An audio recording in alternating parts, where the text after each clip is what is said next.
Welcome back, everybody, to the North American Strikers League. We are on week 6. Today, I'm joined by Sloth, and we have some good matches coming up today. Bang Bang versus Bozo Bunch. This is going to be a good one. Most definitely. Obviously, Bozo Bunch has had a better start into the season so far than Bang Bang, but I feel like still going to be an interesting series to be going into to see how they're going to be playing it out. And to add to that, we've already had a pretty interesting match draft so far as well. Any thoughts on it from your side, looking at what they've picked? Yeah, I think definitely pretty standard picks overall, right? You have Night Market, you have Atlas's Lab, which are some of the very familiar maps that both these teams know and love. But Night Market, we've seen these players on the Mako. We'll have to see if someone decides to pick for that. Or a map where we've seen a ton of Rune recently, I think will be very interesting.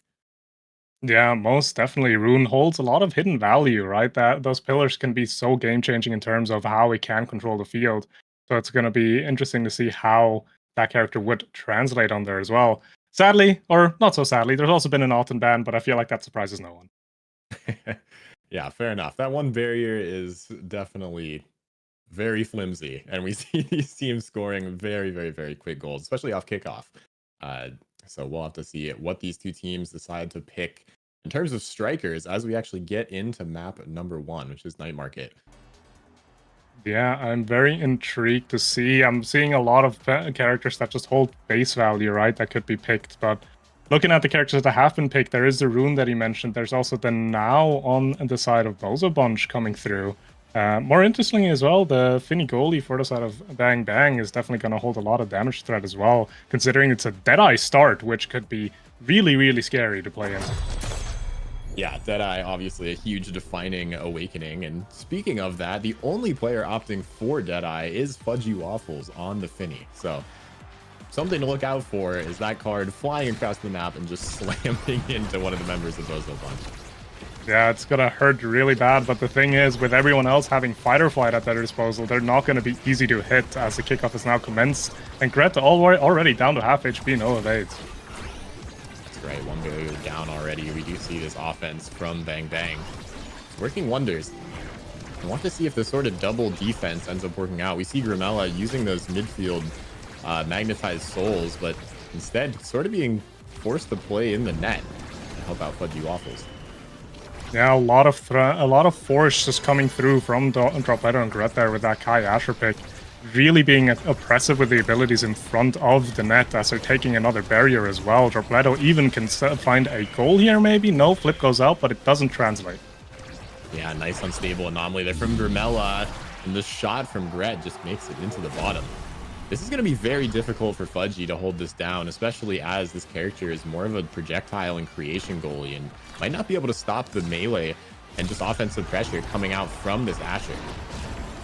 Yeah, most definitely. You kind of need to start looking interrupting the course early as in the midfield, right? Because if the course is getting too close to your side, there's not really much you can do anymore if you're that Finny.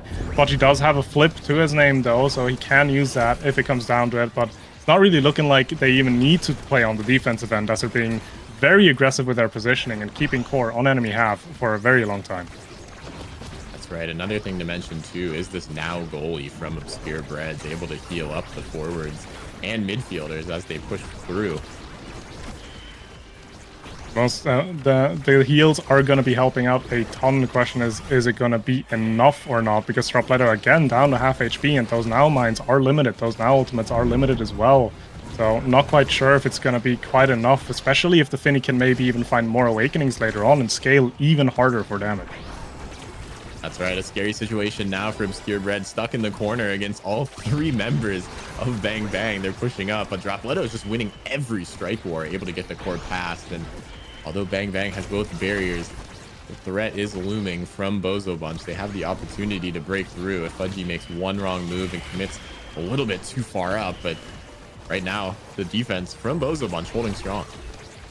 They're holding on to it for sure, and not only that, they also find a nice kill on Drew there. They have a power play going. Gret now trying to take a barrier, gets the first one. Dropleto there to cover the core, but it goes right past him. As now they're on the defensive end again. Are they going to be able to get another attack going? No, Drew is back on the field. We're on an even game state again. As Gret though finds a nice barrage and a flip here into a beautiful primary from Obscure Breads. What a goal. Wow, that sentry drone just in the right place. You know, we don't often see goalies scoring, but in this case, the strike shot helping out with that 35% extra range, able to just sit in the net and pose a threat. So Fudgy Waffles and Obscure Breads, take a look for their ults and their primaries because they are going to potentially catch each other off guard. They're going to be incredibly impactful if placed properly, that is for sure. The core is now bouncing back and forth, though. The side of Bozo Bunch now getting another barrier, as now both teams are on one barrier left. Dropletto, though, needs to be careful not to die, but Obscure Breads is here to help out with that ultimate. Yeah, and a nice find there from Gret, getting that top of the barrier, just looking for anything now. Fudgy in a scary situation. Drew does manage to take that second barrier, though, so both nets are open. That ult coming out, not doing too much. There's the core again. Gret dribbling it with the barrage, trying to keep it away from Drew. Drew has the opportunity to score here. The Obscure Breads does have the flip, might be forced to use it soon, but somehow finds a beautiful clear, and the stun comes through from Drew. Obscure Breads opting not to use that core flip and punished for it a little bit, because now the set's 2-1. Punished for it for sure, although it is kind of passable still, right? That is the first goal that the side of Bang Bang has been able to find so far. So maybe holding that flip for another offensive play for Obscure Breads might be worth it, but another barrier has dropped as they need to defend as 3 people. Grimella with a nice pillar there, though, holding on to that core to make sure that the side of Bang Bang isn't going to be losing a barrier for free. Flip coming out from Drew, but really well executed from the side of Bozo Bunch to hold on to that barrier. 3-man defense is not something you're just casually walking through. Oh, that's right. Obviously, amazing coordination and communication from these teams, able to strike at the correct timing. It's often difficult when there's so many people in the net. It seems like they're making it work. And not to mention this Bang Bang defense. I love the way Grimella is just playing at the midfield with these magnetized souls, really making that awakening work perfectly. Fudgy now defending against the airship, gets out of it. Dropletto somehow, some way, not able to take those barriers. By almost, it seems like a miracle that barrier hasn't dropped yet, but it does bounce right past Grimella there on accident, as one barrier has dropped now, but the side of Bang Bang is looking to get another attack going. Gets shut down by Dropletto pretty swiftly. Fudgy with a nice clear, though, sets another attack going as a big banish on Gret comes down as well. Obscure Breads has to use the flip to defend this, but the core's just going to go right back to the side of Bozo Bunch. Yeah, now it's scary for Bozo Bunch. They're looking for something. Dropletto misses the strike. Fudgy somehow gets around that primary ability. And we're just sitting in the top side of this. Obscure Breads has no flip, and neither does Fudgy. Both these defenses seem like they're strongly impacted as Drew now getting close to flip. Might be able to get the self-pass. The flip into the top corner. Obscure Breads not able to find that one, and things are tied up now, 2-2. 2-2, one more goal decides his first draft, and I feel like the first draft is going to hold so much value as well, right? A lot of characters in this game have so many priority awakenings that could be going their way. So definitely happy if you're the side of Bang Bang here, as they find a lot of damage on the side of Bozo Bunch. And they also do have a flip available to them on Grimella if they do need to use it. Yeah, that was a lot of creations used, though. They're going to have to stall things out as this defense comes out. Now a 3-man defense from Bang Bang. Not able to find the second barrier. Grimella for the clear up at the top. The creations coming out from Fudgy, but not quite finding their mark. Gret now stuck in this bottom corner. The ult comes out, but Dropletto just strikes it through. Trying to find that bottom angle, but Grimella does have the core flip. He does have the core flip. Is he going to be able to make it a barrier with it, though, or not? A banish comes out, but only hits Dropletto there, as the core is going to bounce back and forth. The now primary now sending it forward, but again, Fudgy just really in the right position, just sending it back immediately as Grimella uses a flip but doesn't get it past Dropletto, and now Bozo Bunch has 2 flips to their name, but they're not quite able to use them as Grimella teleports on top of the core to secure the first set for Bang Bang. Yeah, beautiful usage. Obscure Breads there, just not respecting the teleport. Got caught out of position as it went into close to overtime. But that core speed is no joke, especially when you're not fast enough early off in the game, opting for strike shot instead of momentum boots. Those little trade-offs can make a big difference, and now Bozo Bunch has the opportunity to try to draft, and Bang Bang gets first pick. Bang Bang does obviously opt for that knife edge, more speed for Drew, more KO threat on the edge, and team player also dropping all the way down to Fudgy, which is really going to help accelerate the play for Bang Bang. So So they're definitely very happy with the pickups. Grimella also being able to pick up some Stagger Swagger survivability. So good awakenings going their way. The side of Bozo Bunch, I feel like, also get good awakenings still. Cast the Last from now is definitely a strong awakening, and the stacks, the spark stacking for Dropletto is also something that you would like to see early on. That's right, and those unstable anomalies almost not working out there. Dropletto finally KO'd off the backside of Bang Bang's net, and it's a power play now for Bang Bang. They just have to get it past Obscure Breads, who's doing such a good job at locking this down. Sure enough, they stall out the entire read on timer for Dropletto to come back, and that's just the great defense you can expect out of this top tier team. Yeah, and the defense itself isn't already enough as they're not trying to get an attack going. Grimella and Drew trying their best to get it over to the side of Bozo Bunch, but just not able to find the hit through just yet. As Gret now walks up, gets caught off guard by Drew on the edge there. Another power play for the side of Bang Bang. Are they going to be able to find a barrier this time around, though? They find the first one at the bottom. Obscure Brett's not quite able to hold on to it. Fudgy Waffles also being really aggressive here, walking up, using that Finny ultimate almost perfectly to secure the second barrier as well, as they are now trying to secure the goal, but Dropletto in the right position at the right time, controlling the core just right to just slot it into the side of the goal. Yeah, and as you mentioned, coming out from Bang Bang, Fudgy Waffles does pick up the team player, which is going to help with the forward pressure a lot. We've seen Fudgy getting active at the midfield, oftentimes out of the goal box, more often than not. So I expect to see the core on Bozo Bunch's side a lot more, but a huge core flip KO coming out from Dropletto will mean there is a power play. And we'll have to see if Bang Bang is able to lock it down as well as Bozo Bunch did. They will try to do their best. They dropped one barrier, but they're still holding on to the second one, and we all know the second barrier is the much more important one. So Bang Bang probably pretty satisfied with this. As Drew using that knife's edge together with the death touch, finding a KO there. Dropletto also no evades, getting rather low. So they have a lot of room to play here. They find one barrier. Are they going to be able to get a second one? No. Obscure Breads with a beautifully timed flip, holding on to the second barrier for now. Yeah, that's huge. And now Drew's in a scary spot. Dropletto almost KOs Fudgy off the back as the second barrier falls. Dropletto doing a good job cutting off these passes. Grimella now with that unstable anomaly, not even needed as Drew just finds the top corner. Obscure Breads now dealing with a lot of pressure and making great saves, but still these shots are just slotted in the corner every time. Yeah, you can really just see the value from the knife's edge from Drew there, right? Having found 2 KOs this set already, and also together with Night Market having that middle sector, he's just able to continuously make use of that knife's edge speed, being at the right place at the right time almost always. As another attack is now going, the side of Bozo Bunch will be able to hold on to the barrier here. Lose 1, lose 2, never mind, Caster cursed it away, as Fudgy Waffles also tries to be more aggressive, maybe tries to use the flip as well. Oh man, and the strike timing is so scary right now for Bozo Bunch. These unstable anomalies can pop up at any second. And there's another one this time to save things. Dropletto reads the mind game and gets the double barrier, but it's such low HP now with no energy. Has the potential to be KO'd by Drew, but Grimella is looking for the pass up. One to Drew, but Gret is there to block it away, almost taken out by the pendulum swing. Now Dropletto banished, surely taken off the map, this time by Fudgy Waffles, and Drew with the Strike War win. Just uses the ability to stuff that core through, and 1 point away from being up 2-0 in this series.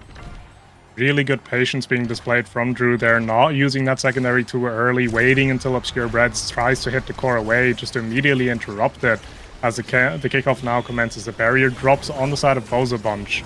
But they do have some offensive capabilities left. Gret running up, finding one of the barriers. Obscure Bread now also holding a pretty offensive line here. Still has a flip as well if they do need to use it on the defensive end. And Drew really has just been playing this entire game perfectly. I mean, we see, of course, the fight or flight mixed with the knife's edge used to just take so much space. And it looks like Quick Strike is back in the game whenever I watch Drew play this Rasmus. It is ridiculous how much value he's able to get off this speed and Strike Wars. And Gret is almost taken off the map. The flip burned away though, and Grimella burns a flip too. Fudgy the last one with it. We'll have to see if it's necessary on this defense or not. It might be needed, but never mind. Bang Bang, Grimella, and Drew both getting the core up, getting a barrier as well. They have no evades with their name right now, but maybe they can set up an attack that doesn't need a flip as the core bounces around the unstable anomalies and the grand finishes. For now, on the half of Bang Bang, though, Dropletto and Gret doing a really good job just taking up space, not allowing any safe clears. Fudgy Waffles also forced to use the flip there to get it out, but the core again just kind of bounces back as it almost bounces right past Fudgy, but he's ready for it. But a nice passing play between Gret and Dropletto sets up a nice strike and ability usage to get this goal. I mean, I thought surely off the airship that core was going in, but Fudgy somehow in the right place at the right time, despite not necessarily having so much speed as these other characters. And this time instead, Drew taken off the pitch. Not gonna be able to find his mark, but a nice double banish from Grimella will stall out a lot of time for Drew to be able to come back with almost 0 barriers lost. Or in this case, both of them. Risky clear attempt from Fudgy, high risk, high reward. If it works, you get out scot-free, but if it doesn't, you lose both of these barriers. Now, open goal situation, and Fudgy Waffles can't really stand where he wants to. Too low of HP to really be comfortably defending this, but doesn't matter. Grimella is holding up really well for him, as the core is roughly staying on almost in the goalie arc almost from the side of Bang Bang, but it's just not finding its way into the net, as they're doing a really good job holding on defense here. Wow, this defense is ridiculous. These unstable anomalies are helping out so much. So there's yet another one. Grimella has the flip up to Drew, but they just can't get it past. Obscure Breads has the strike shot, has that primary, able to do so much to block this net. And they just are winning strike wars over and over and over again. Obscure Breads now has built up enough for the flip. Try not to get taken out by Drew. Thankfully, that ward comes back. The core is moving so fast. The barrage almost finding its mark. And Dropletto with the flip will secure the second set, but this one was a lot closer. Dropletto surely getting MVP off this set. Yeah, and Dropletto here looking for quite a few awakenings. Already going to be able to find the ones that they want, though. You do have size, you do have perfect form, maybe even another spark, as Dropletto has started the sparking already. Could be that this is going to be a Spark of Agility pickup. No, it's going to go for the size, which is just consistent strong value for the Asher. Yeah, definitely expecting a Catalyst pickup off one of these players, and Fudgy will be the one to pick that up. That's going to be very important. We've seen how often the core is in the goal box, so for Fudgy to be able to get that is a big deal. It's an extra 15% energy per hit. So very big. Most definitely. Gret also definitely very happy about this Egoist pickup, giving a little bit more energy to work with. Kai not necessarily being known for being the most tanky striker in the roster. Dropletto is probably a little bit sad though, because that draft did have 2 sparks, which means making use of that spark of focus is going to be a lot more difficult for him now in the future. That's right, and look at that. Drew just using the speed, almost finding the death touch to secure the stun, and now Drew staggered, low HP, stuck on this side of the pitch. Probably not wanting to go up too far. Will he be punished for the orb? Nope, opposite. Bring the energy instead, and Dropletto burns all of his abilities to try to catch him. Not quite able to find the KO in the end though, so it's just the abilities that haven't really gone into anything, and the side of Bang Bang will now try to make use of that, try to hold on to the score and get an attack going. Gret though switches sides and uses the flip here. Dropletto intercepts a shot almost perfectly as well, as it's now an open net. Gret in front of the net, but Fudgy Waffles with a beautiful save is going to be able to hold on to this point, and now it's on Drew and Grimella to try to keep the score on enemy half until Fudgy Waffles is back. Gret with the silent BM too, as you know, Fudgy can't see it, but the stream sure can. Use energy burst. I believe that's the second time a goal has gone in where Fudgy has the core flip at the net, but that's what's scary, right? We've seen Dropletto just win strike war after strike war. This time doesn't even need the energy burst to get that in the top corner. A beautiful use of the airship there. And Dropletto is just sitting in this net cherry picking, trying to stop Grimella from using these unstable anomalies, because if you touch it before it pops, it will not fully place in the world. So very, very, very important. And we see Dropletto just being an absolute nuisance on the offensive half. Yeah, and being this aggressive as well is going to make Fudgy's life a lot more difficult, because Finny doesn't like having the enemy forwards on top of her. She likes having some space to use her range with. So Dropletto definitely doing a really good job on the positioning end there, as both barriers have dropped on the side of Bozobunch now. 2 flips on the side of Bang Bang. One comes out from Grimella, but Dropletto again interrupting almost perfectly. An unstable anomaly from Grimella, though, holding on to the point as Fudgy Waffles also uses the flip here. The point is still alive. Are they going to be able to translate it? Drew, with a beautiful pendulum swing, will be able to find that point, and it feels like Bang Bang kind of pulled that point out of the grave already and just kind of made it work. Yeah, that was a beautiful sequence somehow. Drew just gets rewarded by just right-clicking. I mean, that is, as you mentioned, you know, Finny doesn't like to have these strikers directly on top of her, but neither does now. I mean, we've seen Drew just sort of beating up Obscure Breads in the goal box over and over. And this time, Drew is the one to take a little bit of damage himself. But now trying to clear this out, and a huge KO on Dropletto. But Drew is low, has to watch out for the Giga Blast that's surely coming his way in just a second. He's down to what seems like almost 10 HP now. Also goes into stagger now, but still there, very much oppressive on the front end. As the side of Bozobunch will not be able to find the KO just yet, but Drew is in no clear water just yet. The core just bouncing into that barrage there. Very unfortunate for Gret. KO still not happened just yet, but they do find the barrier with nice offensive positioning. And a lovely pass from Gret finds Dropletto as they secure the second goal of the set. Yeah, Grimella's unstable anomaly just popping a frame too late as we saw it instead get boosted towards the net. But Fudgy does almost have flip here. We'll have to see how he uses it. But Gret with that Giga Blast almost takes out Grimella, and now that's a lot of damage on the Dropletto. A lot of damage and a lot of positional pressure as well. You can see how offensively the side of Bang Bang is currently standing. Again, Fudgy on that halfway line. Barrier also dropping, the second barrier also dropping for Bozobunch now, but they do find one in return. Demolitionist almost coming into play, but not quite enough for Dropletto to take the second one as the flip comes out. Gret now has a flip, has that egoist speed boost, together with that fight or flight and peak performance base speed. Maybe he can do something as he finds the second barrier. Oh, and that was scary there, just getting it past that anomaly. As Dropletto, oh, there's the double banish coming out though. That's a lot of damage onto this Asher. He'll get healed up by the now primary, or now secondary rather. It's Gret now missing the Giga Blast, but stalling things out. Dropletto is just sitting here, but that's a lot of pressure onto Obscure Breads. One wrong read and that is over. But we honestly see the team player not getting as much use as it could because of the offensive pressure coming out from Bozobunch. Yeah, Dropletto's really not allowing Fudgy Waffles to make use of that team player as Gret reads the clear correctly and interrupts it to find a set win. But yeah, as you mentioned, the positioning from Bozobunch is just so oppressive that Fudgy Waffles can't really find those clean angles to team player to his teammates to. So definitely something that Bozobunch is successfully shutting down.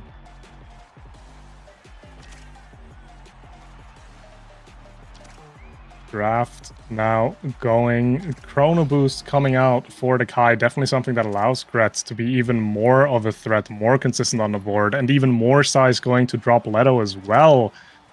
That's going to be a bit scary. Now you're dealing with a double size Asher. You already had difficulties getting the core to the enemy half. It's not going to get a lot easier now.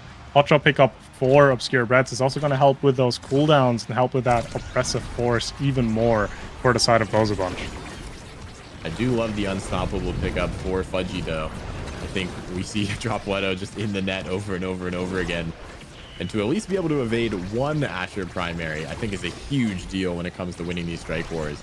Although I'm sure we'll see a lot more ult usage out of Dropletto, and this big fish is just so massive. Look at the size of Asher on the pitch right now. He is absolutely massive, but what's even bigger is that KO that the side of Bang Bang found. And they have a power play going, not quite able to translate it into a goal just yet, as Gret immediately off of the respawn runs up, takes a barrier, and with a Giga Blast finds a kill even. Power play for the side of Bozobunch now. Yeah, Drew just has to stall things out for a little bit. Fudgy does have the flip, and look at these players, so aggressive, even at the detriment of a player. And look at this, Gret is just KO'd off the map. And another one, a huge power play. Obscure Breads, the last one standing. You just have to get it past them. Grimella looking for the pass up to Fudgy, but Gret comes back with the Giga and scores off of respawn. Fudgy not happy about that one. Bozobunch somehow steals a point away yet again. just getting back on the map in time, and Gretz beautifully noticing that Fudgy was being a little bit too close to core there, taking advantage of it almost immediately. As the side of Bang Bang now have another attack going. Drew has a flip. If he wishes to use that, he could probably try to trade it at the very least for one of Obscured Breads. Not quite able to use it just yet, though, as again, the course being so oppressively shoved back and forth. The mine placement bit off there as Obscured Reds does drop the second barrier. Drew now low, though. Needs to be careful to not use this flip for nothing. Tries to position himself in a way where he can make use of it. Does get it out in the end. But Obscure Bread's finding the angles to his teammates pretty consistently. Yeah, and Dropletto already a champion of just winning strike wars over and over again. This size is helping out so much. We saw there, able to strike the core from completely behind him. And I feel like the only way to win a strike war against Dropletto is just to take him off the pitch. It's Fudgy with a beautiful save, avoiding that barrage, but all the abilities in the world are not enough against Dropletto, who finds yet another shot into the bottom corner, and 1 point away from going up 1-0 in this series. Fudgy not really having any abilities there to help with that defense, and if you're a Finny without abilities on an open net, there's not much you can do.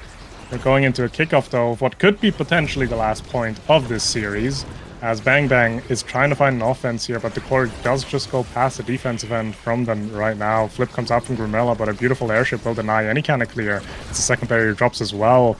Brett tries to set himself up to get an attack going, but Drew, being the oppressive force that he's been so far, finds one barrier. Are they going to be able to find a second one, though? We'll have to see. We see some good strike wars coming out, but these unstable anomalies not able to reach their full potential. Fudgy using the flip as it just creeps right past them. Dropletto, though, with the dribble, the barrage not coming out. Fudgy does have the ult to deal with it, but the banish in this case almost detrimental, as somehow Drew finds that barrier off the night market angles. And Gret and Obscure Breads, they have to defend this net. Grimella trying to get it past, but the midfield pressure is so much. Dropletto's flip blocked away by Fudgy Waffle's primary. This anomaly coming out. Drew looking to get it past. You have to do it. But the forwards are just not quick enough compared to Bozo Bunch. They have so much speed, and Gret looking for it. Not even able to find it as Dropletto secures that goal. And sure enough, Bozo Bunch take map number 1. The Finny ultimate not being able to be detonated fast enough makes it so Fudgy cannot hold on to that point. Bozo Bunch finding a pretty deserving first game win here. I feel like they've had more control of the series more consistently than the side of Bang Bang. And you can kind of see that as well in the stats, in the redirects, in all of it, right? So a good showing for Bozo Bunch, but definitely no signs of weakness from the side of Bang Bang either so far. That's right, Dropletto there with 7 goals in that series. And of course, we see Gret with 307 redirects. Absolutely ridiculous coming out. We saw the midfield control and honestly the speed boost coming not only from Night Market, but also Fight or Flight, plus all of the other awakenings that these characters picked up, means that Bozo Bunch just had full control of the midfield. And although Grimella was helping out Fudgy and doing a great job on the defense, yeah, that speed and size was just too much to handle. Yeah, eventually just outscaled, and at that point there's not much more you can do, right? You just have to try your best to hold on to those points, find those KOs, and the KOs they did find, but they just weren't quite enough. But that was only game 1. We have some more games obviously coming up. Bozo Bunch does take the lead in this one. And that was also Bang Bang's map choice, because next we're going to go into the map choice from Bozo Bunch, being that Atlab. Yeah, Atlab, a very common pick. I know both of these teams obviously very familiar with this. And, you know, don't count Bang Bang out just yet. I mean, we saw a lot of those points, or a lot of sets rather, went 3-2. I mean, somehow Bang Bang was able to claw their way back through the first set, essentially reverse sweeping that one. I mean, the scaling ultimately was just too much, and maybe Fight or Flight was a huge detriment to the side of Bang Bang. You know, it was their map pick, but obviously they don't get to pick the starting awakenings, so that their goal was likely to KO. And, you know, even though it happened, it just was not enough when all that speed is in play. Yeah, just so difficult to hit those Finny abilities consistently if you do have everyone running around at what feels like Mach 5 at times, right? That Fight or Flight can speed up the game so much. And it doesn't help that Gret also was able to pick up so many Speed Awakenings as a baseline. But that issue with KOing is going to be a little bit of a less of an issue on that AtLab game, unless we have like a stagger start, of course. True. And, even if Fudgy did manage to find those Finny abilities, all it did was just make the enemy team quicker. As soon as you take a little bit of damage, you just get a speed boost. So it's almost a detriment to hit people, especially on that map. So, I think AtLab is going to be the refresher. We just need to see Bang Bang sort of clear their mind, lock in, maybe ban Asher or ban someone that Dropletto likes. I mean, surely we see an X on Atlas's lab, right? I mean, Dropletto clearly someone who just loves abusing strike wars and strike resets. So we'll have to see if one of those can come out during this next match. What do you think, Sloth? Honestly, I would be all for an X. I feel like that character has gotten really strong in recent times as well. Has always been pretty strong as a baseline as well. So combining that obviously with a kill heavy map is going to do a lot of great work for you. But we do have the Strikers draft in front of us now, and it's a team player start. So anything about a slow game that might be kill heavy has immediately been tossed out the window. Yeah, I mean, surely none of these players opt for the spark of cooldown, right? I mean, it has to be 6-man team player, right? I mean, Alice's Lab, a map notoriously known for the core just moving extremely quick and, sometimes sad boysing, sometimes finding its mark around these circular gates. We'll have to see if this happens again because I'm sure a lot of emotes will be spammed. We clearly saw Gret having some fun in that first game. Most definitely. I do feel like there is room for maybe the brawlers to pick up the Spark of Focus just to have that opportunity to spark stack. But that is yet to be seen. And so it's going to depend on the picks. Bans have progressed now, though. And the Rasmus being taken out by Bang Bang, not allowing that pickup for the side of Bozo Bunch. And the Rune being eliminated from Bozo Bunch, not really having had fun dealing with that Grimella Rune, just rather want to take it out. Yeah, fair enough. Grimella, one of those players able to pilot the Rune Striker incredibly well. And also, we're hearing from the analyst desk that Drew has scored 191 goals so far in the NASL. So all we need is for him to score every single goal this game, and he'll break 200. Just make it a quick 9-0. Have him do everything, and we can end that game specifically on 200 goals. Definitely something to watch out for. Would be kind of insane if Drew is going to be able to find it's a 200th goal. But to top that off, talking about goals, Dropletto has scored his 300th goal in game one. So a lot of milestones being hit today. Yeah, congratulations, Dropletto. We'll have your cake waiting for you in the break room with the 300 engraved on the top. 300 goals in Nassel is ridiculous. I mean, that's 300 goals. Need I say more? I don't think so.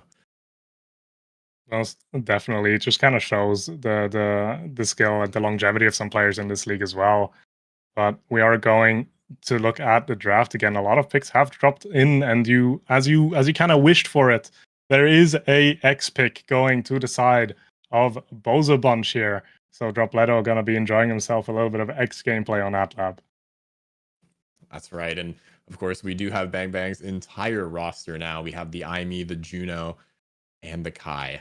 That sounds not fun to play against if you are now in net. Obscure Breads has his work cut out for him this match. And we do see the final one come through.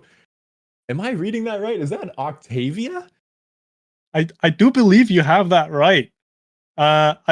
It's a surprise. It's not a pick I would be expecting from an AtLab game, but it kind of makes sense, right? If it's gonna be control heavy, it's not gonna be very damage heavy.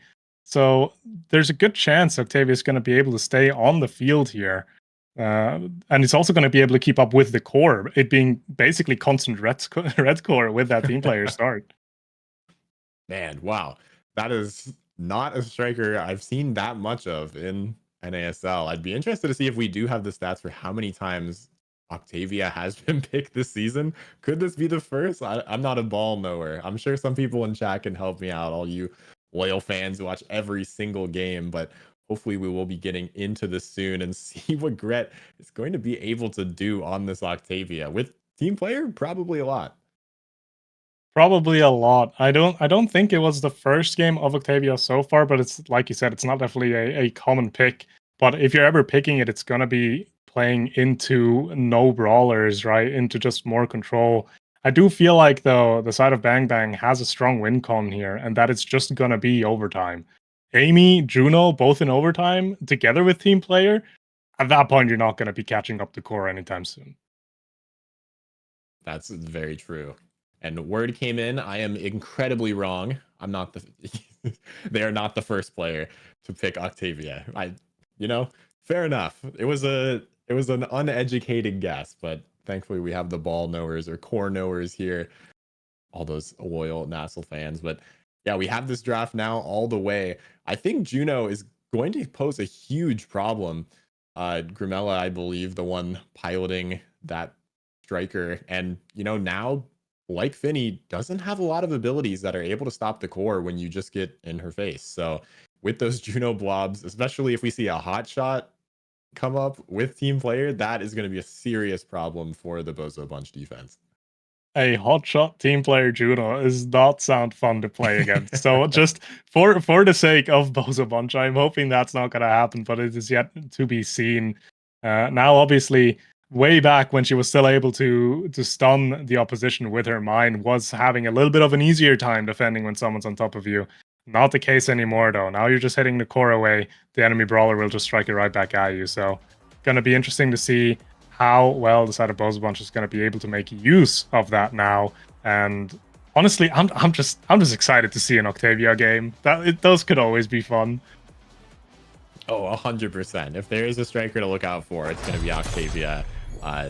Even the early game scaling on the striker is just so strong, right? That speed is just a huge nuisance. And team player as a starting awakening always makes for a fun game. Team player, one of my personal favorite awakenings. I kind of wish I had it every game, but it doesn't always work out that way. Yeah, but surprisingly enough, the side of Bozo Bunch have opted to go triple Spark of Focus. They're really hammering down their win con here, right? With the X, with the Octavia. They're saying, we're not really looking for an immediate kind of danger or threat that we can put on the board. We're just going to scale. We're just going to purely outscale you. Octavia's going to scale great into late game. So is X. You have now to hold you over to the kind of part as well, but not to mention now on her own already has a really strong scaling to her name as well. So this seems like a game that the side of Bang need to win within the first 3 sets. Otherwise, you're in deep, deep trouble. Yeah, that is going to be a huge problem. And we see the problem manifesting already as Dropletto able to just strike reset and score a very easy goal in that bottom corner there. And this is something to look out for from Dropletto. These very fast goals and fast barriers taken are going to be very hard. I mean, we have Fudgy and Grimella are going to be able to use that team player to get it up to Drew, but if Drew doesn't have that barrage and Juno doesn't have the blobs, really what can Bang Bang do? Yeah, and surprisingly enough, there's a lot of damage output from the side of Bozo Bunch as well. Drew being taken down to stagger, has to use the flip there to even stay alive, as Dropletto sets up beautifully as well to get a core into that barrier. Flip being forced out from Fudgy Waffles, but Fudgy Waffles being forced out of the map as a power play now starts for the size of Bozo Bunch. Yeah, Drew has to clear these out perfectly. Grimella looking for that strike for a win with the Blobbo, able to find it. But now the ult coming out from Gret. There's still one barrier left on the side of Bozo Bunch. And sure enough, Gret able to find that angle. Just a beautiful pass from Dropletto. Able to get the top of the net. And this is what's really scary is you sit in the wrong place as Aimee, as Juno, and you just get scored on right away. Yeah, if the core is too far away from you, there's nothing you can do. Maybe if you're lucky, you have an ability to cover it, but it's still very difficult to time that correctly then. So positioning being punished for sure, as a now sentry will be able to find a double barrier here. Bozo Bunch just playing it so oppressively right now, and it kind of feels like Bang Bang is just looking for something, but not quite able to find it just yet, as Gret with a primary secures his first set for Bozo Bunch. And it's been a pretty convincing set so far for the team comp that shouldn't necessarily be the one to win early sets. That's right, and we do see one Spark coming on the scene. Spark of Resilience will mean Dropletto is going to be even more annoying. Can you believe it? Who would have guessed? Even more annoying, even more more scaling with those sparks coming out. Castellas being denied off of Gret, but Gret happily being able to pick up a peak performance, helping with survivability and the speed. Monumentalist finding his way onto Obscure Breads, though, could be a bit scary because that's going to have so much more... It's just going to be so much more oppressive to play against now, with all of these abilities being so massive. And to top it off as well, being able to maybe speed boost both Dropletto and Gret as one barrier drops on the side of Bang Bang already. That's right, and this core speed not really playing a pivotal factor yet. It's more the stuff ability coming out from Bozo Bunch as they find yet another barrier. Drew here doing a good job just soloing this net right now. Grimella is there with the blobs, but isn't quick enough. Fudgy now using that eject button to get into the fray, but Dropletto consistently popping the center, and it deals so much damage to Grimella as Fudgy is just too slow to get to the core. Red just noticing the error in positioning in the turret there, just taking advantage of it almost immediately. And I kind of feel like we're seeing something similar to what we've seen in Night Market from the side of Bozo Bunch, right? Because they are going up against team players when they don't have them themselves. But that itself doesn't really matter if you're just positioning perfectly to deny any kind of passing play. But what he can't deny is a KO as Drew finds that beautiful Giga Blast there to take Gret off the map. Open net now. Are they going to be able to find a goal here or not? They hold core control, but are not quite able to get it past Dropletto and Obscure Breads just yet. Yeah, beautiful barrage and a little back pass to keep control of that core. We do see Dropletto with the flip, and Grimella has to just sprint away from this as they're taking so much damage. Dropletto now dashing in, but that turret is going to help out for a few seconds. Once it's gone, things are getting scary. Dropletto just able to punch it. Doesn't even need an ability to take that, and the power play sort of, or pushing forward with Fudgy isn't enough just yet. Drew now doesn't have the barrage, trying to find something, just desperately trying to keep control of this core as Dropletto and Gret are just posing a total issue and a total threat to this net, and Dropletto just punches it through. Fudgy Waffles missing the strike there. Just very unfortunate. Things are snowballing in favor of Bozo Bunch right now. They are snowballing in their favor for sure, and that's just really difficult to deal with, right? Because they will be scaling even harder. So even if you do find some set wins here or some goals, the job further down the line is going to be much more difficult. As Drew, though, with a nice positioning and nice flip, will find a KO on Gret. Now power play in favor of Bang Bang. Are they going to be able to find anything with it, though? Oh. Sad Boy's angle with like 5 abilities forces the core through, though, as they're now actually in a player deficit, as Gret makes great use of that Octavia ultimate to find a KO. That's devastating for Bang Bang. It is not what you want to see. Thankfully, they're able to use that team player to pass it back and forth and stall time a little bit. But Drew, unfortunately, not coming up soon enough. Able to get that second barrier with the barrage, but Dropletto does have the flip, and Drew is very low right now. The flip coming out from Dropletto, looking to pass it up to Gret. Able to get it through. Dropletto not quite large enough to find that strike, and the ult comes through and is not needed. Gret strikes it through, and Bozo Bunch 2 sets up right now, 1 away from closing out this series. And I do believe that's been 2 sets of 3-0s as well.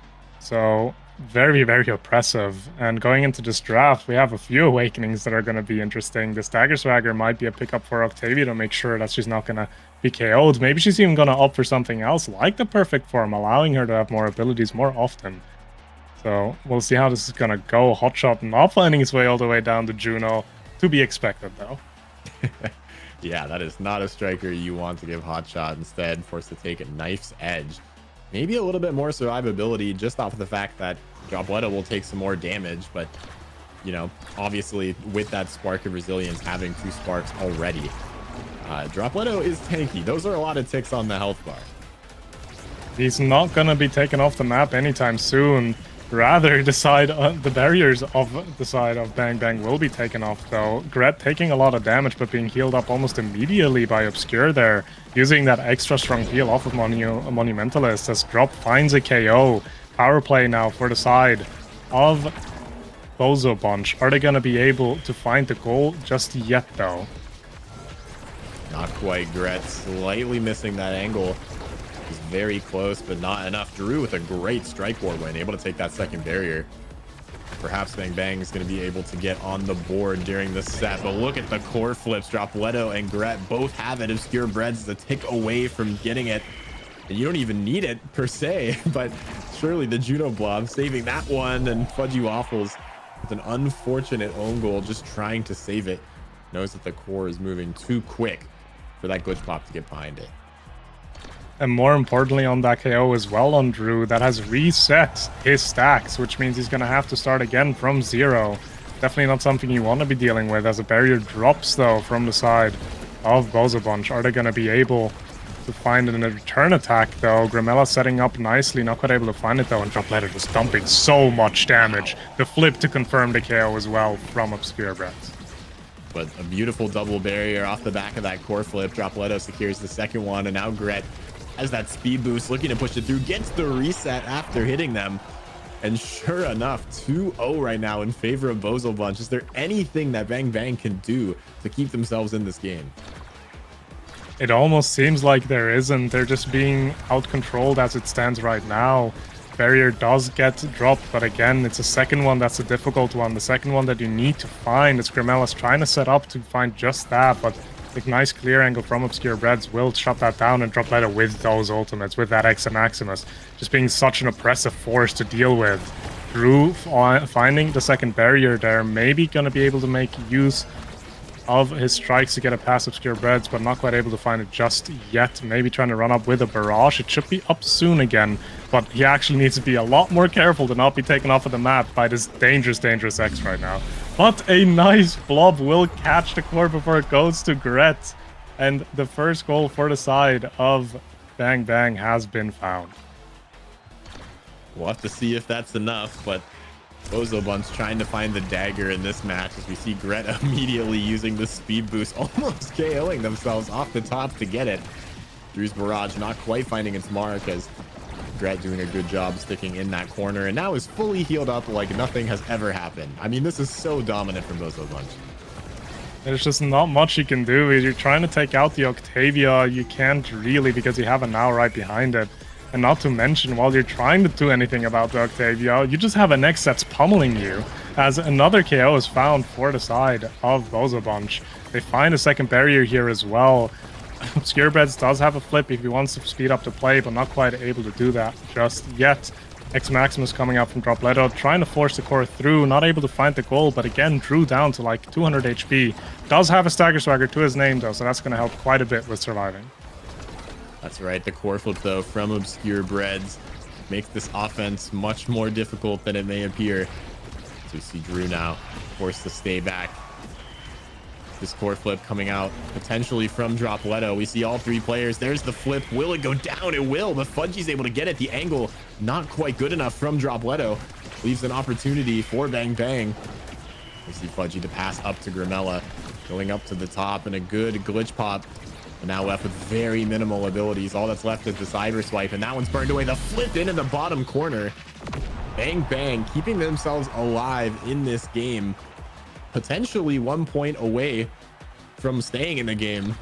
But this is golden goal right now for Bozobunch. Obscure Breads secondary, they're not being down quite in time to hold on to the goal there.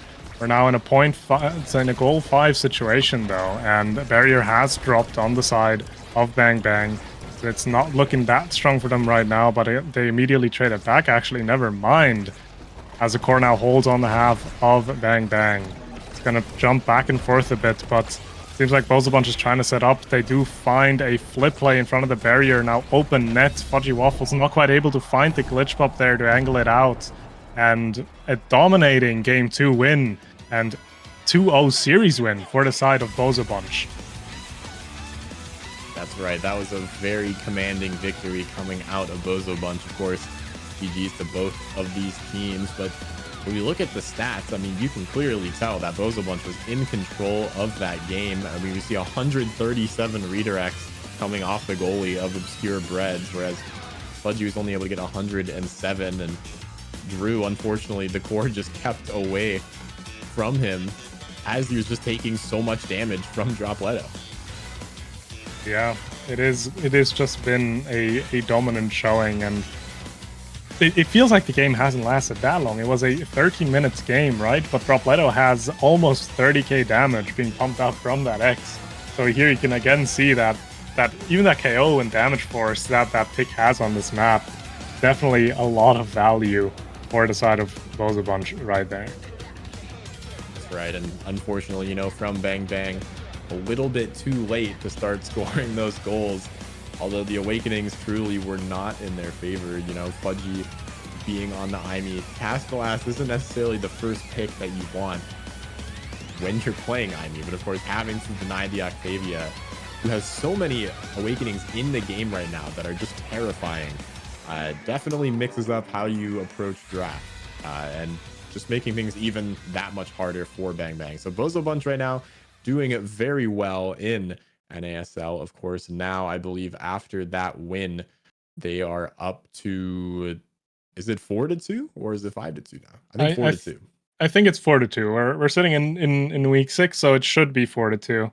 Unless there's been some games that we don't know about, but definitely a strong start to the season, right? 4-2 is a good spot to be in if you're looking to make that playoff. So nothing standing in Bunch's way right there.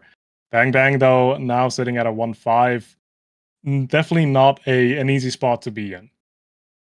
No, definitely not. But you know, speaking of other teams, up next we're gonna have Cosmic Calamity versus Showtime. That is gonna be a match you don't want to miss. So we will be right back, and we'll see you in a little bit.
Welcome back, everybody, to the North American Strikers League. We have an incredible match coming up today. Cosmic Calamities versus Showtime.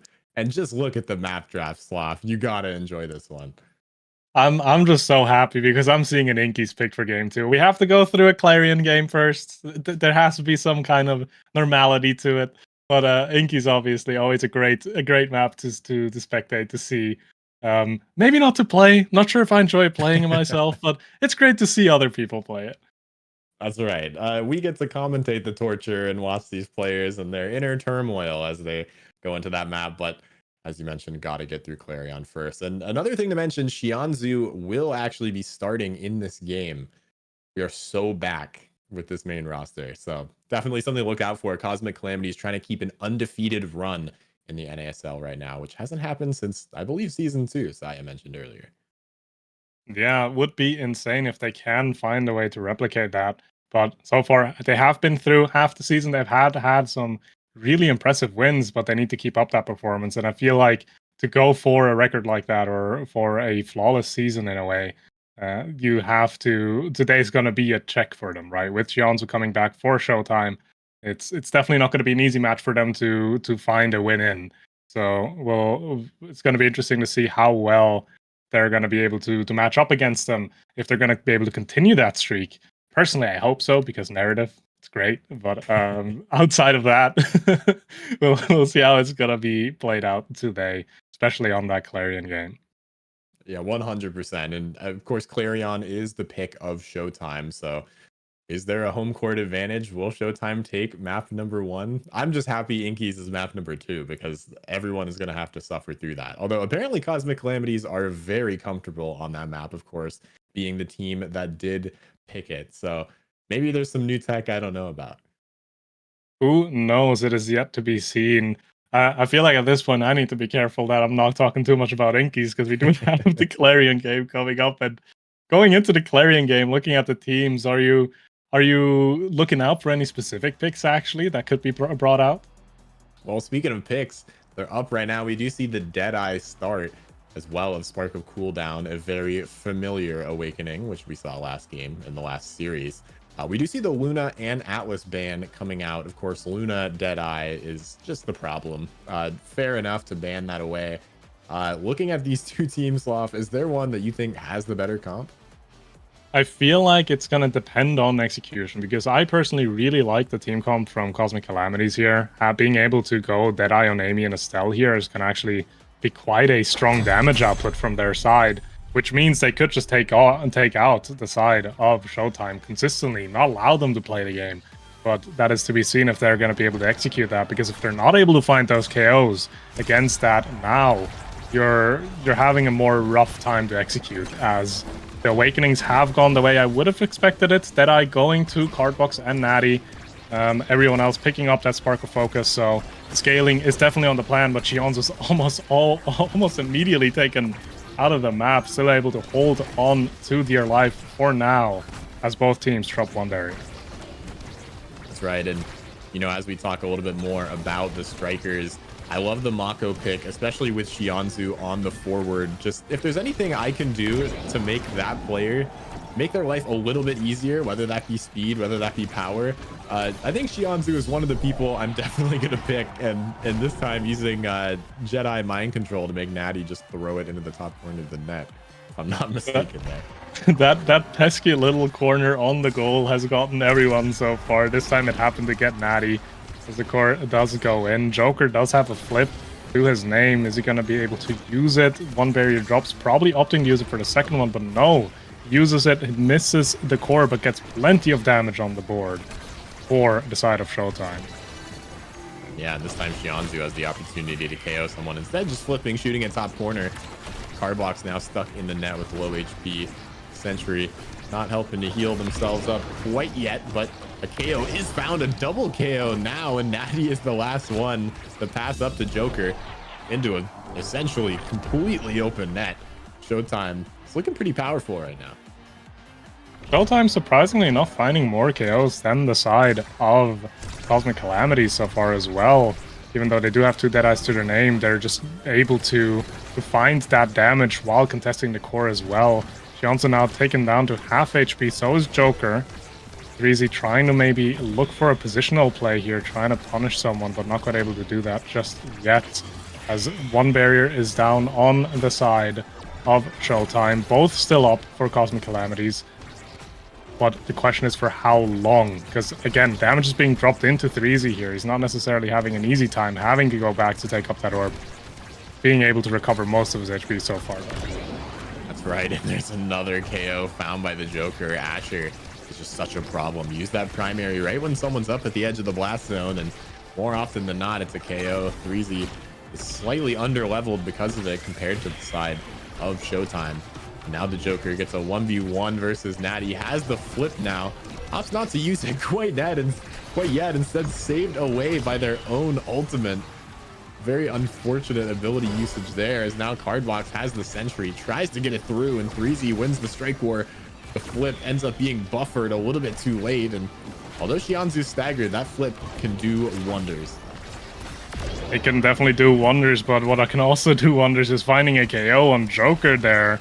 Power play in favor of Cosmic Calamities. Are they going to be able to find the goal here, though? Barcode having to use the flip here to hold on to the core, stalling some time as well. Shianzu being able to get the core just past Cardbox consistently as well, as the flip comes out from Shianzu now, trying to get an angle going, but unfortunately gets caught by the Mako ultimate. Or bounces back and forth, though, not finding the barrier from Natty just yet. But Joker, again, just being so oppressive with that damage output. Cardbox being on 0 HP, not able to find that flip connect either. No, and that's big. 3Z's very out of position now. Shianzu and the Joker have an opportunity to do something, and I take it back. Only Shianzu has the opportunity to do something now. Natty's looking for this pass up, not quite predicting it right, and Shianzu with the read from seconds away, able to predict the up clear. Takes the set 3-0 for Showtime, and Cosmic Calamity has to be careful here if they want to keep their 5-0 record. Yeah, Shianzu almost being inside of Natty's head perfectly there, predicting it up clear and then immediately interrupting that. There's also some great awakenings to be picked up from Shianzu here. I wonder what they're going to opt for. They go for the Stagger Swagger to make sure they're not going to be taken out with all of that damage threat that the side of Cosmic Calamities will be able to put down. Team player going into the hands of Cardbox, maybe being able to get some speed up play going as Natty denies a spark away from Joker. Joker, though, still being very happy with a nice edge pick. Yeah, I'm almost a little bit surprised that Shianzu opted not to take the Monumentalist. It actually was passed up on, but maybe it's a little overrated. Shianzu just wants the speed to go absolutely bully Natty in the net. Of course, Estelle, another one of those characters that it's difficult when you have someone like Shianzu who just has so many abilities and so much core control to keep that core in the defensive half for the side of Cosmic Calamities. And 3Z and Cardbox looking to get something. Some good clears by Barcode means that both barriers will stay alive for a little bit longer. Yeah, the Monumentalist also obviously would have had a lot of value for Shianzu, but I feel like the thought process of that is going to be with Stagger Swagger, you have more base speed, and you don't really need to concern yourself too much with the damage threat anymore, right? Because if Shianzu is getting too dangerous for the side of Cosmic Calamities to deal with, they're eventually going to start trying to take him out of the map completely. And if you're going to start recovering HP just like that every 2 seconds, obviously that's going to be a lot more difficult. As Showtime does a really good job, though. Their positioning was perfect. They were so oppressive on the barriers, and Joker in the end finds a nice little strike past Natty as well to find them the first goal of the set.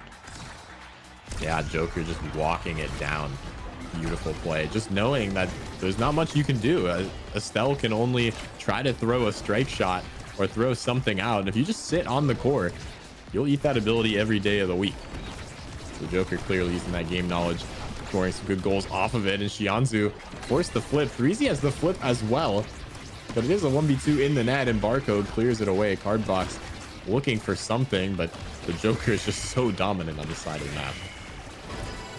Very dominant indeed. Does take a lot of damage here, but gets healed up by Shianzu almost immediately again. Natty, though, finding the nice angles past the barrier, making it difficult for that immobile Asher to get involved properly. As now Joker needs to be careful not be taken out by 3Z.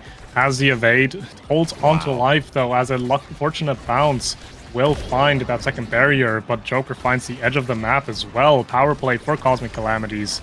But 3Z also very low. Needs to be careful here. Wow, what a save coming out from Barcode. Unfortunately, can only do that one time. And what a shot. That was a ridiculous point. Somehow finding its way off the center expanse in perfectly into the bottom corner.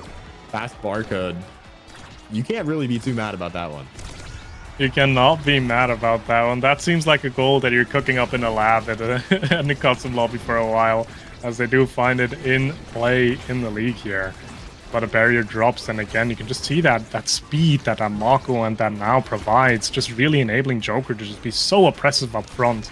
Not making it easy for Natty on that Estelle. Estelle also being very much a fan of not having a forward in her face, as Joker is just making her life as hard as possible with that. Oh, Natty pushing up a little bit too far, losing that second barrier, and the Joker now trying to find the KO on Cardbox. Just walks away, isn't having any of that. Xianzu now with this little speed boost. Natty able to clear it through Barcode, just trying to get it past the Joker, just sitting in that veil, looking for something to pass the Xianzu, blocked away, but finds the Joker, who yet again finds that bottom corner. The positioning from both these players and the map control make it so hard for Natty to save this goal. So hard to almost impossible. Xianzu with that extra speed of the Now Mines, of the Mako behind him. It's just really everywhere he needs to be and everywhere he can be. As the core now bounces back and forth, Barcode uses the flip to hold on to his own barrier as Joker finds a second one on the side of Cosmic Calamities, and it's just such a strong show of force from the side of Showtime as they find a second set in this game. Yeah, and now Xianzu gets first pick. And look at all of these awakenings, so much speed and so much energy, all immediately showing up on this, well, now third set. Love to see Xianzu opting for the peak performance. That with the stagger swagger means a lot of speed. A lot of speed and even more survivability, just really making sure that Xianzu's never really finding that timeout from a KO. More awakenings being dropped though. Egoist and Catalyst also going into the hands of Showtime there, enabling them even more to deal with that damage output. Natty definitely happy with a prime rapid fire pickup and 2 dash awakenings as well on the side of Cardbox and 3Z as they commence the play now. 3Z finds a huge KO though, and enabling that adrenaline rush play as well. Are they going to be able to make use of it properly though? Yeah, we'll have to see. One of the big problems that Julie's been having is with speed, especially trying to keep up with players like Xianzu who have that speed boost. But now 3Z just has all the extra dash range. Unfortunately, not for much longer as he gets KO'd off the back, and a little bit of a miscommunication there coming out from Cosmic Calamities. Trying to protect this last barrier as it finally drops. Barcode pass up to Joker, and 3Z comes back in from downtown trying to find that. Although this sentry now in the net is a threat, and somehow Joker threads the needle through all 3 players of Cosmic Calamities. Joker catching on to the positioning from Natty there, moving a bit too far down. Cardbox not necessarily being ready to react, as the first goal of the set goes in favor of Showtime again, and side of Cosmic Calamities need to kind of find a change in play style, because they're not really getting any lethal attacks going on Barcode so far. It feels like the core has mainly been in their half, and Barcode has just been holding it down from a distance, but it doesn't feel like he's been challenged an insane amount so far. Yeah, and another beautiful strike shot from Barcode. Keep that out of the net, right into the corner as Xianzu healing up the Joker and KOing 3Z. Xianzu is sitting on a level 9 right now. That's 2 above the highest player for Cosmic Calamities, as Natty forced to use this flip to clear things out. The core still is in their half as that Asher ult comes through. You just have to clear it away, but Xianzu is so fast. The self-pass is getting it done. A one-man army. This Barcode now has to try to defend against Cardbox. Wins the strike war yet again, but there's just too many IME sentry turrets coming through. Too many abilities in the face of Barcode, and a core flip too many as well, as Barcode dies and 3ZBZ finds the goal and the KO. this could be a good momentum shift in favor of the Cosmic Calamities if they're able to find a second goal here, but it's not going to be an easy task for sure. No, definitely not. And we've seen Asher being used so effectively today by all of these teams. We see the Joker with a beautiful catch. Xianzu just throws the core in exactly the right spot. Passing back and forth, the Joker looking for that self pass. Xianzu wins yet another strike war. That speed is so effective. This Barcode unfortunately clears it down. Will lose a barrier for that one, and Cardbox takes the second. One flip away, as now Cosmic Calamities are punished for that. A power play for the side of Showtime. Xianzu looking for the pass to the Joker. Tries to catch it. Back to Xianzu. Able to KO 3Z and an open net for the Joker. You just got to get it to him. And Showtime is looking unstoppable right now. They're just so oppressive with their positioning. You can just see it on the attack. Joker's forcing it from one angle. Xianzu with that extra base speed from these Awakenings, from the now pick, from the Mako and net, just covers every other clear angle. It's really difficult for Natty to find a nice clear against an oppressive team comp like that, as again, you can just see it. They're just running it down, finding those angles, finding these barriers. And it's just, you just can't really do much as an Estelle. You'd almost have to be something like an Atlas to force it through an Astro like that. Yeah, which of course makes sense for the ban. Although unfortunately, Cosmic Calamity is the one banning Asher.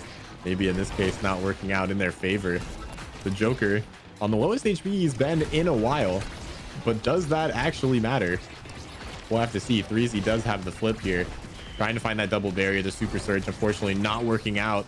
The Joker trying to find the flick. 3Z finally gets one, but is stuck in jail for his crimes. And the Joker almost having this core flip. The pass going up, almost finding its way off these speakers. Cardbox needs to take this. It is off the map. 3Z forced the flip just to stall time, and this is not looking good. Just not really a savable situation there. You have the airship coming in from Joker, and Xianzu just with a flip in front of net. It's really nothing you can defend at that point anymore. A really, really strong showing from Showtime, and definitely something that definitely a good showing from them, showing that Cosmic Calamities isn't going to walk away with an easy win today. No, and I mean, just looking at, if you want to talk about impact, let's talk about Xianzu, right? 183 redirects. 3Z had 82 as the forward. I mean, almost an extra 101 on top of the forward from Cosmic Calamities. Xianzu just has so much control of the game, almost double of all the other players' redirects. And that's just a huge problem, especially on maps like Clarion, right? Where you're able to use all of the different mutations of the map effectively, and Xianzu and the Joker were clearly doing that. Barcode doing a great job saving things, and that was Showtime's map, and they took that really easily. So we'll have to see it. This next map, Inky's Splash Zone, is a Cosmic Calamity pick, and we'll have to see if 3Z, Natty, and Cardbox are going to be able to get this done. I'm honestly just kind of excited to see what the drafting plan is going to look like for a map like Inky's, right? You have a lot of high priority characters on there for a net or for the midfield area. I feel like Estelle's always a good pickup. You have the Drakars and the Kais if they're played. Might be a bit EU biased here, but that's at least what I have. But overall, I feel like a lot of game defining picks to be considered on a map like Inky's. So I'm excited to see where the priorities are going to lie as we're heading into this Inky's game. I definitely expect a Kazan. I feel like the other time I've seen Inky's being played, Kazan is just a huge issue. Being able to hook it in and out of both of those splashes, I think that's a huge deal on a map like this where core control is so important. And I mean, we saw it during this last match, Showtime, so much commanding pressure, especially off of those kickoffs with that Mako speed. We'll have to see how speed plays a part in this match, because if you're able to get those barriers first, that little lever popping up is very important. That little lever is can quite often be the decider of whether a core goes in or not. And if used correctly, you can just even split entire team comps, right? If the enemy's forward is too deep and you make use of the water beam, they can't really come back to assist in any way, shape, or form. So it's definitely something to consider. I do feel like it's going to be another game where movement speed is king, which definitely favors a player like Shionzu, right? You've seen him play this now last game. You've seen the oppressive force he was able to lay down by just basically being everywhere he needs to be. So I'm expecting similar-esque picks. Who knows? Maybe even a Joker Octavia. Oh, and we see it again. Team player start. That is that is going to be incredibly brutal yet again on Inkies. I would expect no other awakenings to come through. Wow, that is devastating. That is going to be another fast game. There's also size awakenings, though, which means characters like Rasmus and Kazan definitely are a solid choice for that forward position as well. Amy Band coming out from Showtime, the Rasmus Band coming out from Cosmic Calamities here, and the first pick being that Kai that is just really so strong in terms of defense and force forward, depending on where it's going to be slotted in. Atlas coming in for the side of Cosmic Calamities, though, trying to hold down the barrier, lock it down. Keep in mind, Inkies is only a one barrier map, meaning if you drop that one, you're now on an open goal, and you want to hold on to that for as long as possible. So that Atlas pick is definitely going to help locking that down. 100%. And we'll have to see how many saves are we doing. Can we get a separate side wager for that? I know we have the channel points for which team is going to win, but I would love to see how many saves we see, or if it'll just be too quick. Maybe maybe one goal goes in, they use the ult one time, and then the game is just over because it's Inkies, and you never get ult again. Who knows? It is possible. Everything's possible on Inkies. It's just such a spectacle of a map, I'd say. But very interesting team comps coming through here. Actually, the Kazan being picked up, making use of that size, and Asher being picked up as well for that defensive lockdown on the back end. And Cosmic Calamities actually being the one that picked up the Octavia here. So we do see another Octavia game. And yet again, I'm excited. Yeah, I'm not sure how long Octavia is going to be able to live on a map like this. But that being said, that core control is very important when in high pressure situations, or in this case, high water pressure situations. Accurate. Sorry. Yes. Well, for sure. I feel like again, though, you can see it's another Octavia and another team player game, right? So that extra speed that they're gonna have to deal with is gonna be able to be caught up with by that Octavia. So it's gonna be fun to see this played out. This time around as well, we don't have a spark or something next to the team player. So the only players I'm really expecting to not go team player here are likely gonna be the Kazan pick, just because he really, really enjoys that extra size. But I'm kind of expecting everyone. Maybe the Julie is also built different, but I feel like both goalies and both midfielders should be opting for that team player pickup just to accelerate the play even further. That's right. Especially trying to get around that sort of Atlas secondary is going to be a huge issue. That team player will help out a lot. Just in general, core control to take that one barrier. I mean, the circle in the corner is pretty devastating when you can just press your win button and get out of jail free in terms of defending that net. So team player going to be a very, very, very important pickup for the side that doesn't have it. Yeah, most definitely. But we are getting ready. We are now loading into our beloved Inkies game. So I'm ever so excited to see that being played out. I feel like we're in for a few goofs and gaffs on that water beam. Hoping to see a few KOs, even though they shouldn't happen through it, because it's just a joy to see usually. That's right. I would love to see some 07s in the chat whenever someone gets KO'd by the Inkies blast. So make sure you get your Twitch chat fingers typing.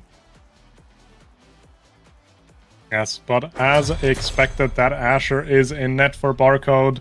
Gyeonzu picking up that Kai in midfield, and Joker on that forward Kazan.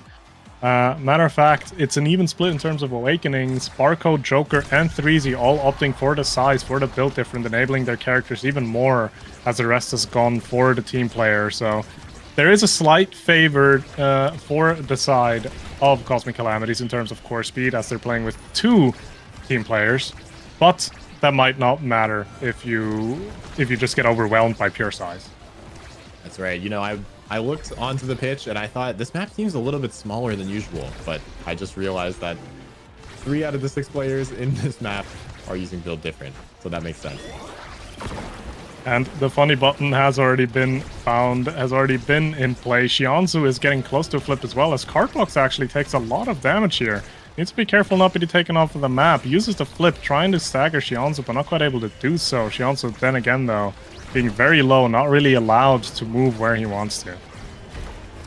Yeah, able to get that reset on the speed, but not for much longer. The Joker tries to find a quick shot into the corner, but 3Z with the combo flipped away by Xianzu. A beautiful save coming out, and the Joker almost finds that angle, gets the core flip burn from Natty. And now 3Z is in a fairly decent 1v1, has the flip looking for the top corner, instead just opts to keep it alive. Hardbox now with that speed, Barcode with a beautiful save, forced to use the flip as the Joker is on such low HP. Xianzu's there to help out. The amazing clear up in that top corner. Cardbox, the pass up to 3Z. This core is moving so quick in overtime, as now we see this wall coming out to relieve a little bit of pressure. The Joker might be flying in soon. Natty able to clear that away, and Xianzu, the pass just not quite enough. That core is red core. 3Z can't even strike it. It's moving so quickly. Yeah, both defensive goalies here, not the best at defending an open net, so you can see both midfielders, Cardbox and Xianzu, usually walking back a bit to help cover that huge area. But a nice flip from Joker just finds the gap in between Cardbox and Natty there to get the first goal of this set. And overall, I feel like looking at how it's being played out, it is pretty even. And as I say that, a KO gets found onto Cardbox. Yeah, it's a little odd now, and the Joker finding that barrier off a beautiful angle, just throws it through the Atlas barrier. Able to make that work with that strike war. It's so important. And the Joker comes up big yet again. Joker with a nice pass down to Xianzu to enable that team player to be even faster, to be even more of a threat. So they find that angle in the end. 2 goals now in favor of Showtime. Back pass going a bit south there, but they have an attack going on the side of Cosmic Calamities here. Are they going to be able to translate it into a goal though? Water Beam coming out, and a huge Giga Blast from Xianzu will find a KO on Cardbox again, which means power play in favor of Showtime. Yeah, that's huge. Natty here has the flip though. Opts not to use it as Cardbox finally comes back online. Joker looking for that hook just to get some stun damage off. Try to win the strike war off of knockdown alone. The pass not quite finding its mark. 3Z had the opportunity to core flip here, but of course Barcode sitting on one in net, going to make it a little bit more difficult to spawn. Xianzu now looking for that pass. 3Z opts to just KO. We'll have to see if they can win the strike war against Xianzu, as now this net is completely open and it's a power play for Cosmic Calamities.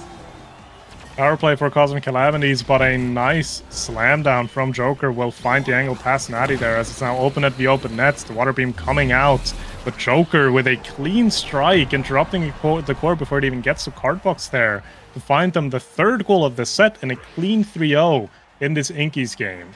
A very important awakening draft coming up here as well, I assume, as we have some high value awakenings in here. Ooh, did somebody say twin drive? I know Natty is just drooling over that right now, as we'll likely be able to get it, assuming that's what they decide to pick up. Sure enough, that's a huge game changer for Natty. That is for sure, allowing for even more defensive strength. I do fear that rapid fire pickup for Cardbox also going to be able to help up with that flow state as long as possible. Sparks going into the hands of 3G as well, being a potential threat as we're going deeper into these sets. But Showtime's still very happy. Knife's Edge allowing Xianzu to be even faster, being more of a threat along those edges. And obviously, the second size awakenings for Joker going to enable this Kazan so much. Oh, absolutely. The Joker has already been a huge threat on this offensive half. And now you have a bigger crooked leverage. I think that's what everyone on the side of Showtime wants, but maybe not for the Cosmic Calamities. Definitely not something you are happy seeing, but the core's just bouncing back and forth. Xianzu doing a good job holding control of it in the midfield there. as neither side really can set up a lethal attack on the barriers just yet. Shianzu trying to run up at the bottom though, but Cardbox with flow state holding on to this core a little bit longer than the side of Showtime would like to. The flow state running out now in the end. Core bounces back and forth. 3Z Breezy not quite able to find the dash punch through Barcode though, as they're holding it down on both ends. Yeah, I think Natty may have thought they had core flip there. Not quite sure. It looks like they're just a pixel away from it. Now one set down. Looking to try to make things work. A core flip from 3Z on the barrier will secure it alongside Cardbox. That gate could not open quick enough, as finally Cosmic Calamity able to score their first goal of the series. They were able to hold on to the core in front of the net there perfectly to just get a freebie after they've taken the barrier. Cardbox now dropping down for using the flow state as well. Has a flip to his name. Are they going to be able to use it though or not? That is the question here, as the core now slowly goes all the way up to Joker. Joker trying to toy with it a little bit. Shianzu being in the right spot though to catch the core and keep the offense up. And what's nice too is we see Cardbox sort of just sitting in this goalie box, and of course Natty has the team player, so all he has to do is just throw it. And most of the time the forward and midfielders coming out from Showtime just won't have enough strike cooldown. They've already struck, and you can just get a really free clear and a free barrier there, although it seemed pretty expensive. That's a very difficult angle to find. And the Giga not quite timed. Shianzu almost finding that, but Breezy in the net. Barcode with an amazing goal line save there, as somehow this Showtime defense is looking unstoppable right now. Barcode's just really covering all angles that he needs to. He's on a less mobile goalie like this Asher, but together with that size, still is able to cover all the dangerous angles that he needs to. As Joker's down onto Stagger, almost taken out. The Giga Blast from Shianzu, not quite able to score the goal there though. And we're just in perma red core. At this point, it's going to come down to reactions. Who's going to be able to keep up with this speed? Who's going to be able to do not miss this crucial strike to hold on to the goal? That's right, and Shianzu and the Joker are in a good place to pass it back and forth to each other. Shianzu does have that team player, and a beautiful find there for that final barrier on the side of Showtime. Natty here has the core flip, will opt to hit that lever. 3Z has the opportunity to cause a lot of pressure. The flip almost hooked away by the Joker. Finds that demon angle, but not able to score just yet. Shianzu up to Joker, blocked away yet again by Natty, and this core is moving so fast. And you can really just tell by how that the situation is extremely volatile for both sides, because both Shianzu and Cardbox barely even dared to move into the enemy half. Because with that team player, it just goes so fast, as a nice defensive angle from the side of Showtime there will still keep the ball alive, and a beautiful flip from Cosmic Calamities though will be able to find the core and find the goal in favor of them. Yeah, Shianzu pushed a pixel up too far to get that play done with the Joker, which left that bottom corner of the net open. Barcode being a much less mobile goalie doesn't fare as well when that barrier is completely gone. Although still, we see two core flips on the side of Showtime, which leaves plenty of opportunity to take that barrier. They do have both the flips. Are they going to be using them though? Because if you're not using them, at what point do you do? Because we are now looking at one goal away for Cosmic Calamities to find this set. One flip has been used by Barcode to hold on to the defense. It's the second one by Shianzu to take a nice barrier, playing around this Atlas almost perfectly. As now the water cannon is going to come out, finds a KO, finds two of them on the same person, as Natty's ultimate is going to be able to hold on to Cardbox just a bit, but sadly it's placed inside of the water cannon. And obviously at that point the plays already progressed so fast that it's almost impossible to save for the side of Cosmic Calamities. Yeah, ironically the fastest character in the game is the one that gets caught by the fairly stationary object. The Joker yet again finds a huge barrier, but Breezy just KOs them instead.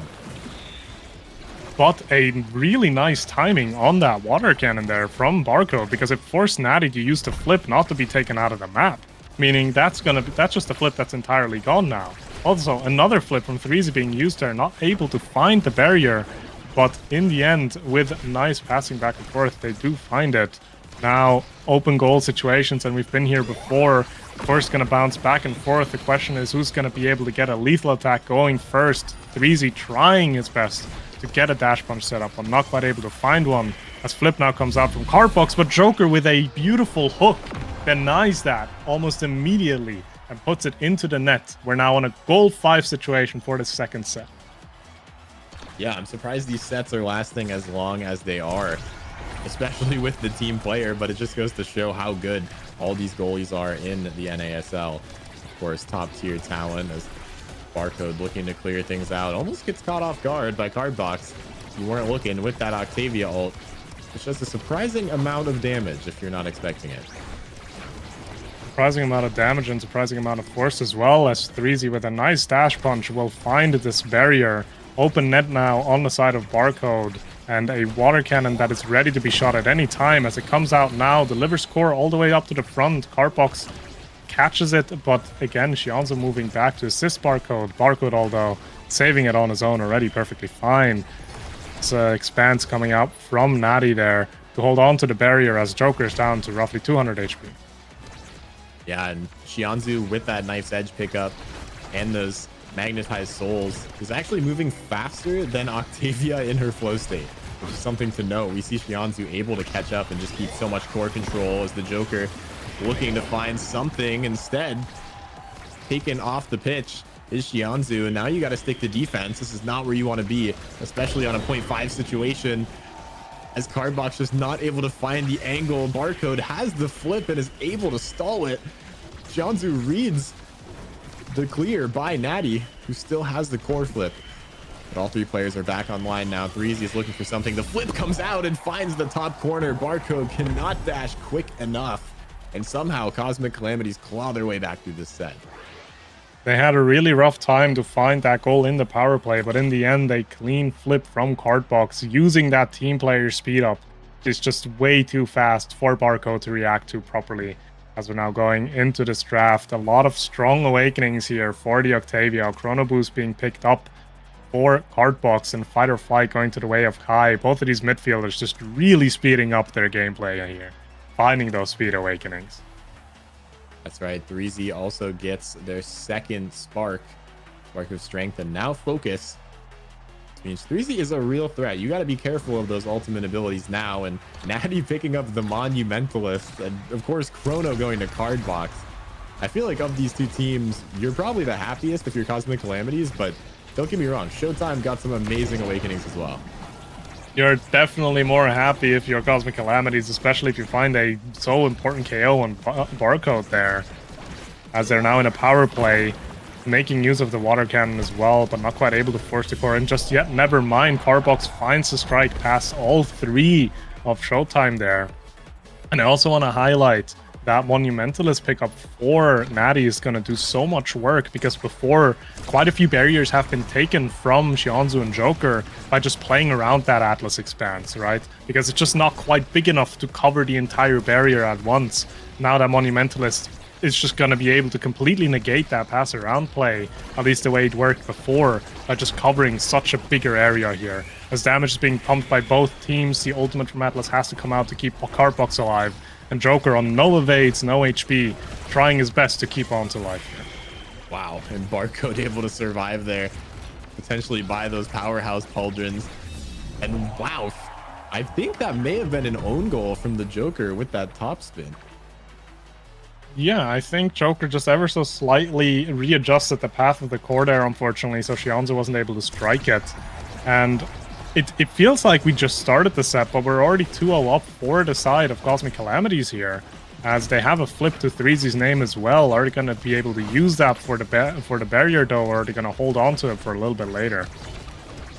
That's right, and all four players just sitting in that top corner, and a beautiful barrage from Shianzu will find the barrier. They're looking for the pass now, but the core is on the wrong side. The Joker is stunned away by Natty, looking to find something here as Threezy clears it away. That core flow speed ends up aiding Barcode.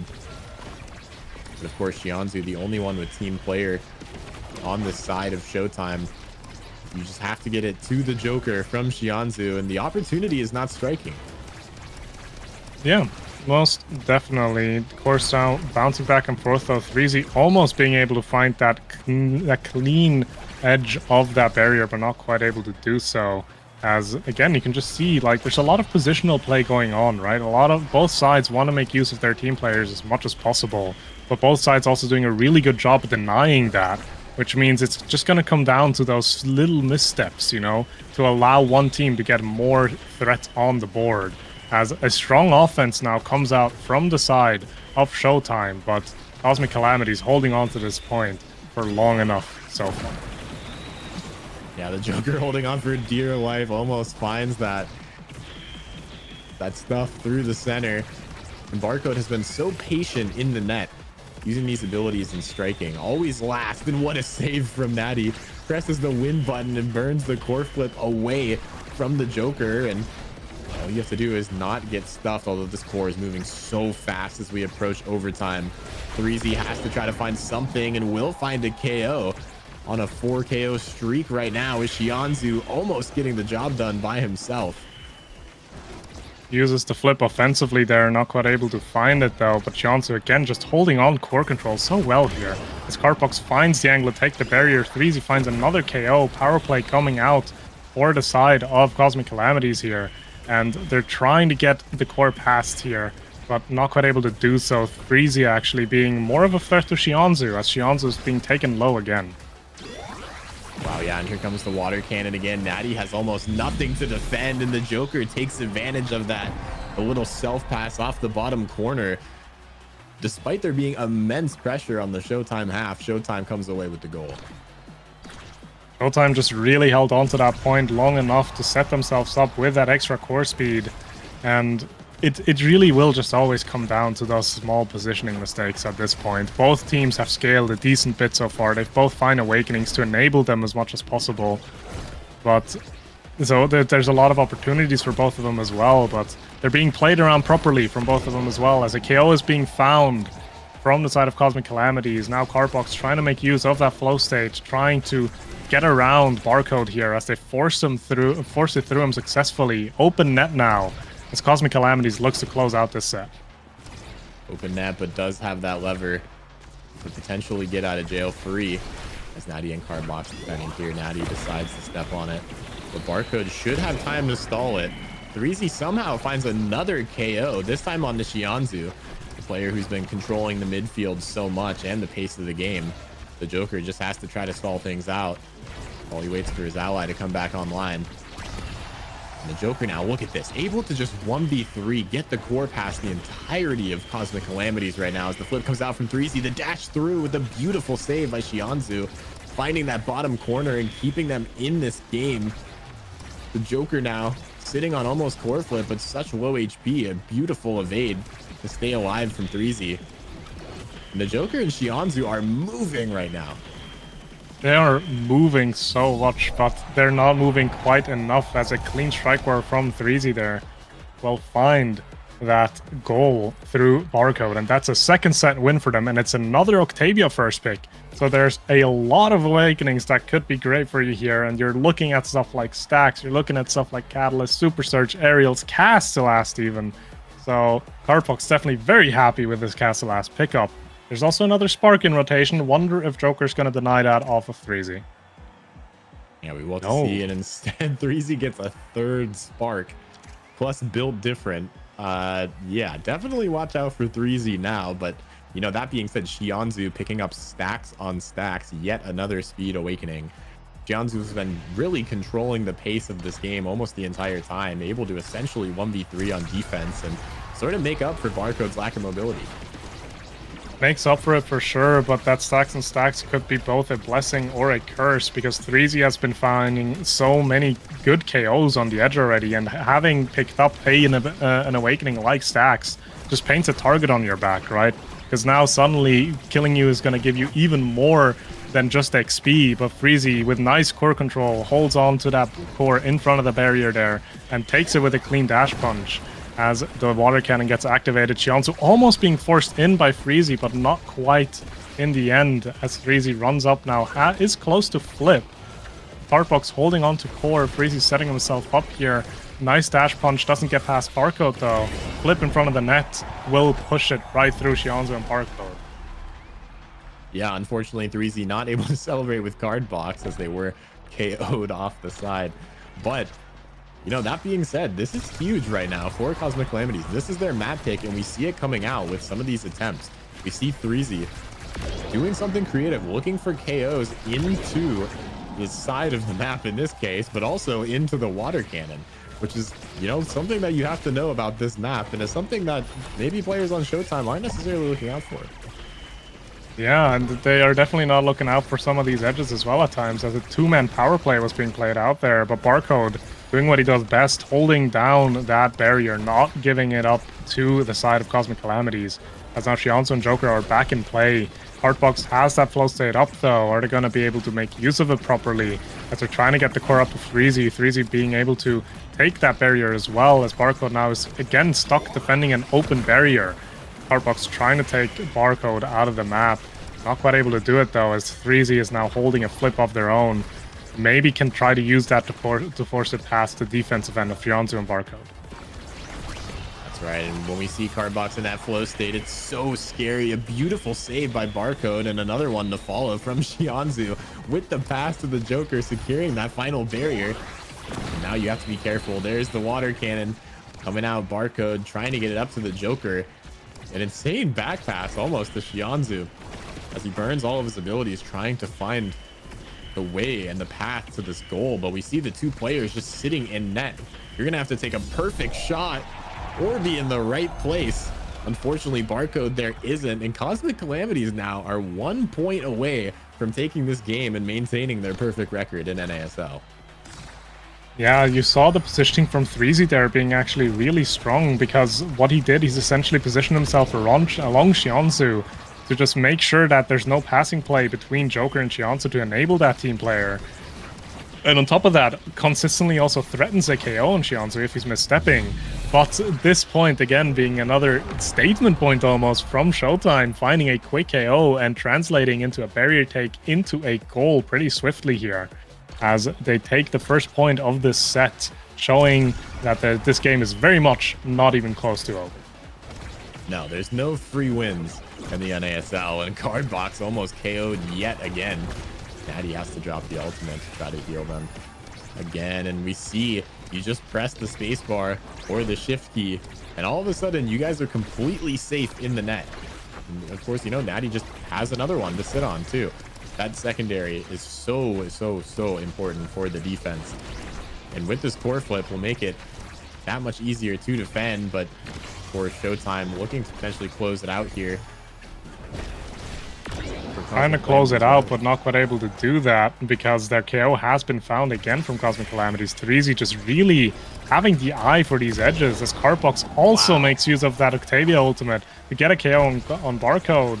Now, are they going to be able to find the barrier, though? Not quite, as Xianzu holds it down. Flip from 3Z missing as well. The barrier finally drops, but Barcode is back on the field. Sure is, but Cardbox is moving quickly with this flow state, and there's a KO and yet a double. An explosive end to that game as Cosmic Calamity evens out this series 1-1. And we're heading to Atlas's lab. 07 in chat for Joker being caught by the water cannon in the end there. But you can definitely see why Cosmic Calamities picked up this map. I feel like they've had such great control throughout the entirety of this game. And 3Z in the end, being able to rack up a total of 9 KOs, just really making good use of that Julie as well. Those 3 sparks coming into play to enable them very, very much. Yeah, I mean, that's huge. Cosmic Calamities doing a great job at taking that map, and for an Inky's game to actually last 25 minutes is very impressive. So, especially one with team player, nevertheless. So we're definitely in for a treat that match, and we'll have to see how these teams decide to switch things up for Atlas's lab.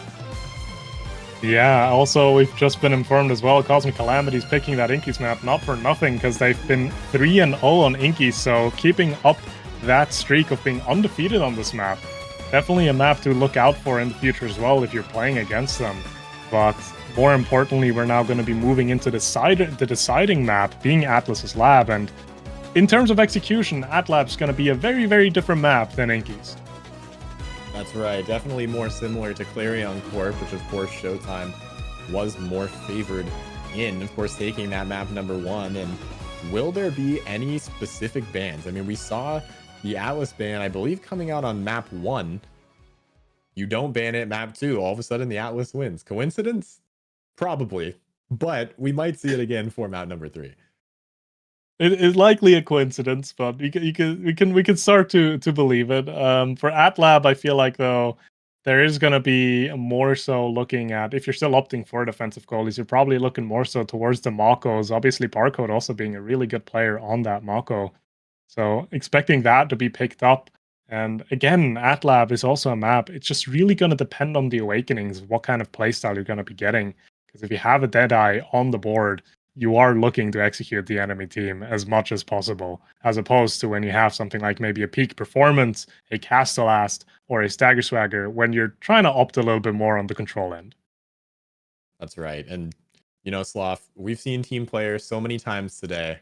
What are the odds that we hit it again? I think the random seed might be broken. Will we get like a 5th game today or a 4th game today with team player? Who knows?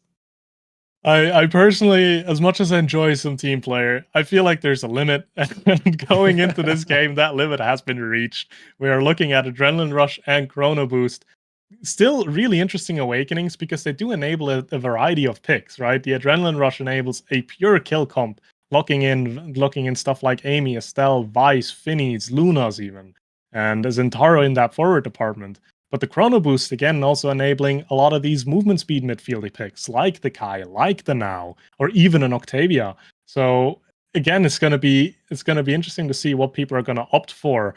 I feel like if there's gonna be a style mismatch where one team tries to play more movement speed heavy and the other team's gonna try to play more kill heavy, it's gonna come down to execution. It's gonna come down to if the kill team can actually take out the control team fast enough that they have really good cards in their hands to win the series. And if they don't, time's just going to run out.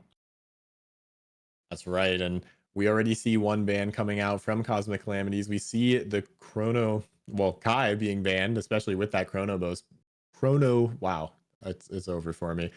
That Icky's game melted my brain. Yeah, I mean, we see the Kai and Octavia bans, of course, 2 characters that are extremely strong with the Chrono Boost. There it is. I said it. Are you guys proud of me? I did it. Good job. You got it out. Yeah, but the Kai obviously being a great Chrono Boost user, and so is the Octavia. Showtime showing some respect to Cardbox's Octavia that game, not wanting to run the risk of having to play into it again, takes it out almost immediately.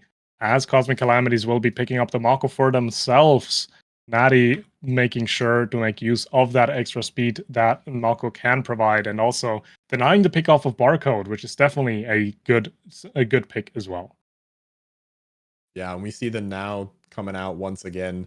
Of course, this time probably going to Shianzu yet again, right? I would imagine. But you know, a pretty good a character if you deny Kai. Now is sort of the replacement, right? You have that stuff, you have those primaries like a barrage almost in a way where you're able to just sort of gain an extra strikes. And so we do see the Now Atlas coming out. That will be a very strong defense for that side, and we'll have to see if the other team's able to break through. Yeah, I'll be intrigued to see what the side of Cosmic Calamities will be picking up for their midfield option here, because like you said, that Now and that Kai, they're really the speed up midfield to just enable and their team as much as possible being everywhere at once. Other characters like that could do stuff like that. It would be something like an Era, but we're being thrown for a loop here as there's a Kazan and Erasmus pickup. Now, I'm personally not quite sure where which character goes. Do you have an idea here? I could not tell you. I mean, I think all that's happening right now is the core controlled comp, right? I mean, we have the speed boost coming out from the Mako, and I mean, it's I don't know. It's basically 2 forwards. You kind of have midfielders, but I guess if you're fast enough, does it matter? I don't think it does. And the thing is as well, if it is going to be a Kazan Rasmus combo for that forward department, you have a Malko behind you that's speeding you up. And in terms of forwards, Kazan and Rasmus both have a lot of core control utilities as well. So I'm very intrigued to see how this is going to play out. I feel like this could be a big hit or a big miss. because the side of Showtime is playing a much more standard, right? Lockdown goalie, speed up midfield, and force forward. So we'll see how well that matches up with each other. I feel like it can work pretty well, but I'm not fully confident on it just yet. I want to see it played out first. Absolutely. And of course, we'll have to see which striker goes to which role. Something you cannot count out because there's definitely some synergies coming out. Of course, we do see the Mako will fall to Natty, who will be playing that on goalie. So yeah, sure enough, Cardbox and 3Z are going to be making this Rasmus Kazan sort of midfield forward combo work.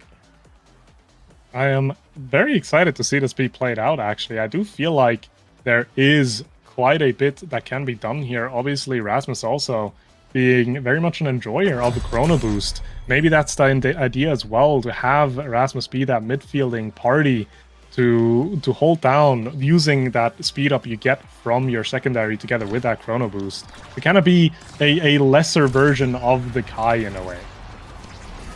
That's right. And game 3, this is the decider really for Cosmic Calamities if they're able to keep their perfect run established throughout this. And if they keep doing double barriers like that, I think they'll be able to go 6-0. If they keep that up, that is for sure, but there's still an open net and there's still a barcode to get through as Shionzu also assists on the defensive end there. Joker getting rather low, but in turn takes the barrier. 3Z also being down to his last evade there, walks into the now sentry on accident, is bound being staggered as now the force is coming out from the side of Showtime, but not quite able to find the goal just yet. As Joker almost gets taken out, but not quite yet. Yeah, both of these teams almost losing a player, but somehow no power play yet. As we start to approach overtime here, 3Z and Cardbox have a lot of pressure, but immediately relieved by the core flip. Joker, unfortunately, not able to find it past Natty's secondary there, which survives just a little bit longer than you might expect. Joker now looking for this dribble with the flick, taking so much damage from the center of the map. The healing does come out from Atlas, but the Joker is just all the way past midfield, trying to be a bother to Natty. Yeah, if the side of Showtime is not lacking anything, it's gonna be healing together with that now an Atlas pick, right? So Joker will have some utility to stay up there, but also finds a nice little catch there to shoot it in between Natty and Cardbox. Sadly, neither of them really being able to defend that straight away as they find the first goal. Energy-wise, though, there's still a pretty strong advantage for the side of Cosmic Calamities. They do have 2 flips to their name. Are they going to be able to use them, though, to find maybe a double barrier here? That's right. And, you know, the Joker on this Asher forward is such a problem, especially against Natty, right? We see Natty there trying to use that primary to just assist the forwards, right? To keep the core with Cardbox and 3Z. But instead, the Joker just sits in between the passing lane and makes it so you can't do anything. Although, once the core does get there, 3Z will just flip it into the top corner. They do use both of these both of the flips for this play, so they have caught up in terms of goals. But now, obviously, they're playing in a pretty hefty energy disadvantage as Joker is getting close to having a flip, has it now, uses it in front of the barriers, almost double barriering, not quite though, has to dash into 3Z's open umbrella, will take him out of the map. Power play in favor of Cosmic Calamities here. Are they going to be able to find it both of the barriers, or will it just stay at one? Yeah, Barcode with a good strike shot will allow the Joker to come back.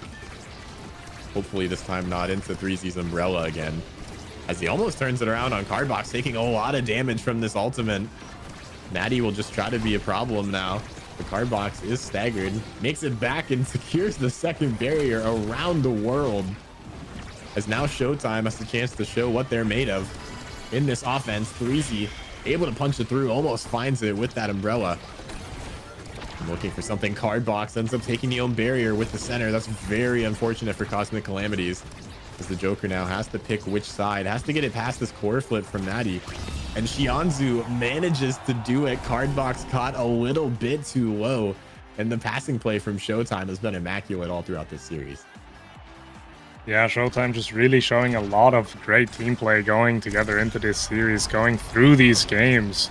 Just really taking advantage of the slight missteps that happen from time to time from Cosmic Calamities, but Cosmic Calamities almost immediately punching back as they take one barrier. Flip comes out from Shionzu there, doesn't find anything though. Joker uses the flip here as well, but gets immediately caught by Natty. Shianzu now down to no evades, pretty low HP as well. Needs to be careful not to die.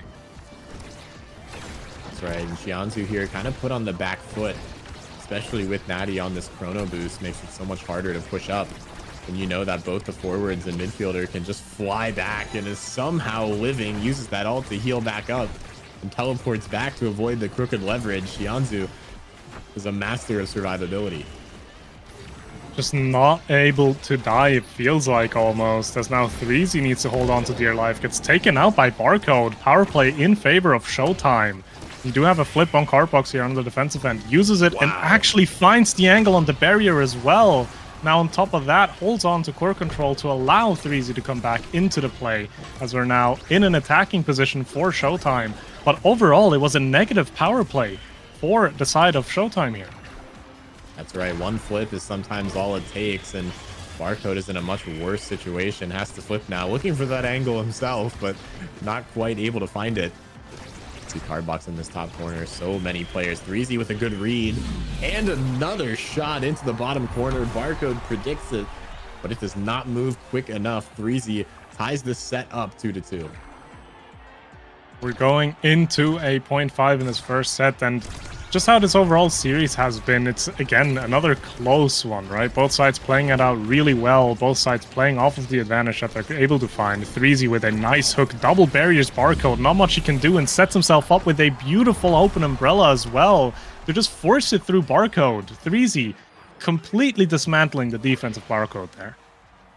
Yeah, Cosmic Calamities looking strong, able to score those 2 points in a row, and once again we have yet another insane awakening opportunity here. We see Catalyst and Ego as two huge energy awakenings popping up, but also Prime Time on that crooked leverage is going to do some work for Threezy, able to have so much more core control, especially alongside Cardbox.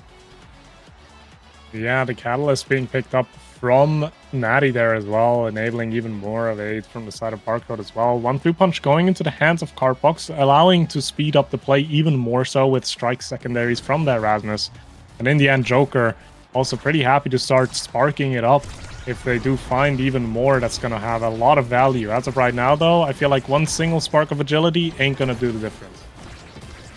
It might not, but that speed will help a little bit, at least with those magnetized souls, as Barcode barely manages to get back to that second barrier as Natty drops one of their own.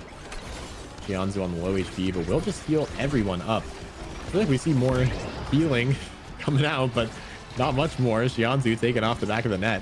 We'll have to see if they can capitalize on it, as there's 5 seconds on this respawn. The pass up to Cardbox, looking for that pendulum swing, not quite able to find it. Using that Death Touch on Joker, trying to see if they were close enough to the edge, but in this scenario, not quite, as we reset to neutral. Back into neutral play, the side of Showtime almost finds a lethal attack there, but Natty doing a really good job holding it down. Has a flip to his name as well if he needs it, and Joker now getting a bit low, needs to be careful. Flip comes out, but a nice strike shot shuts that down. Natty doesn't even have to use the flip to defend that.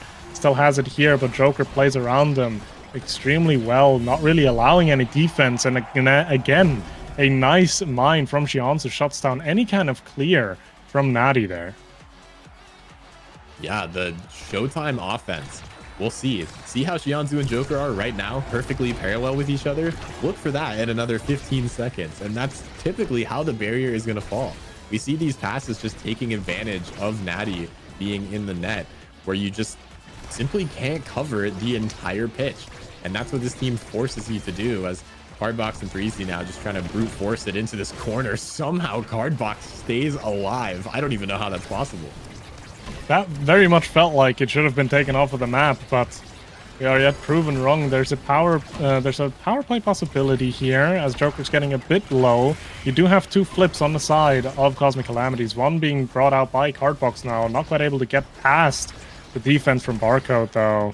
But that still means there's abilities that have been used to hold on to that barrier. The abilities are going to come back though now, as Showtime holds the core on the half of the Cosmic Calamities pretty well. She also has a flip to his name as well, so does Joker now. Are they going to use it though and find this barrier? No, Joker has to use it defensively to not die, but a beautiful ultimate from Asher will force Natty away from the defense there. Flip from Shionzu comes out, and with a nice combination of abilities and strikes, the side of Showtime will find their second goal of this set. Yeah, the Joker, beautiful. That's all you need to do to get it done. It's simple. Just click second. The Joker is someone that can consistently do that, especially on this Asher character. I see Barcode now. Almost survives that, but ends up losing that bottom barrier. Of course, that's okay. It's the second one that matters. As Natty looking to survive both of these. Cardbox will be in the bottom, but Breezy's taking some damage. We see such a good job of Cosmic Calamity just using that speed, especially Cardbox using that secondary to just self-clear it, as they know no members of Showtime are going to be able to do anything about it. Yeah, that Chrono Boost just really enabling Erasmus to play something like a midfielding position as well, being able to catch up with basically anything being thrown at him as they clear the core through the bottom again, try to set themselves up for an attack, but Barcode interrupts it so early. And again, 3Z Breezy just takes a lot of damage, needs to be careful not to be taken off of the map here, as Natty has a flip for the defensive end. We'll see if he has to use it. A nice primary from Shionzu, though, forces it right past Natty, and Natty a little bit slow on that flip as well. As there's now an open net on the side of Cosmic Calamities, so is there one on Showtime as 3Z Breezy finds the angle.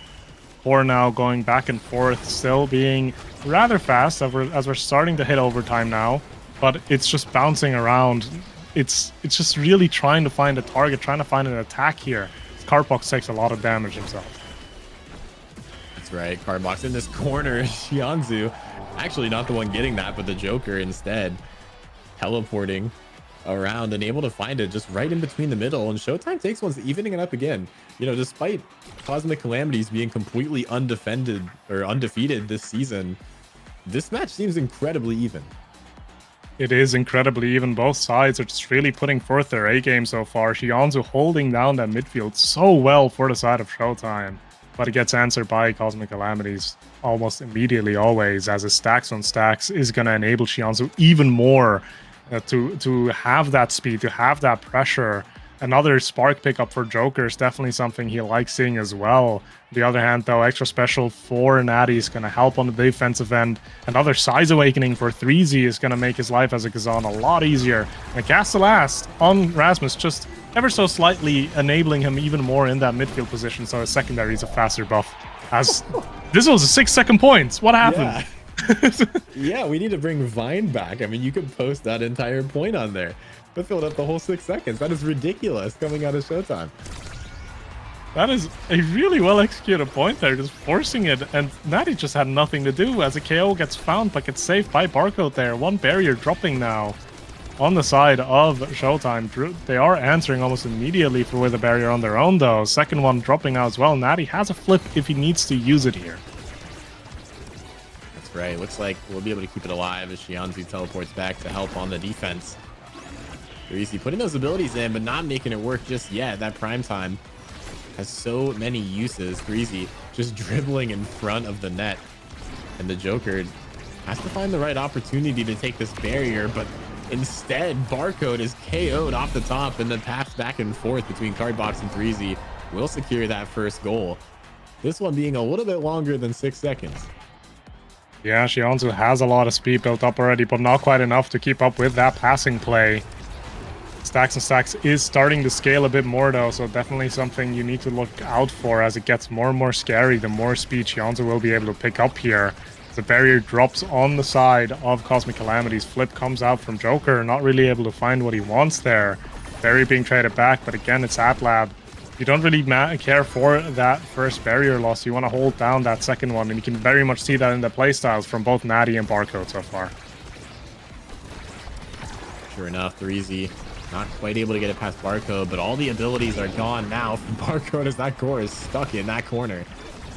And speaking of which, Natty with the strike shot, the ult can almost reach the goalie box there, but 3Z in the right place at the right time, able to catch that core and secure yet another goal for Cosmic Calamities. One more, and they are up 1 set against Showtime, which is clearly no easy feat as we've seen in the series.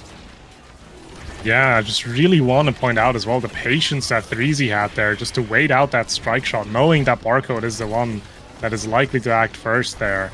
and just immediately punishing it as soon as that strike shot came out.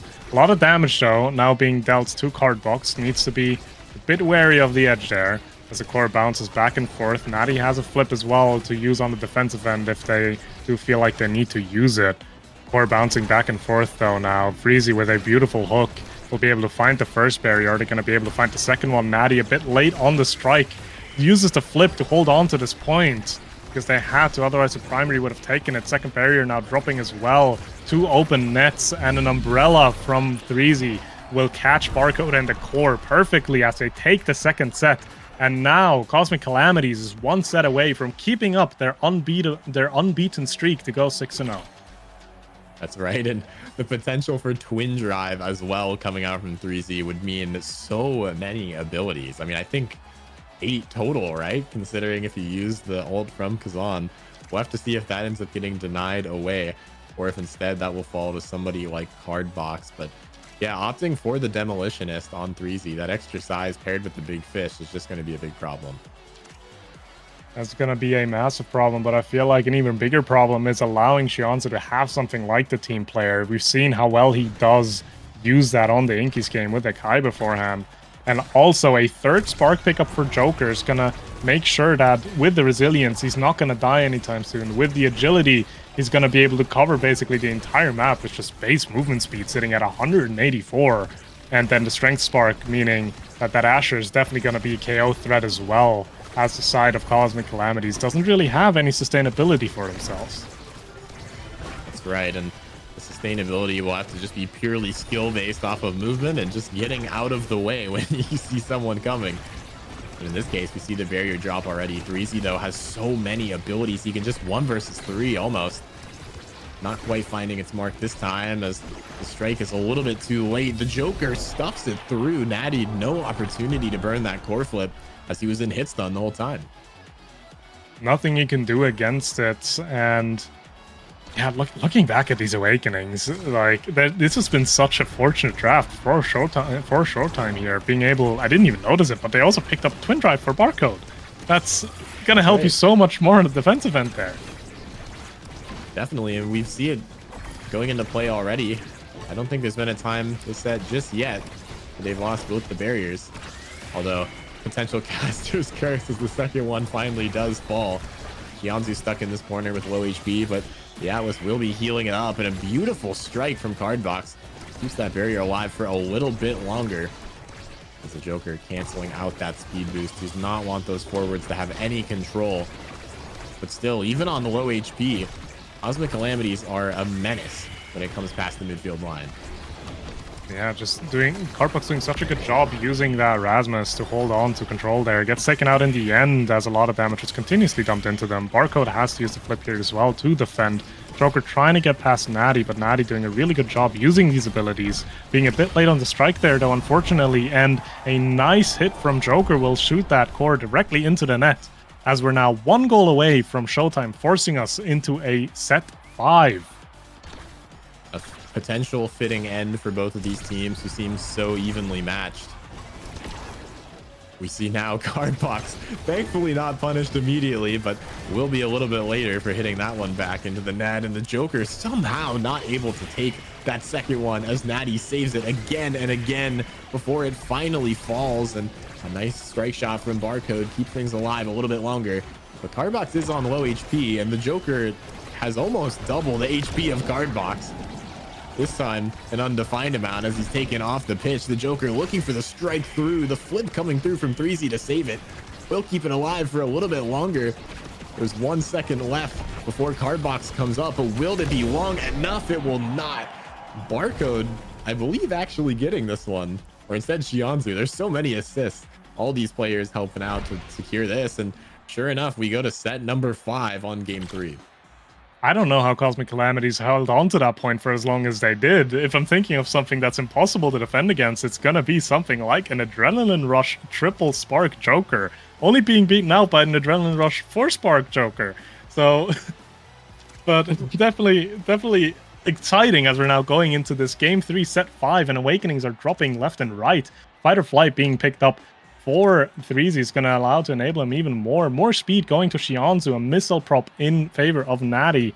allowing that Mako to be so much stronger as well, and Barcode extremely happy to pick up something like a Rapid Fire, making use of these primaries even more now to hold on to this point as we're going into this final set of the series.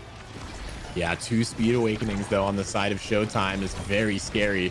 We've seen what they're able to do with these speed, especially players like Xianzu and the Joker, who's looking to get it through right now. 3Z on such low HP, actually able to steal that orb, I believe. Will be healed up a little bit, but not before almost being taken off the pitch by Xianzu. Just really quick want to point out, by the way, the base movement speed from Joker is sitting at around the 300 mark, and the way he's running around that midfield line as well, making use of these mag souls so much, he's essentially playing on 700 movement speed permanently. So that peak performance is going to do so much in terms of that movement speed. Asher being fast is not something I would really want to be dealing with, as the Atlas orb also explodes, taking out 3Z Breezy, and a clean flip from Xianzu takes the first goal of this last set. Yeah, not at all. I mean, Asher is just sliding around the map right now, and Natty, despite having incredible goal line saves, is just not able to keep that one alive. We see Showtime with the lead in this series now. But of course, we saw a 6-second goal. We can see it happen the other direction. Hardbox and 3Z now looking to burn all their abilities, and that Mako jail working out very nice to secure that. Barcode keeps that second barrier alive, but the pressure is still very much on. The flip coming out from 3Z immediately cleared away off cooldown as the core is moving so fast. The flip has to come out. The Joker gets one, and Cardbox survives, but 3Z is taken off the map right now, and we see a power play yet again for the side of Showtime, and the flip actually secures the barrier. No need to shoot it, as the Joker has to find this here. 3Z looking for that last barrier, but you can't push too far, otherwise you'll get punished for it. Natty trying to clear it away again, but instead is KO'd by the Joker, and Showtime is 1 point away from ending Cosmic Calamities' reign. This just seems so impossible to play against for Cosmic Calamities. There's so much speed coming up from Xianzu. The Joker also, with all these awakenings, is just such a huge threat. Cosmic Calamities doing everything in their power so far, getting really good attacks going, but it just gets recovered so well. And even if you get past that midfield line, you have to get past Barcode, who has a Twin Drive, a Rapid Fire, just so many abilities to use as well. They find a barrier in the end here on one attack, but the second one still needs to drop. Barcode now using the flip to get an offense going, not able to find the barrier himself there. As now Cardbox with that extra speed on that flip as well. Going to try to get something going, but not quite able to do so. Natty holding on to this barrier though really well, as the side of Showtime just is so oppressive with that speed. And remember, every second that barrier is being defended is 1 less second on Barcode's cooldowns on your next attack. It's so hard to get it past, and we see Natty using this extra special, trying to keep the Joker away, but Xianzu has the flip. So does 3Z and Natty, and Xianzu on a low HP, able to just heal fully off of that. And 3Z's flip amounts to nothing as Barcode just uses that secondary. And you can kind of see it as well. The side of Cosmic Calamities are trying to shut down this comp as much as possible. They're trying to take Xianzu out of the play completely, but that's where that Stagger Swagger comes in, right? It's just not it. They're just not able to find it because they have to go through a Stagger Swagger. They have to go through a Now. They have to go through an Atlas healing. As a KO is now found for the side of Showtime. A second one is found as Natty now has to hold this down somehow. Uses the flip, holds on to the point as of right now. 3Z Breezy back in the play now. But Natty not able to find that clear angle as well. Joker just being incredibly annoying in Natty's face there, using those primaries, finding the angle, finding the second barrier, as now the side of Showtime will try to set up for a second and a third and last goal to just take this series home. That's right, and they're so close. All you have to do is get that core moving quick enough, and we are in overtime. Joker has to try to find the pass to Xianzu, who's looking for it off the top corner, but 3Z wins the strike war. 3Z has to try to take this barrier. We see Barcode using the ability. Cardbox getting it out, and Natty securing that clear, but 3Z push forward. Both of those abilities are gone now. Cardbox and 3Z have the opportunity to take it, and they sure do. They're looking to try to keep themselves in this game. The flick from the Joker not quite finding its mark as we see the stun coming out from Xianzhu. And that will be all she wrote. Showtime defeating Cosmic Calamities' perfect streak in this series in taking game number 3. It started to look like Cosmic Calamities have found their way back during that point, but ultimately it wasn't enough as the core does go in, and Showtime just puts a stop to that win streak. But it was an incredibly close series. It was so difficult to play for Cosmic Calamities in the end, and somehow they still held on to it to make it as competitive as this. Yeah, that was an incredible showing from both of these teams, neck and neck all the way down to game 3.5. Absolutely brutal, especially with that core speed and with everyone else is moving. The Joker had an absolutely demonic build, 48,000 or 47,000 damage coming out from them alongside 5 KOs. That is so hard to deal with. And then Xianzhu just controls the core, 289 redirects on Xianzhu. Absolutely ridiculous showing from both of these teams. Yeah, incredibly strong, and two teams that I feel like you can almost expect to see in the playoffs if they're continuing to play to this level, right? So hopefully not the last time they're going to clash against each other. But in the end today, Showtime was the team that was able to find that victory, to find that final game. And yeah, Cosmic Calamities, really strong showing. Still, like they dropped their win streak so far, but I don't think this is any series you want to be you're going to feel bad about. That's right. And I believe if Cosmic Calamities actually win one more week, they do secure a slot in playoffs, which is ridiculous considering it's only week 6 right now total. So when we come back, you are not going to want to miss it. Demons Raw versus Bun Bun Bonanza. Sloth, is there anything you want to close us out with? Honestly, we've just had 2 very good series today, and I'm sure the rest are going to deliver as well. So stay tuned. We'll see you in a bit.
Hi, I'm Gumi, and I'm the captain for Demons. Hit it to me, I'm gonna score. I will never be defeated.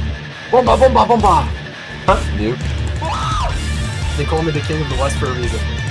Ready to lose another NASL? Kainu gets it back into his hands, moving up. Gumi from the top rope. Offense as well as offense. They're just back and forth right now, and Joker trying to put it in, but Gumi is just always there on the sky right now. Demons Raw, Gumi looking low, Snake looking low.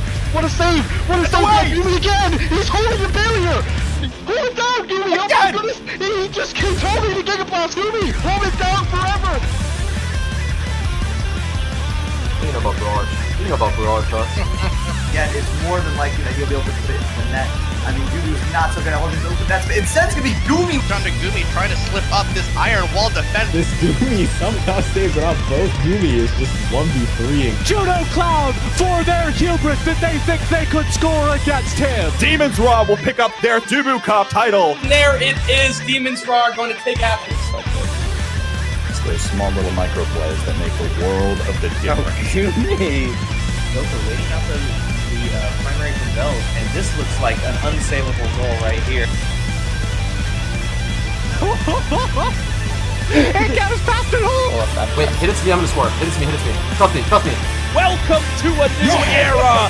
Demons Raw are your North American Strikers League Season 4 champions. Nuts! It's like stop to trust me, bro. Stop to trust me.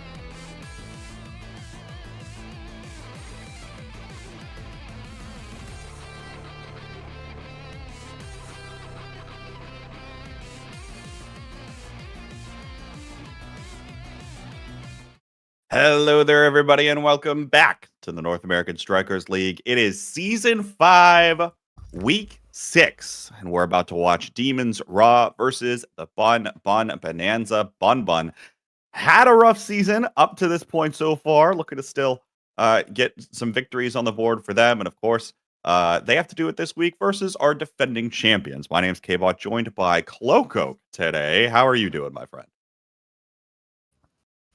Doing fantastic. Yeah, I mean, back in Nassau, you can't go wrong with any match.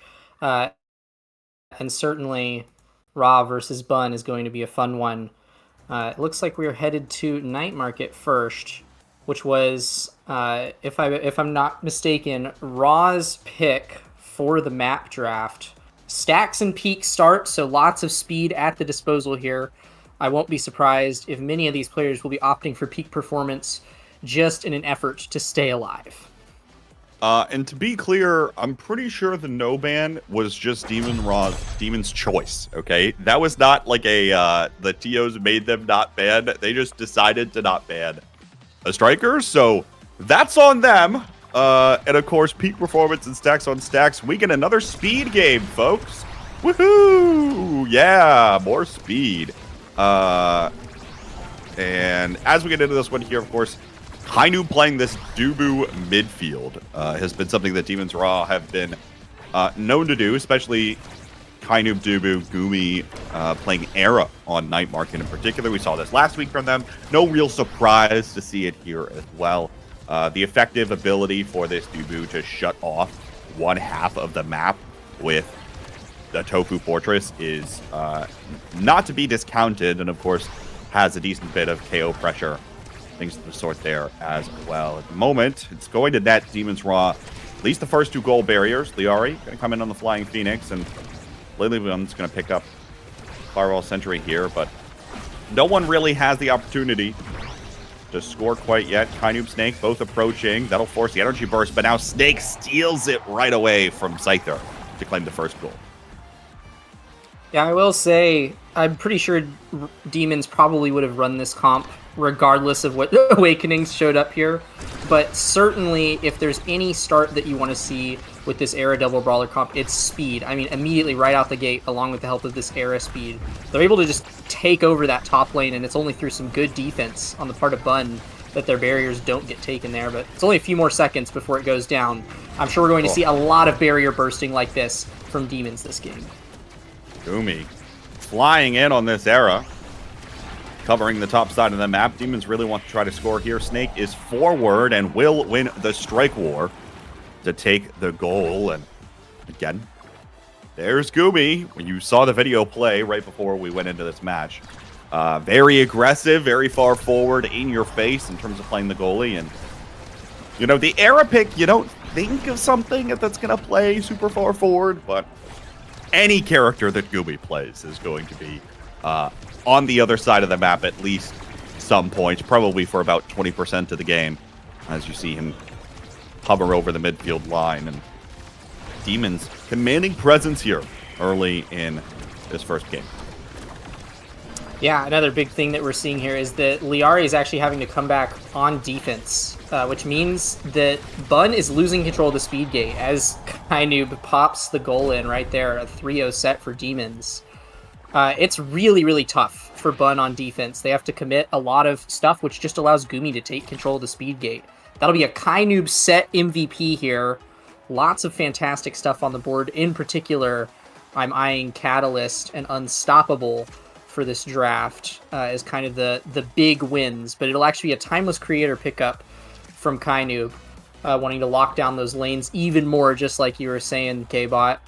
More speed for Snake is never going to be a bad option, but it will be the Catalyst that falls to Scyther in the goalie position. Rest of the draft, relatively standard. More speed on Gumi is going to be big as we jump into this next kickoff. Yeah, I think, you know, if you're Scyther here, you're thinking, all right, I might as well take away the Catalyst. There wasn't a lot that you really wanted, I'd assume. But maybe thinking if you pick up the Catalyst now, you're denying that away, and maybe you can find Egoist in a later draft. It'll be difficult to do, especially as Demons Raw start running away with the game. That'll be first priority, but KO happens here early. Kainoob taken off the pitch, so power play opportunity here. Liari finds another KO, and now it's a formality to get the goal in on the double power play. Well done. Find a couple KOs here. Maybe this is the path to victory for Bun Bun, but of course, the more that you start winning rounds against Demons, the more disciplined they will become. Always the fear with this team, but Bun is rocking an energy advantage right here. That'll be a flip burned by Lily Bun immediately for the barrier. And as long as they keep their energy economy up, there's a pretty good chance that they can take this as they get the last barrier. Scyther now flying in. Does have the energy burst. Was looking for an offensive play. Got stunned for a moment, and the core got away from Bun Bun Bonanza. Liari saying hello to Gumi in that goal box. Scyther, nice use of the energy burst, keeping the goal barrier intact. Lily Bun can't quite get it past the rollout log of Kainoob. Here's the firewall sentry, but the core still finds a way past it. Liari now on the dribble is going to get shrunk, but a glitch pop from Lily Bun is going to be what puts the goal away, capitalizing on that clear angle from Gumi. Yeah, very smart timing on the glitch pop as well. If Lilybun had tried to predict with that ability, Gumi almost certainly would have never gone for that clear angle, but recognizing that she was in position to just react with it, she just waited to see where Gumi struck. Very smart way of going about your offense. But in the meantime, it is Raw who are currently on the offensive. Oh! Tofu Fortress comes up. That is a nasty one there. Will guarantee the goal barrier, and the core will find the back of the net as well. I actually thought that the core wouldn't have the opportunity to slip by it on the top side, but indeed it does, and there you find the power of this Dubu pickup, which in general, as we've seen so far, not actually a very popular striker in the league up to this point.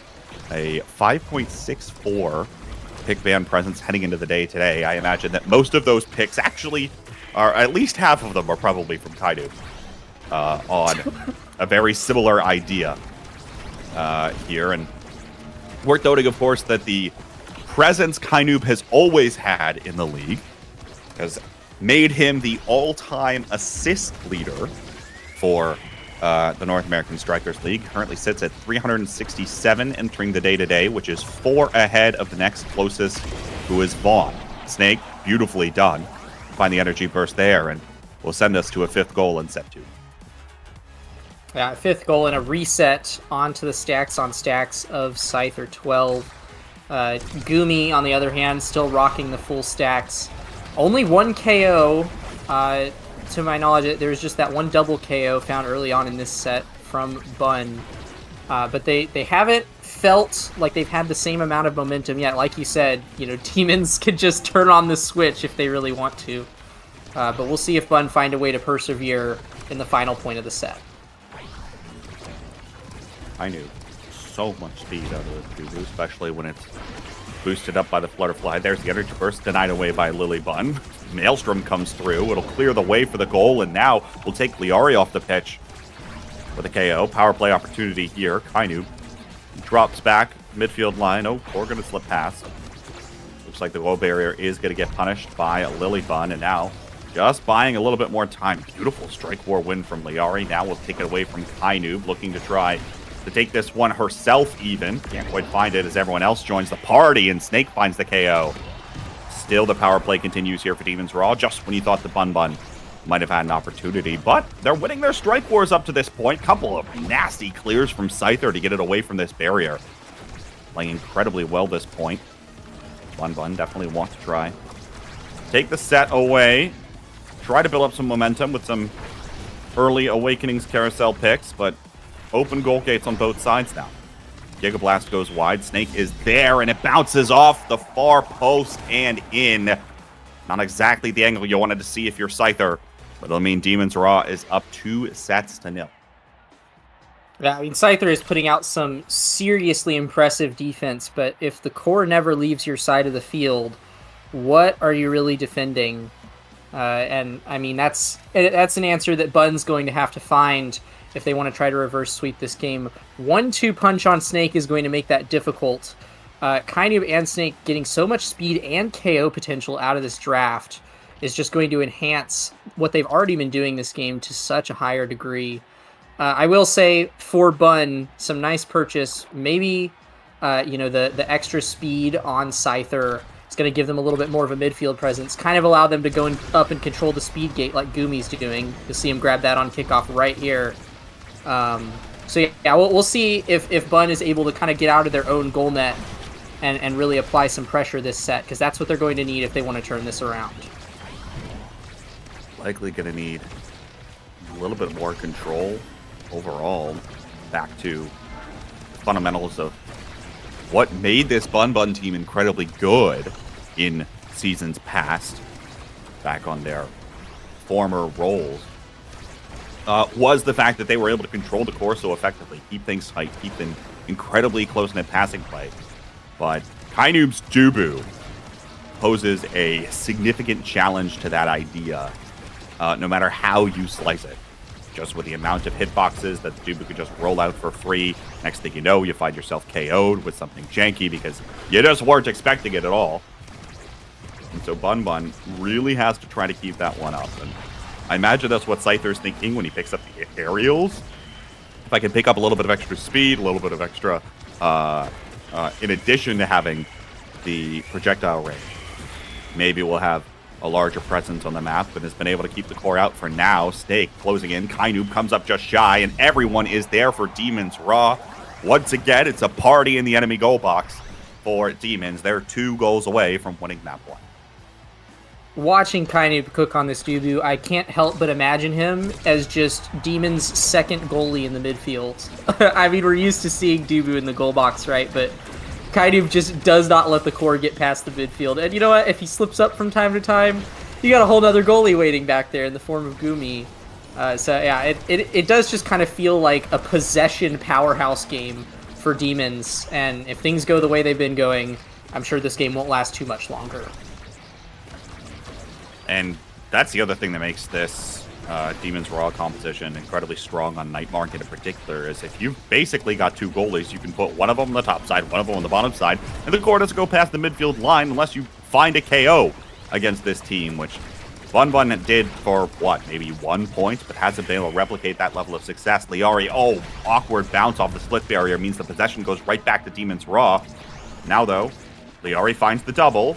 Would look to take it herself off the dribble, comes up just shy on the punch. Kainoob, though, tries to maintain possession here. Lilybun will win the strike war. Liari to herself. No, awkward bounces even still for the Bun Bun Bonanza squad. Can't capitalize on some of these breakaways thus far. Overtime now. Firewall Sentry is out. But can't find the core there. Keep it trapped on the opposite corner, and there's always a way around. Liari so close, but just off of the near post. Lilybun, once again. One more time up to Liari. No, Gumi's going to find the energy burst to take it away. And now it's Scyther needing to hold on the backside. Does have the energy burst ready here as well. There's the check from Snake. Scyther will use the energy burst, and the core continues bouncing off of the corners. Good save by Scyther there. Kainoob back up to Snake. Checks. Lilybun is there, just at the edge of her strike range. Able to keep this one away, but Kainoob on the dribbling play. There's the energy burst and the collapse on the goal. Beautifully done from Demon's Raw, and they're now on game point. So some of y'all might be looking at that last point and be wondering, why did it take Demons so long to score? And I think I have a very good answer to that. They are waging a war of attrition right now. You have two massive hitboxes in the form of Asher and Dubu. They're both very fast, thanks to their Aragoli and Speed Awakenings. And so they can just afford to kind of sit here and strike until there's an opportunity. So we're seeing Bun use like a lot of abilities just to try to keep the core at bay, and then Demons are able to swoop in when the opportunity presents itself, kind of getting the roll on to Liari there. Oh, and there's the goal. That's the game. Demons take match 1. Game 1 for Demon's Raw, to hardly anybody's surprise on Night Market here, playing this Jubu, which continued to be a massive problem for the Bun Bun side of things, and just couldn't quite find the opportunity to have a goal. Sure, there were some opportunities for Liari there in some of the points, but those were, few and far between in the grand scheme of things. And especially, the one thing about Demon's Raw is that once they're able to find an ounce of a setup, they'll be able to capitalize and find the goal when it matters most. Kainoob will add 5 assists to his all-time record in this first game, and we'll see where the rest of this one goes, because that did not look very good for Bun Bun here, who again, struggling so far this season. I imagine just hasn't quite had all of the time that they might have liked heading in, but they are on the brink of just being out of playoffs contention, especially with a loss here. It all but basically mathematically takes them out of playoffs contention. So a tough opponent to be staring down the barrel for this week 6, where you're still winless. But they're gonna have to find a way, and I don't know if you can find an answer. It'll be very much map dependent here, as we now get to go over to their map pick. It'll be Atlas's lab. We'll see what the options are here for Bun Bun, and if they've got anything prepared, because if you've got something prepared, you're on what might be your last life here. You might as well come through. I have to imagine another big part of the stress here going up against Demons. We're about to move to AtLab, which is a completely different arrangement compared to Night Market, right? Sometimes it's kind of half closed with the black hole there, but for the most part, it's a relatively open map. So even if, you recognize your mistakes on that Night Market game as Bun Bun, and you kind of see what Raw we're playing at on Night Market, you can't really take what you just learned and apply it to the next game that we're about to go into. Everything that Bun Bun are about to cook up right now has to be made at runtime. It is an incredibly high stress, high pressure scenario for them, and it's going to take a lot to overcome it. If there's any time to activate the Underbun buff, now would be the time to do it, if you still got it at your disposal. And hopefully they've got something up their sleeves. Worth noting how the rest of this one played out. Kind of interesting that I think Bun Bun elects to take away Demon Deus and then end up playing on Atlas's lab anyway. The two more damage heavy, closer maps overall. And no real surprise here either that Night Market is the eventual pick for Raw. Although I suppose maybe if Demon Deus is left open, I mean, they probably pick Night Market here regardless. I think they've been playing well in Night Market so far this season. Now I'm going to go back and look at that. Let's see. Demons Raw. Give us the statistics. I appreciate that you've got the statistics on I hand, haven't pulled up. I haven't looked at any of them. I haven't pulled up. A named player has been putting in a lot of work on the back end to build out the statistics offerings for the North American Strikers League. So shout outs. Anytime that you hear anybody say any stat in terms of competitive Omega Strikers, a named player probably at this point had some say in putting that up. Demons Raw is now 4-0 on Night Market. In Demon Deus, they have only played one game in which they won. They haven't picked it at all. So they've only picked Night Market. They picked Inkies once, and they picked Clarion once as well. So, yeah, I guess they've looked strongest on Night Market all season, I think. So it's not surprise to see them at all there. Start, we are almost into Striker Select here. Egoist and Timeless Creator are first on the board.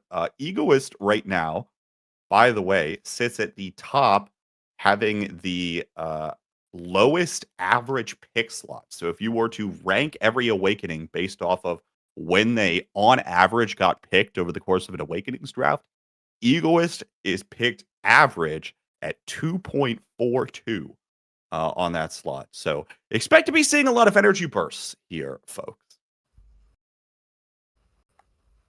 Yeah, it's not really a surprise to me at all that Egoist still sits so high up on the draft priority. It's good on everybody. Everybody's got the energy bar. Everybody loves a little bit of extra speed. Everybody loves a little bit of extra evasion when they can get it.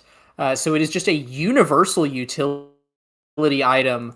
And even after being nerfed so many times over the course of past patches, is still just one of the best picks out there. And yet here we are. Speed is meta. Speed is king once more.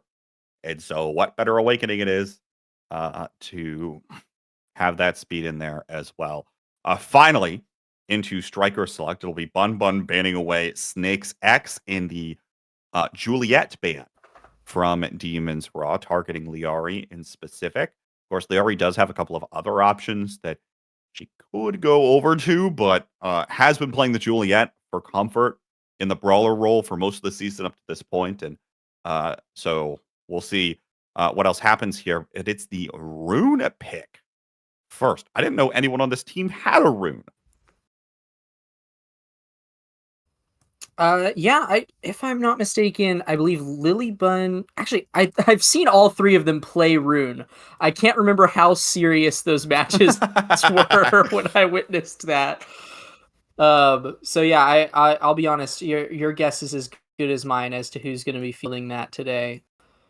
And I'm not surprised at all to see the Aimi show up in this draft though for Demons. Undoubtedly, either Kainoob or Gumi on that is going to be a universal threat. Might be one of the few characters that would opt for Timeless and not go for the Egoist here. That turret can apply a lot of pressure, but I mean, you just kind of can't go wrong, especially with Demons Raw, which have two of the most notable Aimi players in the league. Aimi highest pick ban presence up to this point, but the Bun Bun composition is really what I want to focus on here, because we now see the lock-in of double midfield, and realistically, like, Juno could go to the goal box and you could put Dubu midfield, do the exact same thing that Kainoob was doing a second ago, maybe for the extra damage there too. There's a lot of flexibility in terms of this composition, and no one really in the scoring slot that can just shove the core back, maybe save for the Dubu. So it'll be interesting to see where everyone ends up going here and how this composition ends up playing out. It does provide a little bit more map presence for Bun Bun, which is something we commented on in the last one, them lacking, especially in response to Kainoob playing the Dubu. So we'll see whether or not these creation characters can be in the way and interrupt the general flow of things for Demon's Raw taking this core away. Yeah, if I had a guess, I'm guessing that this is Liari on the Juno, and we're probably about to see a bit of Juno brawlery. And this is Lilybun hovering the Dubu. She can cook on it in the goal box. One of the most notable ice skate Dubu goalies, and still, an incredibly good Dubu goalie even now. And now we're going to get to see her cook on it in the midfield.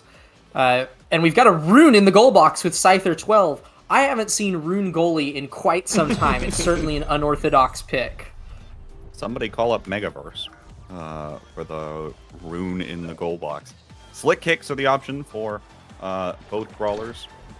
For both brawlers, I should say both midfielders between Liari and Lilybun on Bun Bun. And Egoist obviously going to be the play for a lot of this. But I think Scyther thinking back to the ye olden days of picking a Creation Awakening with Rune on Atlas's lab, where if you just put the anomaly on, they can't get the core around the barrier. So GG, I guess, for those couple of seconds.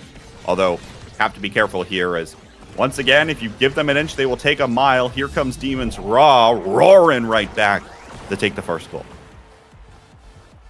Yeah, I will say, to the point about placing pillars on the barriers, that, it used to be a lot bigger threat than it is nowadays, I think, because people have just realized that you can stand wherever the Rune wants to place pillars. Yeah. And especially when you have Demon's Raw, where, Kainu and Gumi are going to get the core up there. You could probably, if the Rune pillars are really that much of a problem, just have Snake go stand on top of Scyther. But we'll see. Barriers are down once more for Bun Bun. Banish here against Snake. Won't find the KO as of just yet. Lilybun will commit something for it, but you try to make the KO happen, and it draws your attention away from what the other two members of doing are Demon's Raw. Kaidoob and Gumi will team up for that goal. Beautiful setup there. Yeah, Timeless turret.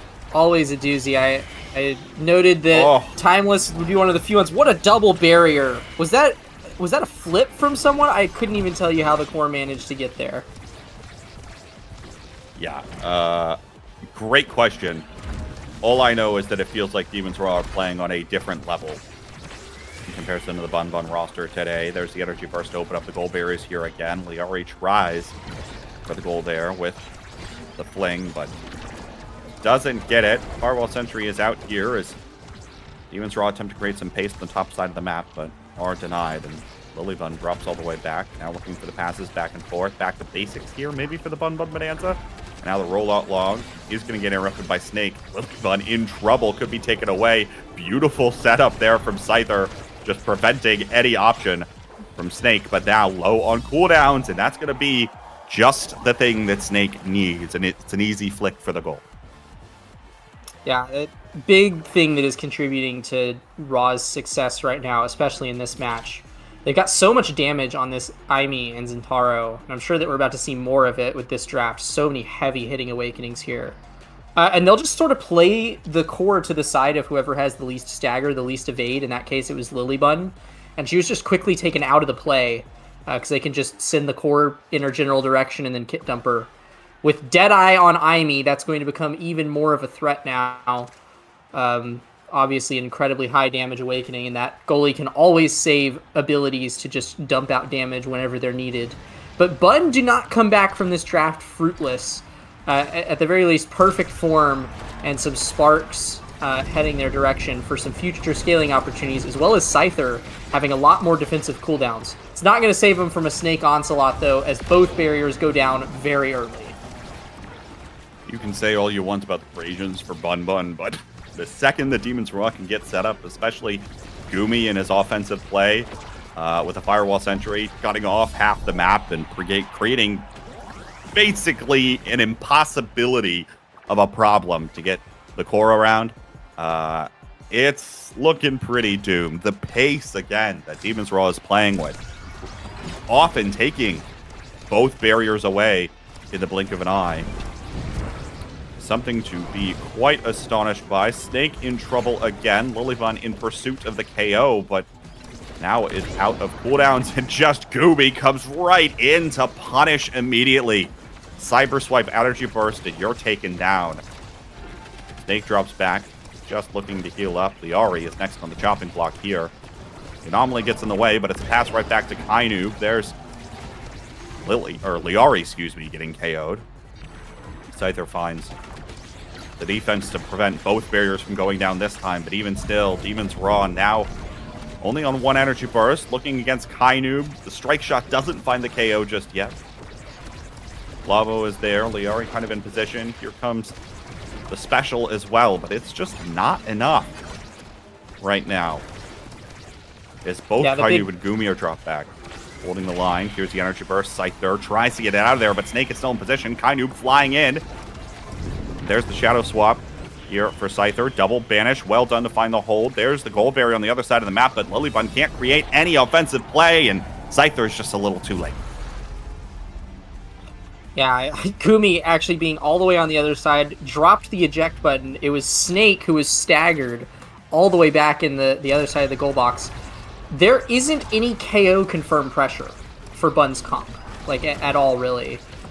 They kind of don't have a way to secure these KOs, and so when one of the Raw members gets staggered, they just walk back and kind of don't really have to fear for their life much at all. I mean, yes, you know, you've taken a member of the reigning champions of the North American Strikers League out of the play for a few seconds, but it's going to take more than that to bring back this game and beyond that, the series.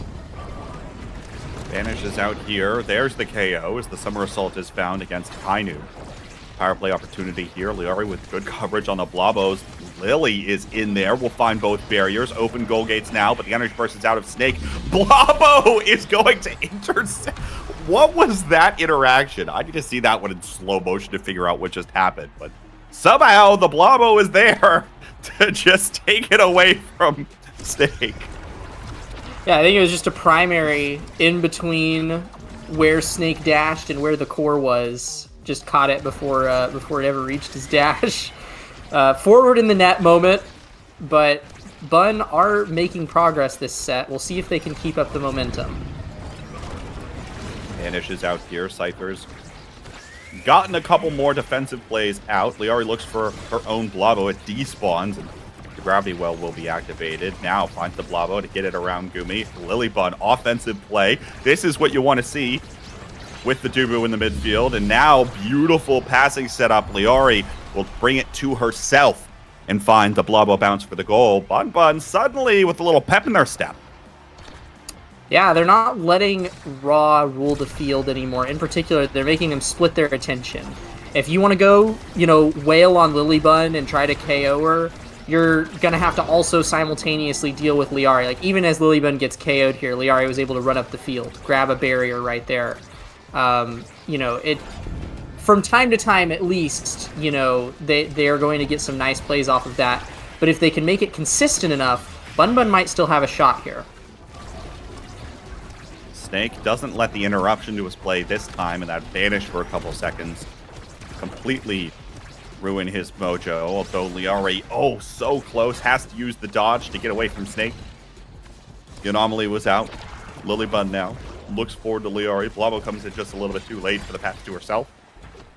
And weird bounce out of the corner there as well. Liari now back up to at least not dangerously low stagger, but Snake in pursuit. There's the vanish out. Scyther going to use a lot of cooldowns, and that's going to allow Kaidu to just walk right forward, use that energy burst in the goal line, and that is the set again. Once more, you think Bun Bun might have an answer, but Demon's Raw will find a way to turn it back on, and it'll be Kainu, of course, selecting first pick in this next draft, and Bun Bun still on the ropes here. Yeah, no surprises that Fight or Flight is what comes out here. I wouldn't be surprised if Scyther picks up Manu here. Yeah, it could have opted for the team player as well, but it actually looks like Lilybun will be going for that instead. So lots of core speed and defensive prowess on the side of Bun Bun here, but so much more damage and speed for Raw. I mean, both of these teams are kind of, you know, playing their own versions of the game. But I mean, Gumi has Deadeye Super Surge. can really just delete you from across the map whenever he wants. It's going to take a lot of defensive cooldowns from Scyther to put up with just this constant power play that Raw are about to have. Yeah, and right now has to hope that he can find, a little more off of the perfect form to try to regenerate some of these anomalies, right? Like, there's not a ton that Scyther can do. Gumi, 4 KO streak now as the power play continues for Demon's Raw. Double banish, though, comes out of Scyther. Core find a way around the anomaly, though. Oh, no. Demons, 2 goals away now. Yeah, the Demons are showing no signs of stopping. This train left the station long ago in their books, and they intend to let it arrive as intended. There's a flip pop combo, or not even a flip, but just a blink into glitch pop from Gumi. A little bit of a slap in the face. I believe Lilybun was the one who originally popularized that combo, and here she is getting taken out by it. But Bun do manage to find a KO in return. Scyther already has basically used everything in the runes kit. So Lilybun has to drop back, play a little bit defensively for a moment. Liari does find a barrier, but 2 energy bursts online. There's the Oni's played out. There's another anomaly. Scyther's already used the shadow swap, but an actual solid defense there just denies the energy burst, sends it right back the other way for Lilybun here. And the Bun Bun will at least equalize the set. Was that kind of trying to catch the lost Strike War with a Giga? Is that what just happened there? I would have to look back at the clip to parse that as Lilybud gets taken off the map once more. But, I mean, it is a point for Bun Bun, and they'll take those whenever they can get them. Take a point, but lose a member early in the next one. Gumi, come on, man. Come on. Really? You're really going for that right now? In set 3, you're up 2 sets to 0. You're trying to do a little backwards clear run. You know what? Fine. Mind of his own over here. The Demon's Raw captain. Snake low on stagger, but still maintains decent control here. The anomaly isn't quite going to do it. Has to commit the energy burst here as well. Kaidu going to interrupt things, but the double banish comes out here. Also caught the core, but Scyther can't keep the barrier up for any longer. Kainub still with control. Liari's going to have to jump back, and now gets denied the core flip with the barrage. Scyther has the anomaly at the ready here. Kainub once again also low on stagger, and Lilybun has dropped back yet once again to attempt to assist in the goal box, but it's almost not enough. Scyther going to find the redirect to himself, but here's the goal line flip into almost is sent away by Lilybud. But again, everything is burned, and that leaves the opportunity on the top side of the map. It is now match point for Demon's Raw. I gotta hand it to Bun. Like, they're defending for way longer than I expected them to. Their barriers are staying alive. They're keeping it out of the goal box. But they're never going to get any offensive opportunities. Like, it is always Bun on defense, Demon's Raw on offense. And, like, you have to score points to win this game.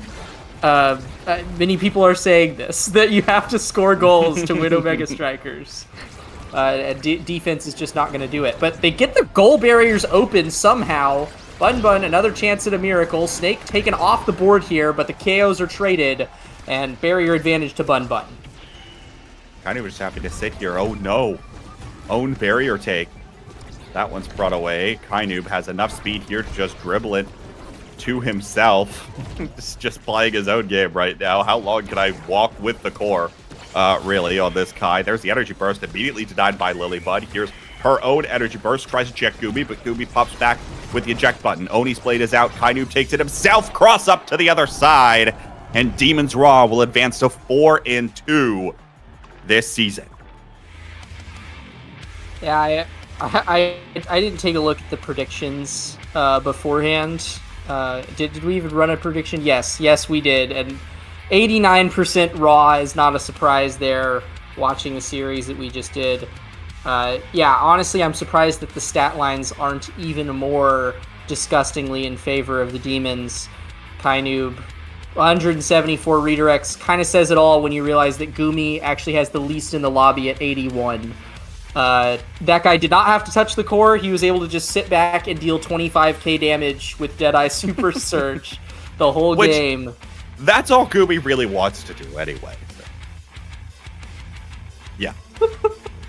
Why do you think he picked up Kainoob in the first place? Lets him have more fun.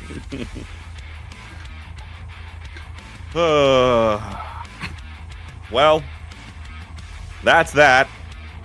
Demons Raw will take the match. Bun Bun now 0-6 this season.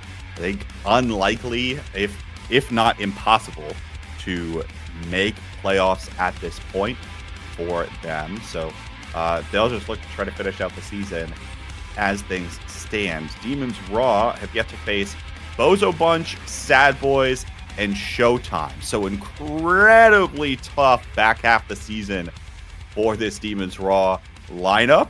This might have been the last match where they got to have a little more fun, because the teams that they've yet to play are either incredibly storied and respected teams, or obviously this Bozo Bunch team has been popping off so far this season and is in the running there in the middle. So we'll see how this ends up going for them. Obviously, we've seen them having fun, but what's going to happen when they start to get tested? Time will tell.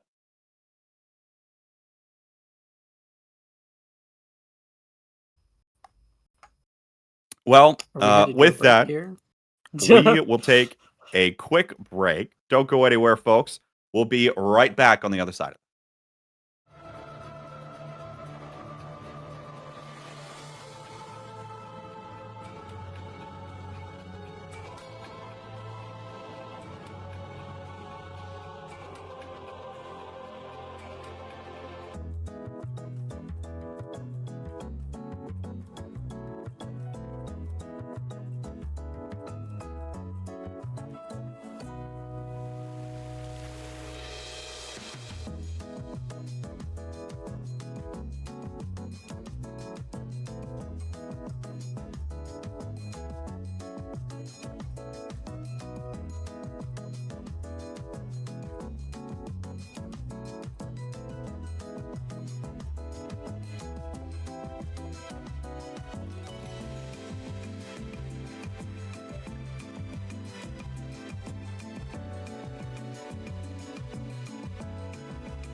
And welcome back, everybody, to Season 5 of the North American Strikers League, where we're about to get a rematch of the Season 3 Grand Finals between Sad Boys and EKC. First off, our teams are waiting, so we're going to run through things real fast for you. Map pick ban went about as expected. Sad Boys have been favoring Night Market despite being 2-2 on that map this season. EKC picks up Atlas's lab, which has been their favorite, where they are undefeated as well. So we'll see whether or not the Sad Boys can turn it into Vaughn's lab once more. Playground will be our final map, and the striker selection has already happened. So the Luna was banned away by Sad Boys. EKC bans away the Zentaro. Other than that, pretty standard stuff for everybody playing up to this point.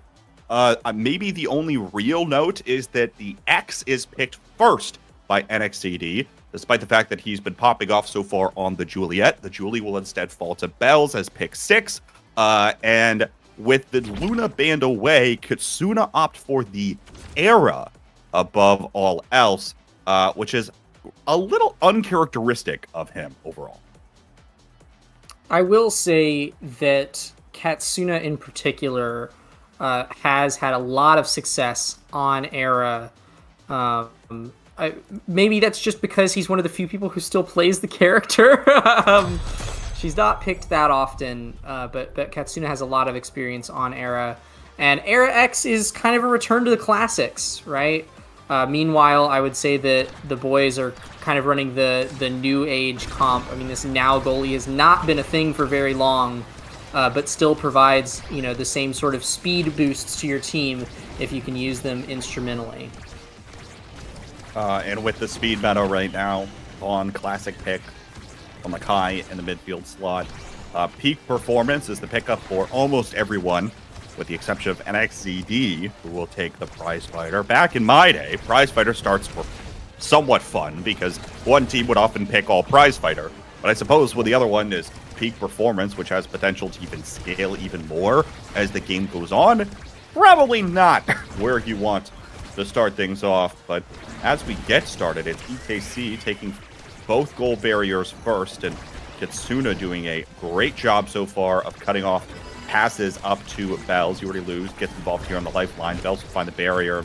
Then XED will take it away, kill any momentum that might have been had, and good collapse on the goal here from EKC means that NXCD will punch in the first one. Yeah, NXCD, interestingly enough, also the only player in the lobby to opt for slick kicks. The reason that Bells has opted for Magnetized Souls, presumably, is to allow easier patrolling of the midfield with those dash punches. I'm a little surprised that NXCD didn't do the same thing, especially because he's hovering around the goal barrier a lot, but I guess the man likes his slicks, and you can't fault him for that. Not at all. Oh, beautiful double there by Bells coming in the Flying Phoenix. Vaughn starting to collapse, but Strike War is lost. Vaughn comes again to recover on the Blazing Pace, and Bells is there to cover the clear angle from Soren. Good collapse on the goal, and it equalizes our game here early. Yeah, I like the I like the approach of boys in this game in particular. I mean, they're the Sad Boys, so shouldn't really expect too much less. But I like the double Mag Souls pickup. We're going to see Bells and Vaughn floating back and forth across the midfield for essentially the whole game. And that's not even them taking advantage of that gear pickup, but more just that it's, the way that the map is played. An unfortunate own barrier take there, but all the other barriers remain standing, and nobody's getting KO'd quite yet. Energy Burst starting to come online. Here's one out of you already lose. Vaughn is close while NXCD has his. Soren tries to get the core out of that precarious situation. Bells finds one barrier in the meantime. And Vaughn, once again, really about working as much of the pitch as you can on this Kai, but impossible to do that when you're sent off of it. NXCD will find the KO, finds the goal barrier here, and now Soren looks for the angle. You already loses ready for it. Seen that one before, but Soren pops Bells off the map, and it's a double power play opportunity for a split second. That'll mean that EKC has all of the control of the core and will put away the goal. Not only did they excel in core control at that point, but those KOs also gave NXCD 3 prize fighter stacks to work with. So already that pick is paying off for him. I also want to comment on how he's actually getting these KOs. We've seen him a couple times now go for Vaughn with the bell ringer into ultimate combo. Normally you would go secondary into ultimate, which I feel like would set off a lot of other players' alarm bells. Like right there, we saw Vaughn evade the secondary instinctively, but the primary might catch the boys off guard, and it seems to be rewarding them well so far. It is still early, so plenty of time to adapt to such things, and if there's one team that I would expect to be able to recognize and adapt, it would be the Sad Boys, of any team in the league. Vaughn again on the blazing pace. Looking forward to Bells here, and you know, the interesting thing, and as we go further along, is which team scales more? Because you think about it, right? The X era generally, right, for all eternity at Omega Strikers has been considered the scaling duo. Doesn't come online till set 3 in a lot of instances, but so far EKC has actually been pumping out a decent bid, and in the current meta where speed is largely king, obviously anyone in this lobby is going to benefit from speed, but I think Bells probably, above all else, feels incredibly slow right now. The more opportunities that Bells has to pick up speed or size for that matter, I think the better off the Sad Boys are going to be, and Bells might be looking for a couple more plays. Dribble to himself, and now will find the goal there, striking during the Flying Phoenix. Sends the core away and sends us to a 5th goal in set 1. Something I will say to your, query about the scaling is that, in my opinion, now goalie does not scale nearly as much as now does in the midfield. So you already lose. Probably not going to get as much of a difference out of Now's transformative awakenings as a Now midfielder would. Some would say that, that's a bit of a detriment to your team scaling, but honestly, there's usually someone who gets the short end of the stick in the draft as Bells finds a nice dash punch into flip there. Buffing your brawler, letting Bells get more of these dash punches and power plays is mainly going to be nicer. You don't need your goalie to scale to hell on this map. We'll see whether or not Bells can find even more. The more opportunities the Bells will have, the better. It's going to be rough to find those opportunities again. When you're KO'd, NXED comes in once more to find it. Good Bewitching Beam. Pick up here for Kitsuna. Now the Maelstrom sweeps through. Good collapse of the goal. Soren's involved as well. But the hold is made for now. Vaughn is on the back line. And Bells comes back on. Almost finds the goal himself. But it goes off the post. Vaughn up to Bells. Kitsuna's in the way. There's a cyber swipe in. NXED does have the energy burst. Glitch pop is up. Here's the dribble play. We'll check Vaughn. But Vaughn will come right out of the barrage in order to make that happen. Soren's on the back lines, just waiting for any shot opportunity here. And now Bells, this time on the dribble. Glitch pop comes up just shy, and it gives Bells the window to make the goal happen. Sad Boys are up in the first set. Some seriously impressive defense in the reverse power play there. I mean, so many right on the goal line saves from Vaughn, and you already lose. Just really impressive. I was talking about how y'all probably didn't really need the scaling on Now, but picking up Timeless and having Manu on the board as an option is going to be massive. That does leave Manu on the board for Katsuna's era all the way at the back of the draft. I'm guessing that's probably what is going to be picked up here. Nope, size. Okay, Manu era is weak, guys. You heard it here first. But yeah, there's some more size and speed via peak performance for Bells that you were talking about, K-Bot. Definitely going to be a massive buff to the boys. I think I have to say that draft is won by them, if not solely because Manu went unpicked. They'll come out, guns blazing in the first couple seconds of this one, but action will start to die down. Now here comes Bells, collapsing out with the Fiery Flurry. No, that gets denied. Sent away by Kitsuna, who might be hoping that the extra size allows for some extra strike war victories, but hasn't been successful thus far. But you already lose. Sneaking forward on that top side of the map, locks things down and throws it through. Yeah, you already lose is going to get significantly more opportunities now, especially because kind of the Now goalie new meta is leaving just a minefield of crap for the enemy forwards to deal with. And with this Timeless Creator, he's going to be able to do that even more because his minefields with, the sentry drones and the actual now mines are going to stay up significantly longer. Gives him a little bit more time to run up and apply pressure from the midfield. Coming in on the lifeline again. Bells behind the goal barrier. Gigalast tries to get it back on up to him. Glitch Pop intercepts. Nailstrom is going to sweep through here in a minute. Vaughn recognizes that. Tries to play a little more passively, but EKC will start to collapse on it. There's the energy burst. Here's another one from Kitsuna. Finds the goal barrier. NXCD still has his, but now Bells looks for the KO almost immediately as NXCD goes the X Maximus. All the meanwhile, the shot is made by Soren. It goes like just to the hands. You already lose. Waiting there on the defensive side. NXCD drops back. Kitsuna looking for the dribble play. There's the butterfly speed. Coming here for Kitsuna. Bells now, dribble to himself. No, that one gets sent away by the bull rush of NXCD. There's the energy burst. Good play by Vaughn. Soren's ready for it. Almost unreactable, but finds a way to keep it out. Once again, Four flies back and forth. Still looking for a play here. Now starts to collapse on it. Soren, goal line. Now finds the cyber swipe. There's a power play opportunity, but no one has the core for EKC. Precious time is getting sent away. And with that drone coming out of You Already Lose as well, the power play is all but killed at this point. Soren looks for it. Here's finally the pressure that EKC needed, and it's enough. Just in the last second. Yeah, EKC demonstrating why they've been one of the main boys rivals in previous seasons. Not only making good season showings, but specifically, you mentioned that Season 3 finale going up against the Sad Boys. They're showing again why they deserve to contend with these guys. If anybody's going to take down the boys in this series, I would put my money on EKC. Well, the other thing, too, for EKC is I think with last season, I think they came into this season with something more to prove, right?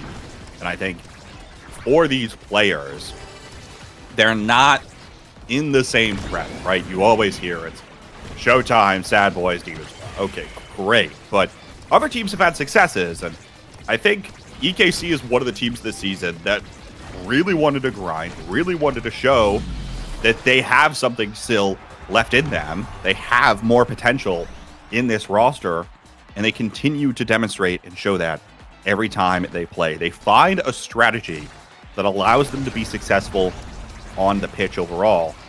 They'll be looking to translate that into a set win here. Still a decent upset for them as both teams are pretty close on the standings. But a match loss like this for the Sad Boys could mean that they end up once again in the lower side of the bracket, which has not deterred them in seasons past from taking the crown, but will still be something to consider, not having that extra life. Power play opportunity will be dissipated. Sad Boys still looking to keep up pressure, though. Here's Bells. You Already Lose comes in with a lifeline to support, even with Bells shrunk by the Bewitching Beam. And we're on goal 10 in this game. Yeah, I'm enjoying the EKC synergy right now. You talked about them finding a strategy to work around these top teams. And I do think that their strength is synergy. They lost it there for a brief minute, that last point. Boys were able to collapse in. But when all three of EKC are able to link up, really press up, we've seen Soren take control of the midfield quite a few times this match. Their offensive synergy is kind of unparalleled. I think that even though these players individually might not necessarily match up with Bells, Vaughn, or You Already Lose, as a team, they certainly do. And as we continue the 5th point here, we'll see if they're able to tie up the sets. Bells now. Oh no, just fakes out Soren completely. Baits him in to taking that. He knows it too. We'll spam the emotes on top of him, and You Already Lose once again will get pick of the litter here in this carousel. Continues holding it down and providing value from the goal box. Gotten involved in a couple of offensive plays here as well, and not even any super major denials, but just take away Chrono Boost. No, instead opts for the twin drive here, interestingly enough. Yeah, Twin Drive again playing into the now goalie game plan of setting up all of your defenses preemptively and just letting those abilities sit on the field until they absolutely need to be popped. Lots of speed and KO potential on Vaughn and Bells respectively. More knife's edge falling to Vaughn, but 1-2 punch on that Julie is never something to be sneezed at. Meanwhile, NXCD still just rocking the initial prize fighter pickup for KO pressure, but that's not stopping him from almost taking Vaughn out right there at the start of the set. Yeah, with Vaughn playing around the edges, there could be more opportunities for EKC to find some KOs, but even still, like you mentioned, there's not a lot of actual KO pressure coming in from them. Sure, they find one every once in a while, and if EKC can get the prize fighter stacks rolling, then there could be more in any given set. It's been difficult to find, at least so far. NXCD reads Vaughn. Here's Kitsuna now with the core, and it slips past Vaughn. Uncharacteristically there, the Giga Blast doesn't connect, and EKC goes up in set 3. Yeah, I'll be honest, if anyone has KO potential on EKC, it's Soren, rocking a Super Surge Spark of Strength IME goalie. But, oh, there's NXCD with a beautiful dash punch, laned in by Katsuna's Era Tornado. That'll give him a KO, an Ad Rush proc, and a prize fighter stack. This dude does have a KO engine if he can get it offline, and there's both of the barriers down. Double barrier taken as well from EKC. The second, though, that Vaughn comes back online, starts to try to play forward here. Now passes to himself off that middle barrier. Bells doesn't come up with it in the Flying Phoenix, and there's 2 energy bursts online right now for EKC. Can opt to use them defensively, you imagine, though, wanting to save them on the offensive side of the pitch. Oh no, NXCD finds the barrier, flashes the goal. Oh. Classic from him. There's the energy burst. Once again, finds an awkward bounce. Soren's ready for it that time too. And open goal gates on both sides even still. Energy burst not playing to EKC's favor thus far. But now Sad Boy's connection starts to come through. You saw that opportunity there. Soren saves it. The passes continue. Up to Bells now, looking for himself. Couldn't find it with the punch. Glitch pop once again, not letting Bells breathe. Don't give this brawler the pedigree of Bells. His ability to convert. Soren does not want to let him. Not want to give him a single inch. Overall, NXCD will find the KO there with the bell ringer. There's a power play opportunity and the energy burst on the goal line to send it through. EKC up 2-0 in set 3. And simultaneously erasing that energy advantage that the Sad Boys had. A highly efficient point for them.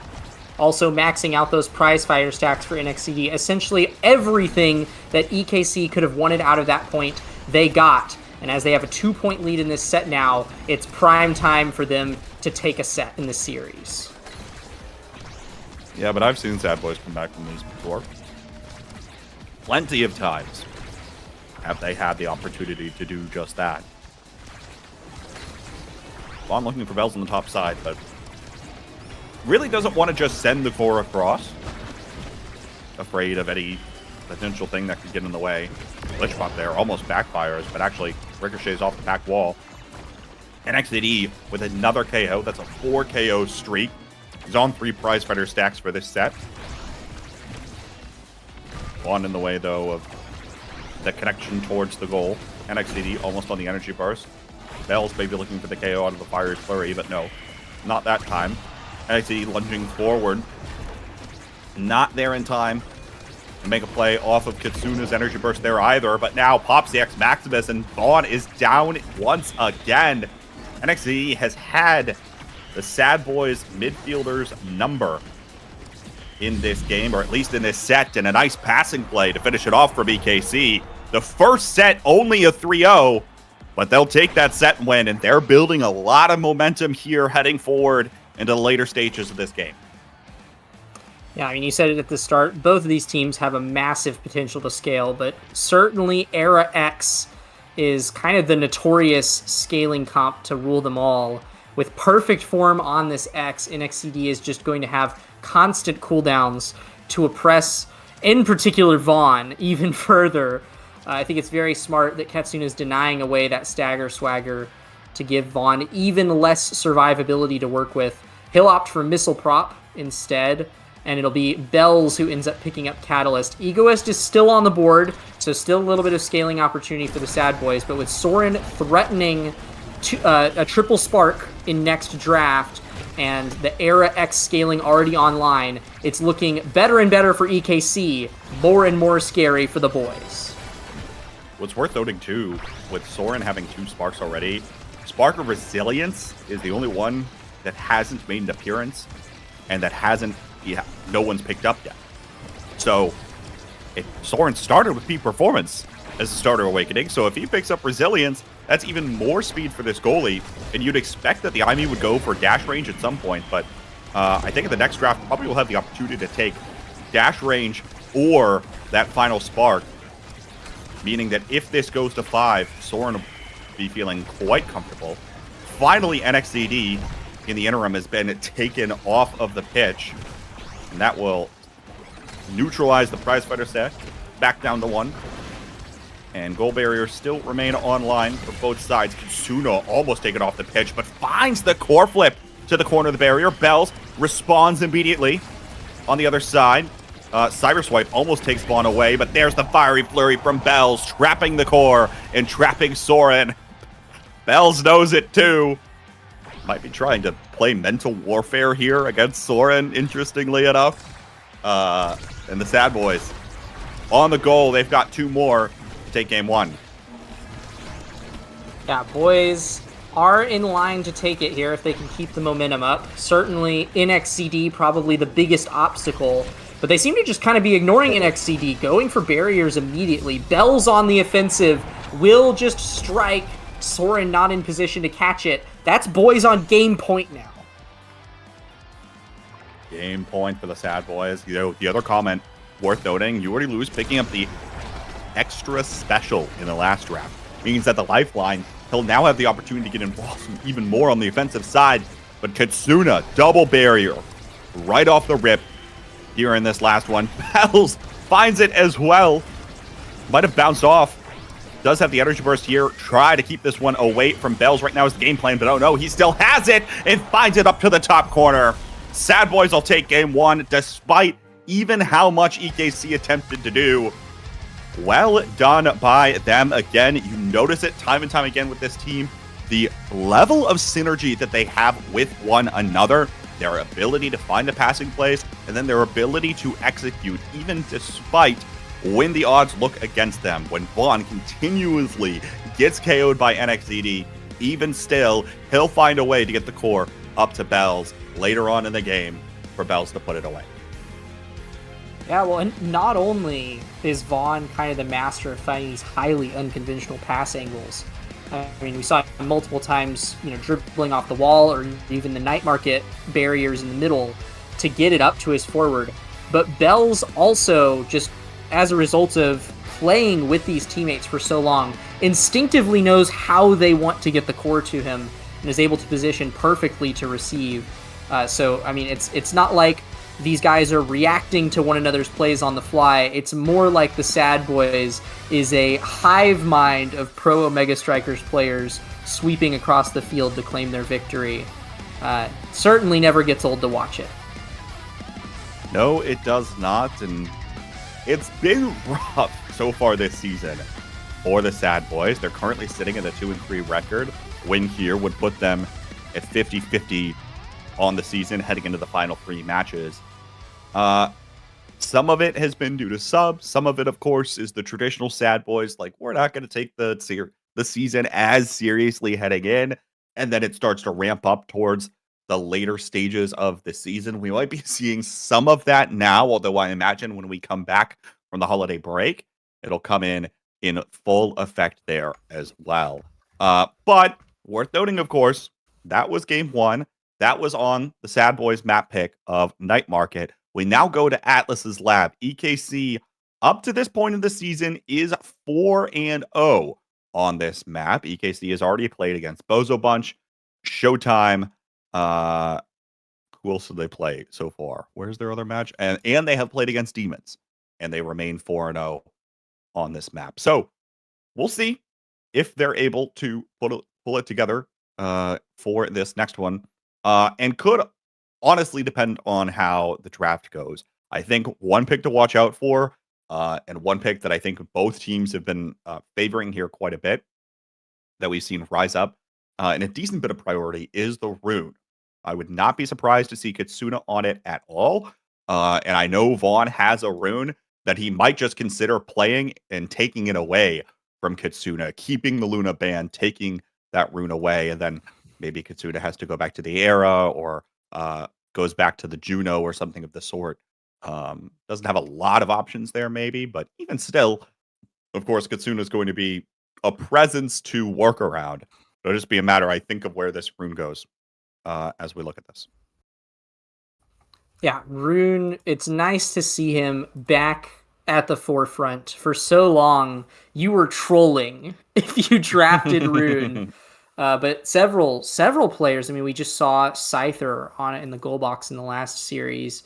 And then obviously Shianzu and Vaughn have been bringing it in from time to time. Now they're playing it all the time. Katsuna with one of his own. With the stacks on stacks start as well, does kind of fill in a lot of the gaps that Rune has. He's very limited in mobility because really all of his sphere of influence is where he is and where his secondary is. And then, you have your primary range outside of that. But definitely doesn't have the same blink agency like this Aimi does that the boys have just drafted as their first pick. Have to imagine that that's falling to You Already Lose in the goal box. Been a pack one, pick one grab for that player since way back in season 1.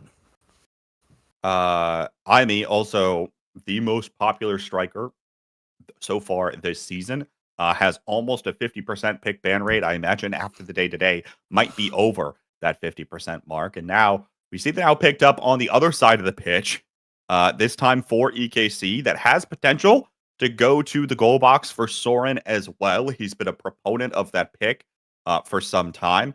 Interestingly, again, NXAD opting for the X instead of the Julie. I'm still waiting to see NXAD on the Julie again. He was absolutely obliterating in like week 1. We haven't seen much of it. Bells will instead take up the pick here for this Juliet, and I suspect this leaves the midfielder picks left. Vaughn has to make the more blind pick, and we'll see what he elects to do. Or, of course, I mean, the Army could go midfield, but I kind of doubt it. You Already Lose has been standard and picks away Kitsuna's Juno, interestingly, there enough. So, again, last pick here. Maybe it's a rune, I suppose, with the stacks.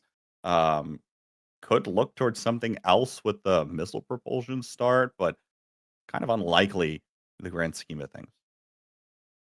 I will say, at first glance, I saw the Juno. I don't recall ever seeing Vaughn play Juno. Surely he's played the character enough to be fantastic at it, right?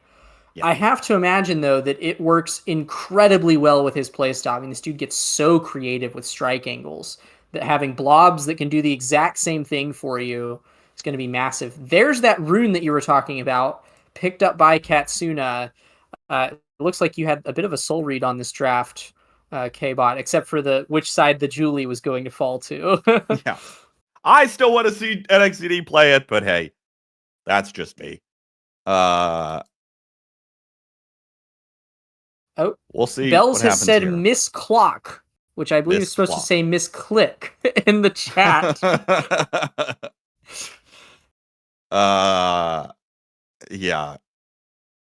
Dialogue around the bands, striker bands here, but I think with the missile propulsion start and a stacks start with the speed, you just don't give the respect to Vaughn, take away the Kai, move on with your life, and you'll be feeling a little bit better with it overall. And we'll see where this goes. Again, Atlas's Lab, map that EKC has been very comfortable on so far this season. And now we'll see if they can pull it off here versus the Sad Boys. They did keep game 1 relatively close. Both of the first 2 sets went to a full 10 goals. And then they were able to dominate in set 3, losing set 4 in similar fashion. We'll get into this one in a bit. It does look like our players are going through the full ban phase. So we'll get into this one in a little more delayed fashion. Yeah, I think that was the Dubu supposed to be their actual ban, I guess. I'm not sure if that's a... No, that's just a meme. Okay, cool. That's just a meme. Yeah, I'm not sure where the misclick was, because yeah, I mean, it looks like the boys are drafting exactly what they put on the pick ban, but I don't know. The mistake is somewhere that I'm blind to. I think Bells, Bells was not the one that was the misclick. The misclick, he believes, was EKC banning away the Kai, presumably. That's the joke. We'll get into this one here. It's a stack start for every striker in the game, meaning that KOs will be that much more important. And Kitsuna already finds an anomaly to take a barrier away. Now there's one on the other side of the pitch here as well. And now continues to fight this one up. EKC opening up the barrier. Soren will send it away. Here's a banish against Bells. It'll be interesting to see where Kitsuna goes with this rune, because those banishes can interrupt any play from Bells rather quickly. But of course, if there's anything about this team, we expect them to be able to improvise. NXCD will expect to find a few KOs. Yeah, I would imagine that the X will be getting substantially more KOs in this match, especially because you can combo abilities off of the rune banish if you know the timing. And I'd imagine if Katsuna is your teammate, you probably know the rune banish timing pretty good. So yeah, lots of KO opportunities for the side of EKC here, which is even stronger as a result of the stacks on stack start, because it secures the speed advantage. As they score a second point here, EKC is looking quite strong in this game. Fantastic rune play is just so fun to watch. You banish one player, you shadow swap to the other one. That's exactly where the core is. You strike it into the net before the goalie can even react. Chef's kiss. Kitsuna takes away the second goal here in our game. You already lose is scrambling on the back lines. Glitch pop backwards. Here's the core flip, though, from Soren on this now. Doesn't find it. Kitsuna looks to try to defend here, and actually EKC gets away with both barriers intact, despite just how forwardly committed Soren was. Vaughn, Labo bounce backwards. Bells will find the KO back into his own net. Double KO there. You see two players taken away, and now you see both barriers. EKC in trouble, but no, Soren sends the core flying, and the Blabo comes up just short. EKC takes out one. Yep, no goalie in the net to stop that core going wide. The NXCD Bull Rush did manage to grab You Already Lose on his way out. Another great draft here. A second time that we've seen Monumentalist come up for a now first pick. But Soren does actually take it this time. Unlike You Already Lose, does opt for the Monumentalist.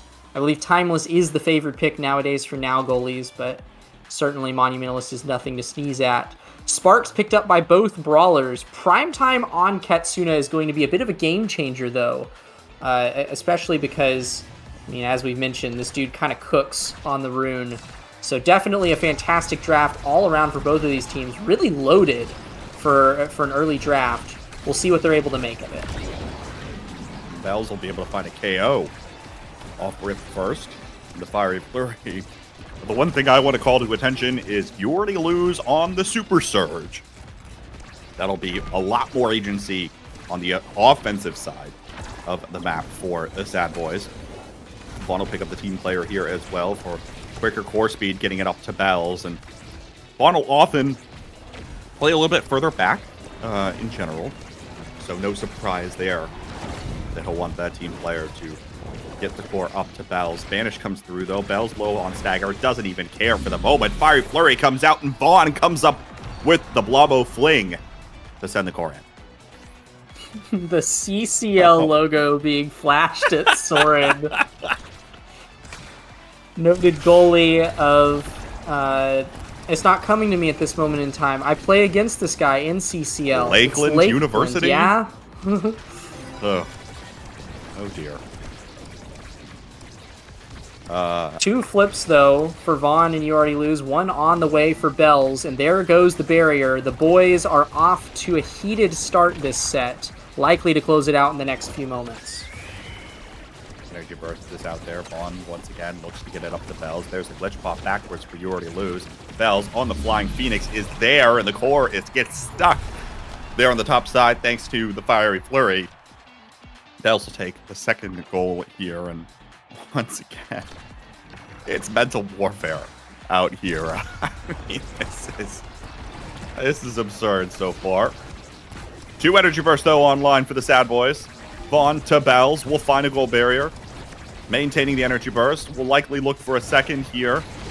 Vaughn takes it himself. A lot committed here at the moment, but Bells gets popped off the pitch. Taken out immediately. And EKC is the power play opportunity. Banishes out here. There's the anomaly.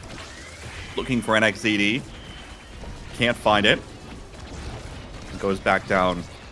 And Kitsuna keeps up the pressure here. Now will use the Energy Burst just to evade getting KO'd. Goal barrier is lost by the Sad Boys, and NXZD starts closing in. Kitsuna tries to pull a fancy rune play, but doesn't find it. Now Bells on the dribble. Soren finds the clear. Will send it away. And the strike war won by NXZD. They're close to the midfield line. Doesn't matter, though. Sad Boys still in pursuit. Good dodge by Bells. Does not get caught by the banish that particular time. And Soren still has the Energy Burst online. Uses it there. Lifeline forward. Gets it up to Kitsuna. NXZD doesn't find his own core flip in time. Bells knocked away, but the core goes flying around that corner. I have no idea why the core went that fast. But the Sad Boys will take that, and it's a 3-0 set to respond to the 3-0 set. Vaughn is up first in the draft. Yeah, Vaughn continuing the theme of just generating core speed for the team. Picked up the team player last draft, the hot shot on the Juno for this draft. That's big strides made. Bells gets his second spark online here. I have to imagine... Oh, no Timeless picked up by Soren. Instead opts for the Chrono Boost, leaving Egoist up for NXCD all the way in last pick. I mean, we talked about how common it is to see go early in the draft earlier today, but I suppose that draft was loaded enough that no one was really interested in Egoist except NXCD. Yeah. Well, I think there's a decent play for a lot of that. Fight or Flight, by the way, is second usually when it gets taken in the draft, so that's no surprise. Especially for the rune, and Kitsuna's rune in particular, who loves looking for dribble plays off of anomalies and bounces to himself, as he does just there. Almost finds it versus Vaughn, but Vaughn's seen those before. Sad Boy's angle is made. Nearly the whole lobby, half the lobby flashes the emote. But the other thing here, too, with Soren picking up Chrono Boost in the last one, the one weakness here, especially as Vaughn picks up more court speed, Soren doesn't have a lot of mobility options, especially if he's diving in with the lifeline, which now he'll have extended range to dive in on the lifeline, which is something that I'm sure he'll love to do. Get involved offensively, just as he is known for doing. But then, in addition, of course, having the extra speed is going to be very consequential. So, very good pickup here. It's not going to save you that particular time, though, as Bells will find the 4th straight goal for the Sad Boys. Beautiful lineup as the core comes right in front of him. I think this is the most blatant display of psychological warfare I've ever seen in an Omega Strikers game. And I have to imagine that Soren is trying his best right now to not let it get to him. The IME jam comes out. He's trying to signal that he's okay. It's not working. But we'll see if he's able to hold that mentality strong. They're tied in sets right now, and the boys are encroaching ever more. Beautiful passing play from EKC there in general. Just trying to keep possession. Keeping the core, once again, away from Bells. The more they can do that, the better off they'll be, especially as he closes in here. There's nothing that Soren can do to shove the core away from that corner as it starts closing in. Bells looking to take it himself. You already lose, leaping forward in the cyber swipe. Doesn't even need the energy burst at that point. And it's a 5-0 streak maintained by the Sad Boy. 5-0 streak, and Bells and You Already Lose both having their stacks on stacks up. Vaughn not too far away. No stacks up for the defense of EKC, but NXCD is putting up quite a fight on offense when he can hold possession. Likely to get both barriers here with the help of Katsuna as Katsuna's flip comes online. But it's definitely a tough game with Bells running this quickly. NXCD almost taken off the pitch. Here's the fiery flurry from Bell. Still doesn't find the KO. Now, finally, NXCD is taken away, but Katsuna finds the energy burst down to the barrier on the other side. Bells will take one barrier for his own. And now Katsuna tries to keep it away, but no, there's just so much speed on this Juliet right now. Bells continues to be all over the map. Gets denied by the proximity drone laid out by Soren. But Bells still covers, working both corners, feeling like at the same time with the amount of speed that this Juliet has right now, courtesy of those stacks on stacks and 2 sparks to his name as well. Soren tries to keep it forward, but there's the dribbling play. Bells up to the top side. Opposite corner, looks for the punch. No, denied that time. Vaughn sends it right back down to Bells. Enhanced core speed with a hot shot there as well. And it's just too much to react to. Everyone gets involved there for the Sad Boys. And it is still 6 straight goals. Just for some reference on the numbers of what Bells is working with. So he's getting a 3rd spark here, even more speed and some cooldown reduction. We normally start to really gawk at speed numbers when you approach the 700 to 800 territory. With Slick Kicks propped, Bells is rocking 750 speed currently. It's going to have even more now with that 3rd spark. Soren is trying to match him with the peak performance pick, but I'm not sure that that's going to be enough. NXCD gets Knife's Edge here to hopefully secure some more KOs.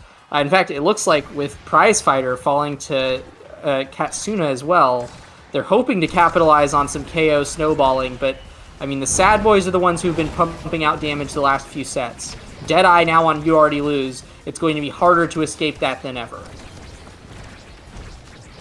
Yeah, we'll see if they'll be able to, but the KOs haven't come through for EKC nearly as much in this one.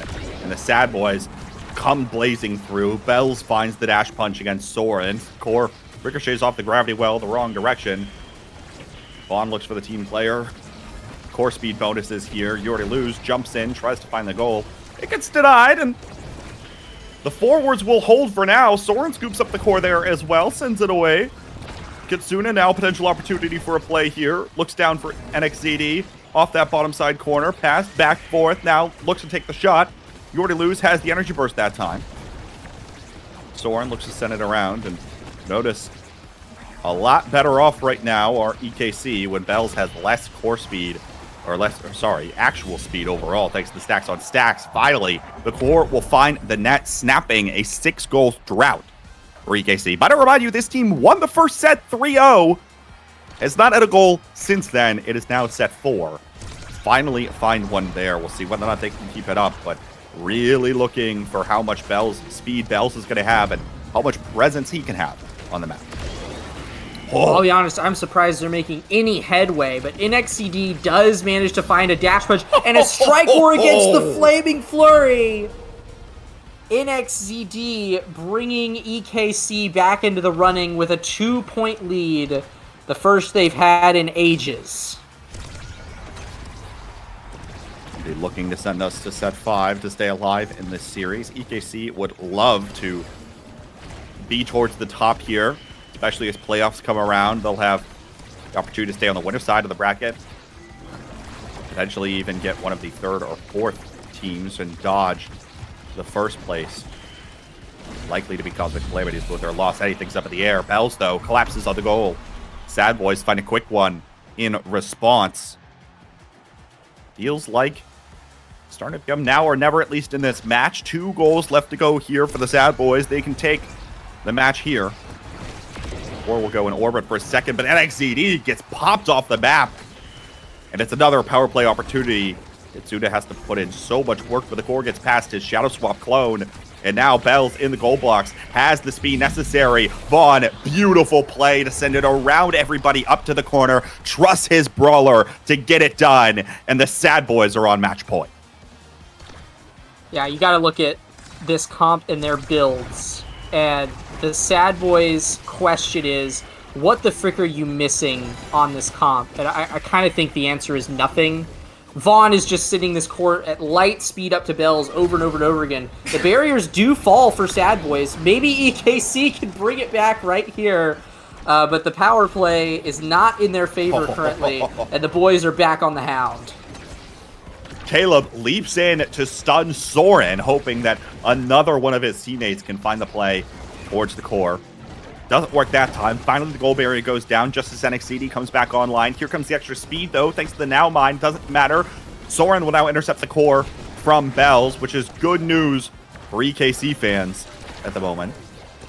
Vaughn will be patient here with this one. NXCD gets rattled around quite a bit now, looking to pass to Katsuna off of the Anomaly. Bells, though, will catch the core, send it the other way with an energy burst.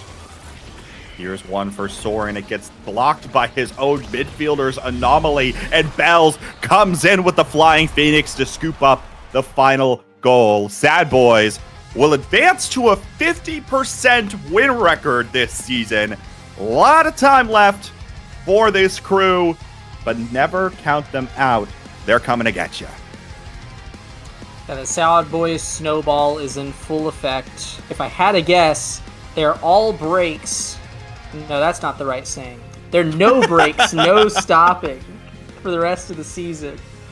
All gas, no brakes would be the saying you're looking for, Cloco. There you go. You got my back.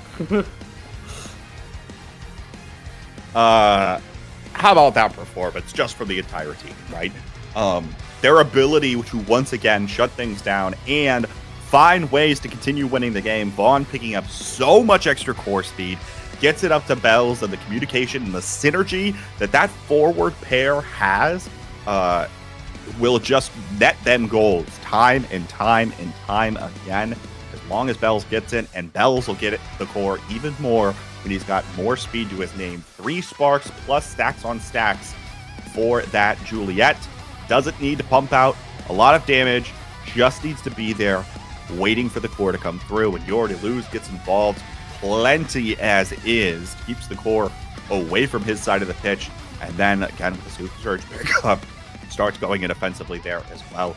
Very difficult to find a hole to punch in that overall. You got to try to rely on things like KOs just coming through, and they weren't quite stacking up for the side of EKC, and so they will go down in this match. Of course, they still stand above the Sad Boys in terms of the overall standings in the league, and things will be heating up as we get towards the back half of the season. EKC has Modern Magic, Cosmic Calamities, and Bang Bang left to play, so likely looking to continue going positive. Sad Boys have yet to play Bun Bun Bonanza, Demons Raw, and Modern Magic. So both teams feeling pretty confident to go positive, I'd imagine, in the back half of the season with the way things have been played so far. So might see them meet again in playoffs, but we'll see where that one goes. That's all for this series for now. We'll head to another quick break and be back with some more Omega Strikers for you to enjoy in just a bit.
Hello everyone and welcome back to the North American Strikers League. I'm joined by Weston, debut on the Nassau broadcast to watch a mid-standings matchup in Return to Form versus Modern Magic. 2-3 teams looking to try and make their push towards the playoffs.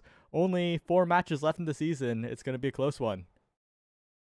Yeah, I think if either of these teams want to make playoffs, this match will go a long way to deciding that. And so Return to Form especially has had a couple big statement wins the last few weeks, and if they can keep that momentum going, they'll be in a great spot. But Modern Magic has had a crazy up and down season. They started 2-0, I believe, and now they've had roster changes, but they've had a couple weeks of this roster. We'll see what they can do. And yeah, whoever wins this will be in a good position to hopefully find one of those last playoff spots, but the loser will be, on the back foot. Absolutely. And looking at the map selections, does anything surprise you? Because I think that first map is not the most common. Yeah, you don't see a lot of gates, but I think teams that have practiced it enough to be comfortable enough to pick it can really excel because, like you said, you don't see it very much, so a lot of teams won't have the experience midfielding in on it as much, especially I think that's the role that especially just warps the game. But yeah, Return to Form, if they picked it here, they're probably confident, and I'm curious to see what they have planned as far as character picks and just their general strategy. Then the rest of the map will be pretty standard for this one, but that first one's going to be really interesting, yeah. Yeah, and taking a look at the draft that we're about to go into game with, the draft's already done. These teams have been prepping for this stream game. It's Twin Drive Spark of Strength, and looking down at the draft, I think Gates of Obscura is a map where there's a lot of different thoughts on how to play the game, especially in the goalie slot, right? You either play a super offensive goalie or you try to lock down with creations, and it looks like both these teams have opted for that offensive playstyle. Yeah, and I think especially Return to Form, you can go for the strategy of really trying to control the corner, and Now and X are both really strong at that. So they're going to really hammer it into those corners and just try to keep it in there forever. Now, especially with the Twin Drive, just going to have so many hits to keep putting it back in there. And what Return to Form is going to look to do is just keep possession for as long as they possibly can. Well, heading into the game itself, we'll have to see if that is what happens in the game. Tani versus Aimi, that goalie matchup is always very, very interesting to watch, especially with how much Moffin has played the pick. Of course, the Juno being taken away from Pensando. That guy is so good at that character. Good at the Aimi as well, but there's a very big difference between the Juno and the Aimi, I gotta say. Yeah, the Juno, I think it's a weird fit on this map specifically, but I'm sure he's played it enough to be comfortable. But yeah, like you said, you can go really offensive, really defensive, and yeah, the Amy kind of helps you help on that offense. So we'll see what they can do, and they really just want to stay on offense for as long as possible because of that corner pressure that Return to Form has. Return to Form pushing up with that aforementioned corner pressure here. Core speed coming in from Hook resets drone, and Leo Leon sinks it in for the first goal, a swift point. And also note how much chip damage they did. Zaxmack almost died, and if Return to Form can consistently press the offense like that, that is just their win condition. Yeah, exactly. And I think also the kickoffs are going to be so important. As you see, they're setting up for that corner, and Hook resets, finds one already. As soon as they lose kickoff, it's just so much harder to come back into these points for Modern Magic. Yeah, they're struggling. 2 barriers against none. Carmine, great on the Rasmus historically, but we'll have to pull out a lot of magic here, and Moffin is good enough on the strikes to prevent that. Once again, pushing into the corner is Carmine, but Leo and Hook drop back to help, and Zaxmack ambushed at the portal, but Carmine sends it forward once again. And with all this meter buildup, we might be seeing some flips come out soon, but it's really tough when Pensando is forced to burn so many cooldowns just trying to defend barely. Yeah, and Modern Magic, once again, just getting so much chip on them, so much offensive pressure, even though they have I guess both goalies really offensively, but so far Return to Form looking like they're confident on this map pick. Yeah, and Hook resets to the Leon pushing forward, interrupted by Pensando, a critical interrupt to stop the Return to Form offense from going. Zaxmack with the Hail Mary Giga Blast, and Carmine on the crossfire finds the barrier, wins the Strike Wars, but can't quite finish for the goal. And now with the flip available on Moffin, things can change quite swiftly. Carmine, flip available in front of the net, stolen away by Moffin to the other side of the world. And both teams not quite getting the offense they need to close this point out. Yeah, all the energy gone now, and it's just going to come down to strikes and abilities. Carmine trying to push forward with that secondary, but wastes it, and now out of all of his abilities, we'll see if Leo Leon can push through with the secondary behind it, but he's not able to pass down to the bottom, and Hook resets is the one that puts it in after a long point. Very well done by Leo Leon, recognizing that the strike wars weren't going in his favor, and Hook resets positioning for the goal. It's tough though. I think Modern Magic putting up a much better fight in that second point, and their defensive capability with the speed on Kai is really coming through when Zaxmac drops back, when the barrage does its magic against the single hit of Now. Yeah, as long as they're able to stay alive and not get too behind on the kickoff, I think that speed is going to really help them out. You know, even though Now has this twin drive, so does Kai, and he's always going to win that battle. So they have the speed advantage, but they just really need to try to stay alive and not get on the back foot too much, because it's going to be a hard job for Pensando. Really big KO coming out for Leo Leon. Pensando doesn't commit on the flip, though. That could have maybe stolen the point away, but instead now they're forcing the corner defense once again. Another KO. The power play continues, and with the flip available on Leo Leon, it's looking curtains as he just picks the right time, but no, it's deflected away by Carmine, point blank. Another try for return to form to the bottom side. Hook resets, still maintaining control, but a good strike war by Carmine now, and Zaxmac barraging it forward. It's saved still, but Carmine with the pendulum swing will turn the point around. Yeah, they keep this set alive. Pensando, like you said, kind of burned that flip and didn't get much out of it, but they were still able to hold Leo Leon a little bit too hasty with the flip himself, and I think felt like he missed an opportunity to use it, and then he had to, and just went nowhere. And a great hold, and now they'll keep this set alive. Carmine's individual play has been great as well, looking to 1v3 in the corner and getting a barrier out of it. Not even a barrier traded back by return to form as they look to play in the corner once again. It's looking not the easiest though, as Zaxmac on the double goalie defense is looking solid as ever, and Carmine another 1v3 to the resume. Another 2 barriers taken, and the goal opened up in the favor of Modern Magic. Yeah, both teams looking like the corner offense is just unstoppable. The offensive goalies are really not able to hold for very long, especially against these brawler picks who both do so well at punishing those missed strikes.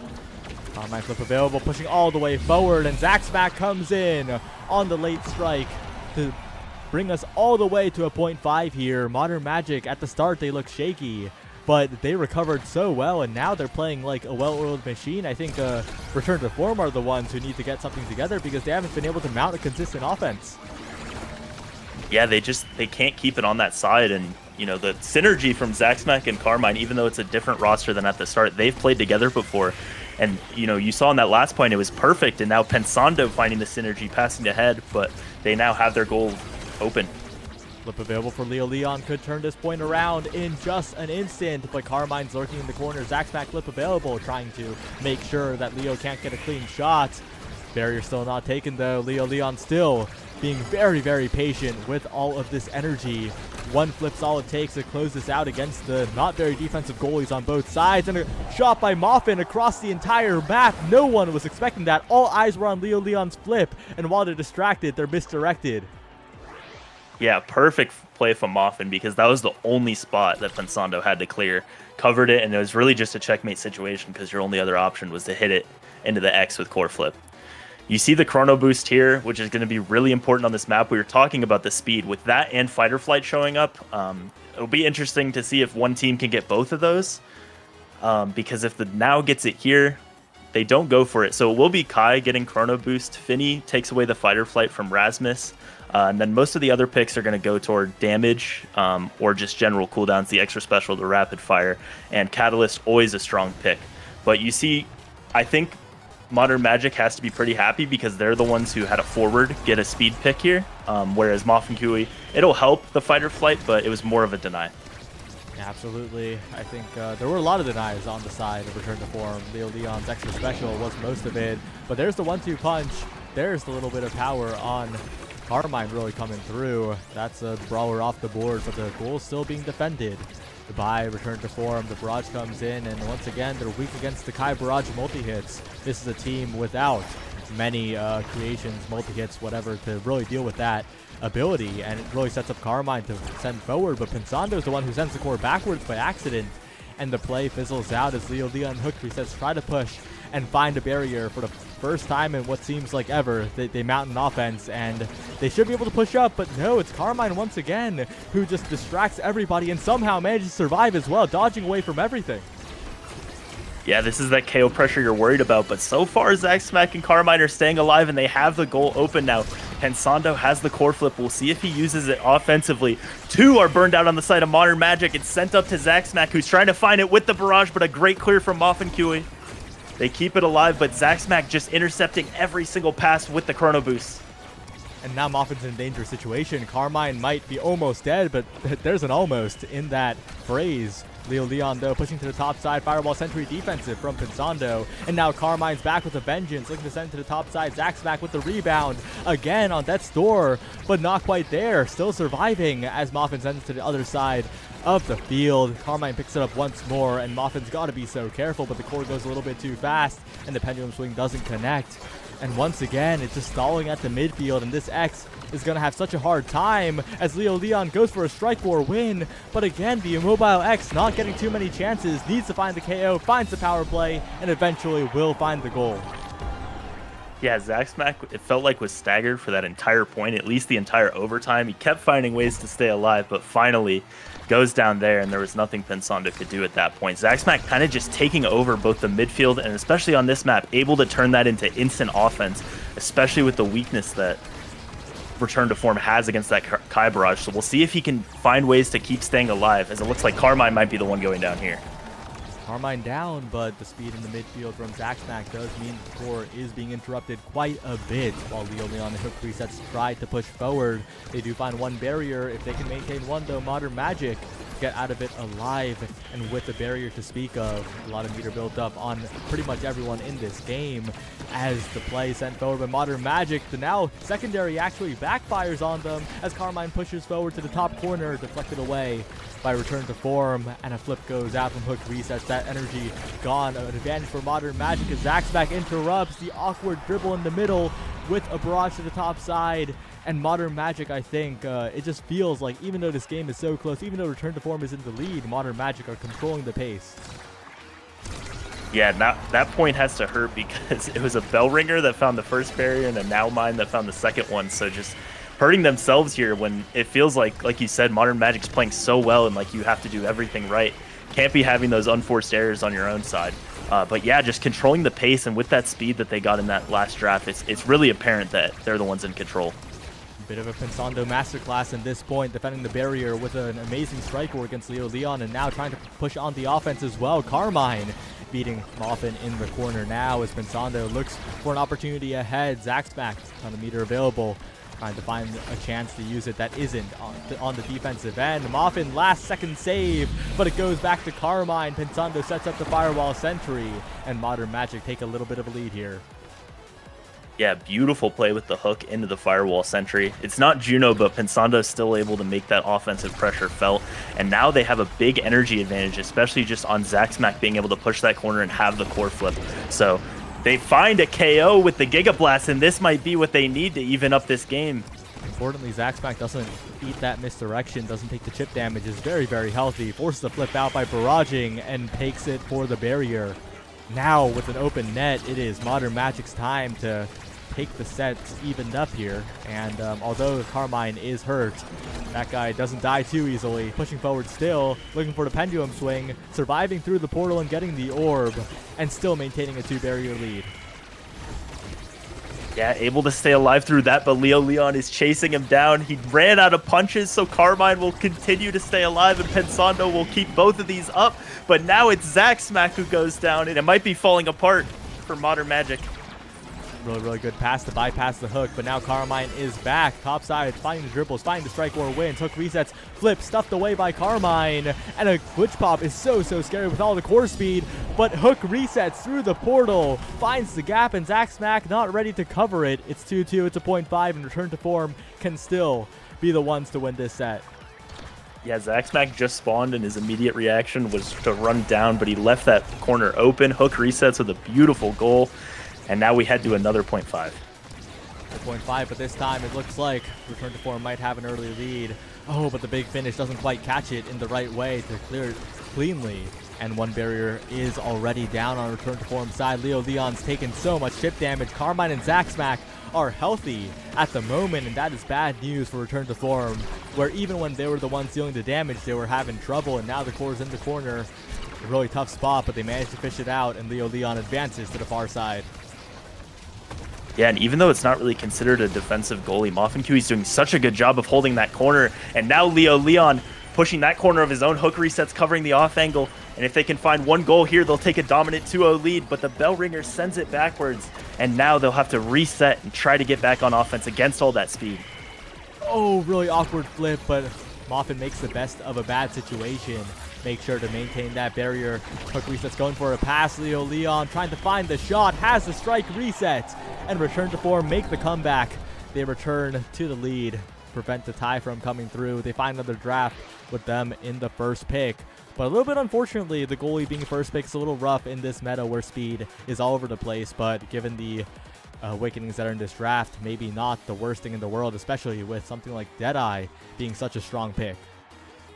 Yeah, Deadeye perfect for Finny, and you take it away from the Amy too. And, you know, that'll help you continue to keep Zaxmack out of those points. Also, Carmine, both of them have been getting pushed down. The size on X and the size on Now, you double deny, and I think it'll also just help you in those strike wars and keeping it in that corner. You just take up so much space that there's nowhere to escape on this map. And you see some survivability, you know, a spark apiece go onto the forwards of Modern Magic, but this is exactly the kind of draft return to form needed, even though they didn't get the speed. Carmine in particular having the best out of that draft. I feel like getting a ton of stagger will be much tankier, a lot harder to stagger like in that previous set. And although it isn't speed, it's still more presence on the map. I don't think that guy needs speed to be the threat in the corner, 1v3ing over and over again, but this time it's deflected away by Moffin and hook resets. And now Zaxmack could be the main focal point of the offensive return to form. The Kai is very squishy after all, and Moffin is doing quite decently in the 1v1s versus Carmine on this Finny. Yeah, doing really well in those corners, and you know, as long as it's not the barrage, I think Moffin's done such a fantastic job holding with the Finny. When Zaxmack's able to get in there uncontested and unstaggered, that's when they've really struggled on defense. But right now they're just Leo Leon setting up a wall and keeping him out of the point enough that it hasn't been a problem. Oh, really tough spot for Pinzando, forced to burn the flip. And still two barriers down. Zaxmack low, trying to find the Giga Blast, trying to find the glitch pop. But it just goes into the hands of Moffin, although it's now a dangerous spot for return to form as their barriers fall. Leo Leon and hook resets need to find a way out of this play. A built-up flip might be the ticket to the top side. Deflected by Pensando, perfect timing, has the read, and now return to form. They don't have the energy resources. Zaxmack is the closest to flip. Yeah, and Zaxmack went for a cheeky play and just didn't see Leo Leon there or thought he'd have enough time. He started to walk away from the portal, and that's the kind of error you can't have, and that's why this is return to form's pick, I guess. They're ready for stuff like that, and Modern Magic maybe hasn't played it as much. Yeah, that's the second time Zaxmack's been caught sleeping on that top portal. It's a little bit rough for Modern Magic. Both those points could have been in their favor had that not happened, but now it's a tough situation. Return to form. It was once a close game, but now they're just marching forward 2 points away from closing out game one. And with so much damage on Zaxmack, it seems like they're in a good spot to really push that lead. Yeah, pushing the corner, they take Zaxmack out, and if they can convert this power play, they'll be just 1 point away. But Carmine with a huge strike war there is going to take out most of the time of this power play. Zaxmack on his way back, and Pensando has the flip up now to stay healthy on defense. Flip available for Hook though, and we've seen some magic with the portals created by the Now midfield. Tough situation in the corner against Carmine, but Hook resets, wins just enough strike wars to get it out of there. Now Moffin, the one that might be looking for a flip play. A lot of space available, a flip away. Leo Leon trying to stun the goalie, but not the demon angle found. And Modern Magic stay alive, they get a barrier.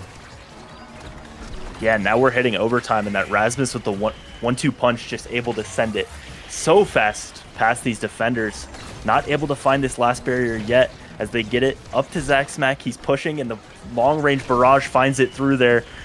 This big finish almost was disastrous, but they're still holding this corner. But now it goes down and both goals open. Oh, and Moffin, a rare miss on the clear right to Zaxmack into the waiting arms. That's a point that Modern Magic will happily take. The pressure created by Carmine in the bottom corner was so scary that Moffin, really, really rare miss. But again, Modern Magic, that's exactly what they need to get back in the game. Yeah, Carmine turned around the reverse power play to just keep it in that corner for the rest of the point, and you just never expect some of the speed that you see out of a Chrono Boost and Spark of Agility Kai. And it made that point happen, and now they'll stay alive here. But Reset's taking a lot of damage, healing up, and Zaxmac the one traded away by the misdirection from the Deadeye Fini. Such a dangerous ability and a good strike shot to save both barriers. Moffin creating a bit of magic himself in the bottom corner, as Carmine, though, with just enough reach, a flip available now, takes the barrier, and Modern Magic once again keeping the pace up on the offense. Yeah, I talk so much about the corner pressure for return to form, but it's Carmine here pushing in. The big finish doesn't find it, and somehow the strike gets through both of them. Carmine finds a second point, both of those last two sort of on his own, and now Modern Magic has a chance to extend this game another set. Carmine just creates so much pressure on this Rasmus pick, and Hook resets and Moffin. There had to be a really precise defense made. Hook was trying to pass the Moffin, but the strike cooldowns weren't quite linked up, and that led to the unfortunate own goal. But maybe this point is a turning point for Modern Magic. If they can win this one, they can go to another draft, really reset the situation, no longer be 1 point away from a return to form victory. And Carmine pushing to the bottom corner, lots of patience to the top side, but Leo has flip and just sends it away. Yeah, they weren't able to get much out of that flip, and now Leo's going to have to push up energyless. Pensando uses one of his own, but doesn't get much either, so none of the flips finding much value. And as I say that, a third flip doesn't really get anything, and now we're all back to square one. Really dangerous situation now as Leo Leon Hook resets with the corner offense, but Zaxmac taking a ton of damage but staying alive, and Carmine steals away the core from Moffin, sends it right back from where it came.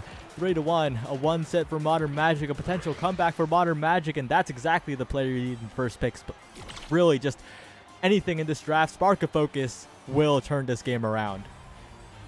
Yeah, stole away that point, stole away the set, and they could steal away the game with a third spark going on to Rasmus here. You don't have the speed, but like you said, just all those cooldowns in the secondary, enough to still be a force to be reckoned with, as we saw in all 3 points that they got in that. Knife's Edge also going over to the Kai is going to mean even more speed. Stagger goes over to X, which isn't going to be too important, but a little bit more speed. And the perfect form landing on Now is going to be really important. I think both teams are really happy with this, but you just can't overlook the 3 sparks on Rasmus. And that might be exactly what they needed to turn this game around. 3 spark 1-2 punch is especially brutal in the core speed department, right? A single dribble from Carmine will just red core on the second shot so brutally, but right now it's all return to form. A KO found onto the Kai, a long range snipe from Moffin as Leo marches the core forwards, but they can't quite get it as Pensando finds a good interrupt, and now Carmine has control, and Modern Magic once again turned a completely lost point into a relatively competitive one here. They still got to be careful though, because Leo's pushing up, but a great barrage by Zach will bypass once again the card from Moffin. And again, it's really showing that the offense is really strong for a return to form, but one slip up and Modern Magic can get so much off of it. Yeah, they might need to tell Zaxmac to just keep dying, because it seems like every time he does, something good happens from Carmine. They're pushing up here and they have it on the correct portal side, but 3 flips on the side of return to form are going to make it hard. One goes down, a second goes down, and it's matched by Pensando, and all of a sudden here we see Carmine turning another point around. Almost at flip here. One more strike will do it. Finds the flip, finds the back pass. And Moffin, this flip is crucial, but it goes right into the waiting arms of Carmine. A great primary, though, from Hook will block away all the shot angles. But this portal play is scary. Zaxmac in position. Leo Leon, the big finish, sends it to the bottom side as Pensando looking for a passing angle right through to Leo. But Zach wins with yet another strike war. Carmine now going for the pendulum swing, but Moffin is the one who is there in time. And now Zach pushing forward with the barrage dribble. Carmine to the bottom side. A strike war win from Hook resets, and Leo Leon will finally get a clean shot at it. A dribble with the bell ringer and a point for return to form. Yeah, I saw 2 times there. I think Carmine had a little bit too much power and tried to dribble, and the core just goes so fast, so far away from him so quickly that he didn't quite have control. So he's going to have to adjust to all the power and the 1-2 punch that he has in this build. But just so much able to happen, and what a hook. Finds the barrier from the other side, and now we'll see if he can score in the one-on-one here. 2 barriers up are Modern Magic. Such a dangerous spot for return to form. They've struggled in this situation so many times before in this game. And with Zaxmac and Pensando building up so much meter, that's also a threat they have to watch out for. A flip to Carmine could mean the end of this game. Well, not the game, just the points, but maybe prevent them from ending the game too soon. Amazing clear though from Return to Form. Sends it past Zack Smack, bypasses the flip, but the flip is used in the combo with the Giga Blast to take out the Brawler. And now Carmine has free reign, but an amazing strike order from Hook Resets will somehow get it out of there. Zack Smack unable to catch with the barrage as well. Return to Form staying alive for the respawn. Yeah, neither team really able to take care of or get a hold of those power plays this game, but now we find another one, but Pensando blinks in and finds another point in a reverse power play. You've seen that from both sides, just not coordinated enough on offense, and I think also just those Gates portals allow you to stall out so much time. But Zack Smack went down and Pensando flew in and found it with the Cyber Swipe. The later this game goes on, the scarier it gets for Return to Form. They need to figure out a way to end it here. But Carmine is such a threat, forcing out flips, putting on the pressure in the corner, and building up so much energy as well with the dribbles. Pensando's in there as well. Flip available, swept away by the triple take, and unable to find the barrier though. Big opportunity for Return to Form. Big cooldowns burned from Modern Magic here. Yeah, and every time Carmine uses that hook, the core is about as red as it can be. Not even in overtime, and it just flies through, so making such good use out of every single one. And Zack Smack with a perfect strike there, strike back to himself, and now Carmine puts it in, all three players involved. And Modern Magic firing on all cylinders here. Maintaining a flip as well, high energy on all of Modern Magic, but the same can be said for Return to Form. But again, Carmine and Zack just so much scarier with the energy, right? They just have the speed to get into position, so those flips are so much more threatening. But this one, not quite, as it was a creative attempt, but I think Moffin had all the time in the world to react to that. And now the pressure is coming through. The best big finish of the game will take both barriers, but Carmine is still pushing forward. Yeah, perfect big finish there, finds both.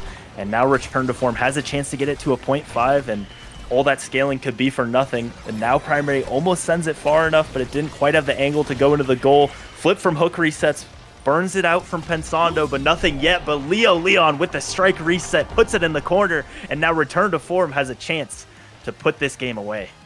The classic flip, the classic flick, I can't speak, from Leo Leon. Really just leading Pensando to believe it was the top corner, but instead it was the bottom. And Moffin with a flip available. This should be a pretty stable point for Modern Magic, but chaos occurring, both barriers down. This is where Modern Magic thrive, and Return to Form are really just in such a bad spot, especially with that KO coming through. Zack Smack was low, but without a Brawler, that guy is not in any danger. Yeah, they go down, they send it up to Carmine. He's carried so many of these points already, and now he sends it through. Somehow the strike shot didn't catch that one, and now we're going to go to a set 5, even more scaling on the side of Modern Magic. They had a chance, Return to Form there, to put it away, but now they keep them around. The only saving grace is that Carmine here is picking 5th. Yeah, but is it really saving grace? I think that guy's done all the scaling that he needs to. So maybe it's actually good for Modern Magic. I don't know. But again, Scary Awakenings in the draft, I think the biggest one might be Unstoppable. Really good deny from Pensando, because if Moffin got that, Carmine would have a lot harder time. And overall, I think, once again, Modern Magic, very, very happy with the draft. Yeah, you get the Stagger Swagger to help you stay alive, which has been one of the only ways Return to Form has found any consistency. So Carmine, just those 3 sparks, and now the Stagger Swagger, going to be so impossible to KO. And now the team player from Zack Smack's going to give both him and Carmine the opportunity to red core at will. And that'll just be so hard for Moffin and Hook Resets to deal with on defense. Return to Form really need to win this map pick to have a good start to the series. Modern Magic trying to really just break Return to Form's unconventional map pick. Not many teams like Gates of Obscura. Return to Form is one of them, as they put up a lot of meter, find both barriers. But Carmine once again looking like a threat in the bottom corner. The pendulum swing does it again, but Leo Leon flip in front of the net, and Pensando can't react to that in time. Such a fast-paced point, but really good on Return to Form to not let Carmine get out of control. Yeah, another one of those cases where the core speed for Carmine was a bit of a double-edged sword, as it sent it so fast back at Leo Leon, who had the flip, and there was just no chance really for Zack Smack or Pensando to interrupt that play. But Carmine now has it in the corner, not able to find anything yet, and we'll see what they can do with all this core speed on Zack Smack and Carmine. all the score speed, all this energy on Pensando as well, but hook resets once again, now primary perfect, but the strike war is even better from Modern Magic until right then. 2 missed strikes mean 2 missed barriers. A good flip, but a KO onto Zaxmac, and if one flip, pass forward, looking for the end of this point, are Leo Leon and hook resets. Pensando just defending so desperately. Pensando trying so hard, but in the end, the deficit is too much to overcome, and return to form once again are at match point. Yeah, full stacks already for now as well. I mean, we said like it looked for like another great draft for Modern Magic, but return to form has just returned to the form that they had in that first set, and now they have a chance to put this away rather quickly and not let them scale anymore. Flip from Carmine to start the offense, but again, the core a little bit too fast. Double barrier averted. Crisis averted from return to form as they try to play a stable game. Go for a slow strike war against Pensando. Take it away from Carmine. I think Hook resets is making sure that Carmine can't get those hook plays that transition the offense so quickly. And that's really turning the tide for return to form as Leo Leon gets both barriers and finds a clean goal to finish it off.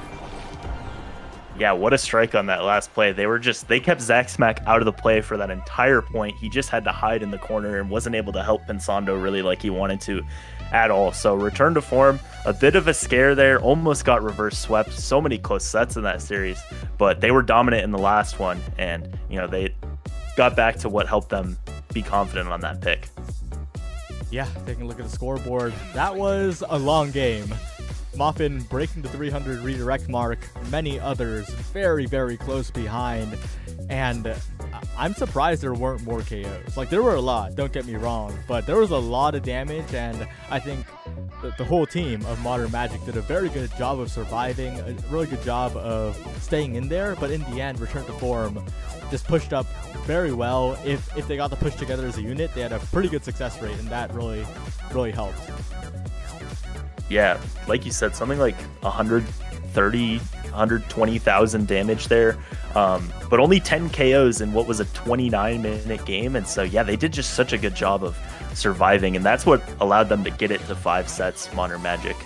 A great effort there. I think you have to be, it's disappointing to get swept in that last set after all the work you did, but still, you push them to the brink, and you just frankly outplayed them in those on their map pick in those 2 sets. And so if you can turn that momentum into something here, they'll be in good position for their own pick, which is going to be, I believe, Night Market.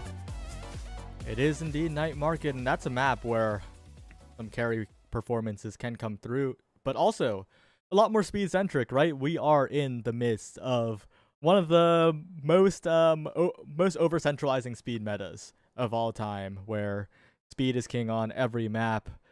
Speed merchants are thriving at the moment. And Night Market is the map to do it on. We've seen a variety of midfielders, but I think Kai now, even the Era, could be focuses in this upcoming game. Yeah, you see Sad Boys pick the Era a lot. Not a lot of other teams, but you could definitely see it here. And yeah, you've seen discussion all day in the Twitch chat about Chrono Boost, about speed in general being so strong, and Night Market can make anyone speedy with that middle, but especially if you have your own speed on top of that, yeah, it's just going to be ridiculous, and you can have some big carry performances. It'll be interesting if it's the same kind of midfielders. The Kai, the Now, I think would both be priority picks depending on the start, which I don't know if we have yet. But yeah, I mean, it's going to be all about speed. Also, one thing I noticed looking back, Leo Leon has played X for, I believe, 6 straight maps now, so we'll see if that continues or if he's allowed to be on any other pick. But strong on this map, so it could happen again and be his 3rd straight series of playing only that character. Wait, 6 straight maps? I believe so. Well, that's crazy. That guy's gotten X for 6 straight. Like, they've just locked in the X. They've been like, well, it works. And they've won all of those, right? Well, not all of them, but like they've won all of the series that they were in, right? They've won the series. Yeah, he keeps getting X, and they keep winning. So maybe that'll change here, or maybe it'll continue. Well, it looks like the X is left open once again. Return to form this time on blue side. They could just lock it in here. It's perfect form to start, like might as well. But midfield might be a priority here. Something like the Now could be a really strong pick coming off the board. But with Twin Drive, some goalie options open up as well. Yeah, the melee goalies I think are all really strong with Twin Drive, also with perfect form. But return to form here takes the Rasmus, so Leo Leon finally might be off of that pick, and of course taking away from Carmine, who just dominated so many points in that last series. But yeah, I'm interested in what the goalie picks are going to look like. But emphasis on might, because there's a very, very, very good chance this is actually Moffin's Rasmus goalie. You're right. Yeah. And that definitely, guy because it's plays not a a Kazan lot goalie start. on night market. Yeah. And also, it does very, very good in denying away that Rasmus pick that we saw Carmine absolutely dominate on. And on the other side, Aimee and now of course a very, very solid all-around midfield pick, and we're gonna see a repeat of the Aimee goalie performance. And there's the X again, you know? It's X again. They know the formula. But Pensando has been performing excellently in every game that I've seen him in, I think, and no complaints about that performance. I think Modern Magic just need to find more consistent offense because they have a lot of the puzzle pieces of a solid team. It's just that there's just something missing when it comes to consistent offense. It's usually just Carmine 1v3ing, and eventually it doesn't work. Yeah, and that's not to say that him and Zach Smack don't necessarily have synergy, but it just feels like the setups, there's never able to be much help for him other than him just going in there, hooking, doing whatever he can, especially on the Rasmus. But this time he's going to be on the Juliet, also a really strong pick for him. But, you know, not exactly what he's known for. But yeah, we'll see if they can find more consistency on that offense. I think they have, especially with the perfect form. I mean, both Aimee and Now really like perfect form and really like Twin Drive, so those will be some interesting choices. But Julie loves perfect form, and you find it here on really her map where she thrives. Yeah, we'll see if the Era X combination in the forward duo will be able to do it for return to form. It's a bit of a return to form for Hook Resets, who was once an Era 1 trick way back in the day. Very, very known for that character even to this day. And we'll have to keep an eye on the NATOs as this is really going to be, once again, a battle in the midfield on night market. We're loaded into game. This could be the last game of the night. Yeah, it could be. Not too late of a night like we've had for some weeks. But yeah, Era is really interesting because you see so many people just wanting her to get buffed, saying she's weak. But especially on night market, you see her picked fairly often. And especially with the X, you know, it's not like 2023 Era Mako X where you have to pick the Mako with that. But Era X really strong here, and they're going to be able to get that speed from specifically Era, not have to necessarily pick it themselves. So I like both team comps here. I think they're both really strong with the Awakenings. And you do see the Now for Pensando go for the Twin Drive, makes sense, but also going for the Momentum Boots, which you don't see as much these days. Oh yeah, the Now goalie actually. Oh wow, I misjudged the draft completely. It was Zach Spack, Aimee midfield. Pensando on this pick, I'm a little bit concerned, a little bit for the offense of Modern Magic, because a lot of the magic that they create is Pensando on those big blink-in plays on the Aimee or the Juno. And of course the Now can do that to some extent, but I think that's going to be a lot harder to get something like that done, and I think Leo and Hook are going to have a pretty good time versus the Now on the offensive end anyway. The corner offense comes through, the KO traded back by Carmine, but Leon still maintaining possession, afflicted to the bottom side, deflected by Carmine, but return to form. They're not hitting it forwards, they're maintaining possession. Yeah, keeping possession, waiting for their Era to come in and speed them both up, perhaps. Leon has the speed now, but doesn't find anything with the bell ringer in that plan. Thwarted a little bit, but like you said, just so much they can do against a Now goalie, and a perfect pass up to Hook Resets, who was in the right spot, puts it in the corner, and a first point go to the side of return to form. An especially festive lobby for the two goalies. Pensando already farmed the Now skin. That was pretty quick. Got it in time for Nassau match day. Moffat, on the other hand, though, looking very confident as usual on the Rasmus goalie. Of course, losing a barrier there, but Carmine was just in his face, and not too much you can do while trying to maintain the flip. Zach Spack, though, a player that hasn't had too much impact in this game so far. We'll really be watching to see if this Aimee can get it done, because the Kai was basically the center point of the previous game.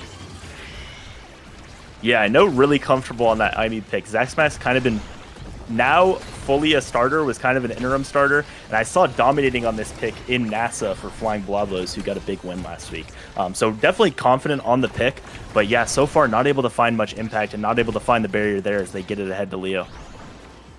Zaxmax staying alive. Muffin on the backside waiting for overtime to strike, so these pendulum swings can be devastating. Clearing it out of the corner for now. The firewall sentry just cleared away from again and interrupted by the pendulum swing. Just enough speed to get past Pensando. Overtime, Rasmus goalie is a bit of a threat. Yeah, combination of the pauldrons, and right as it hit overtime, that pendulum swing came in. Pensando wasn't ready for that and doesn't have the reach of some other goalies, at least with the cooldowns they had available. Moff and Kui, unfortunate own barrier there, but they're ahead 2-0, and a great hook play there keeps their second barrier alive. If they could put damage pressure onto Carmine, that could be a huge win condition here. The flip does splash damage, and Carmine's in a lot of trouble now with no evades to speak of. Bit of miscommunication. Doesn't quite finish off the kill, though, and Carmine's healed right back up to an unstaggered state. Hook resets, though, avoiding the dash punch, staying healthy, building up a flip, and return to form. They look so comfortable on Night Market. Yeah, just completely controlling the pace of the game. With this era, especially making great use of those speed boosts, the timings with them, and Carmine almost finding himself KO'd. He's been staggered the whole point, and now finally does at the hands of the energy of hook resets, and now we'll see if they can convert this. They've had such a consistent control, but not quite the second barrier yet, and Zaxmack with some great defensive plays there to thwart it, but now they find it on the passing play. An amazing passing play to send it around Pensando. The flip wasted as well, and Carmine's got to create some Carmine magic as the barrier does fall, but they don't maintain possession. It goes right back to the hands of hook resets.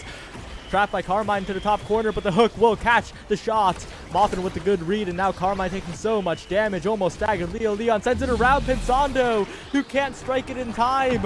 It's a 3-0 for return to form. It is tragedy for Modern Magic, as there were so many slip-ups in that set. Yeah, so many slip-ups. There you see the momentum boots not up because Pensando had just gotten hit. And, that's one of the things that I think you see strike shot on so many now goalies, and the momentum boots a few times just needed a little bit of extra reach and didn't find it. You will find the Monu on Pensando here, which is going to be really important. Not as much of a factor on goalie as it is in the midfield, but still important. But size going to the Rasmus goalie, really important. Not usually important on a goalie pick. And stacks on stacks going on Leon with the perfect form is just a god build already. My eyes are on Carmine. Well, in a Modern Magic matchup, they usually are, right? Because the action does happen when Carmine has the core. But with Adrenaline Rush, that is a winning condition that has been created for Modern Magic. And any KO could really achieve that. But so far, Return to Form has been very good at avoiding KOs, no matter what form, whether it be the Cyber Swipe or the Dash Punch. And once again, a great clear from Moffin. No hesitation to send it away. And with all the size available, Moffin has a very comfortable time striking against this Juliet. Yeah, the makings of a win condition, but doesn't quite have the other awakenings to support that Adrenaline Rush quite yet. Perfect Form helps you get the cooldowns, but no power, no size, nothing like that. And so Hook resets and Leon definitely still have the advantage as far as awakenings in the forward here. Leon uses it, but there we go, the first Adrenaline Rush proc of the game, and now they'll try to convert this power play. Barrier finally goes down. A weird bounce as Hook resets. Is going in for a flip play, possibly, but an amazing glitch bot from Zaxmack, perfectly timed to beat out the pendulum swing. Modern Magic, that was a clean point, and playing to that Adrenaline Rush quite well. Yeah, if they can keep finding points like that, KOs like that, especially to turn the point around, that'll be what they need. We saw last game, neither team really able to consistently make the power plays happen, but with the Adrenaline Rush, it's pretty hard to mess it up when you have those speeds, have those cooldowns. But a beautiful play off the NATO and a double barrier puts Return to Form in a great position to bounce right back. And a really good hook, too, from Moffin. It didn't end up panning out, but taking the core out of the possession of Modern Magic and trying to rotate it to the other side was definitely a good idea here. Hook resets once again, getting the core, setting up the NATO, trying to block off the bottom end as Carmine goes for a Hail Mary dash punch, not quite connecting. as Hook resets and Leo now playing to the top corner, building up a lot of energy as Moffin has a flip as well, and Carmine is all out of the resource. It's an advantage for Modern Magic for a moment here, but Leo Leon burns the flip, and an even bigger advantage for Modern Magic. Yeah, but they still have to find a way to keep the ball on offense and take down that second barrier, and they just can't do it. Moffin Kui able to push so far ahead. Leo Leon finds himself low, but Carmine isn't really putting the pressure to get an Adrenaline Rush proc on him like he could. But now it's going to be hard for Leo Leon to stay alive, and he gets punched. This might be what they need, and if they can get it around Hook resets and Moffin here, they'll find a second point the same way they found the first one.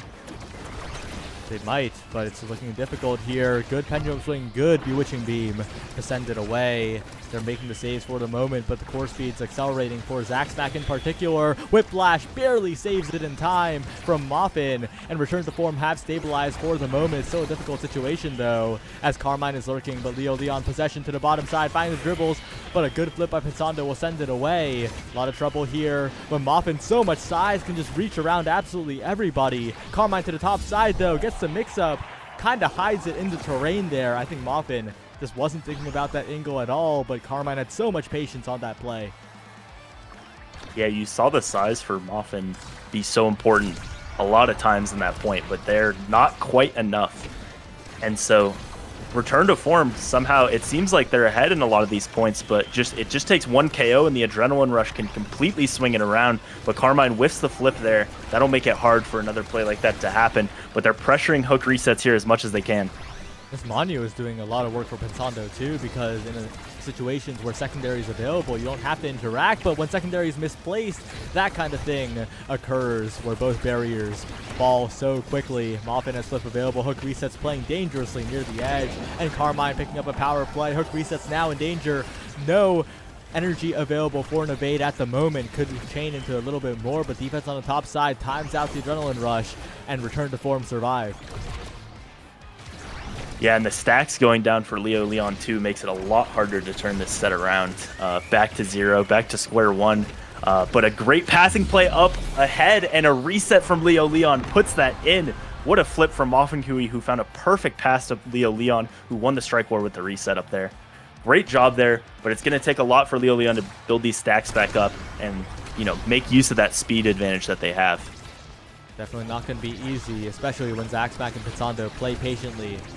And Carmine is there converting on the barriers. This corner is locked down by Modern Magic. A lot of damage on Carmine, though. If they can find this KO, that could be huge. No fear of the Adrenaline Rush for a moment, but so much chip damage, and Hook reset's got to watch out. No evasive available means that one dash punch could do it here. The chip damage from Zaxmack as well, as Hook just walks forward, knows that they cannot afford to miss position in this moment. Trying to find a defensive play or Return to Form, but the barrier will still fall.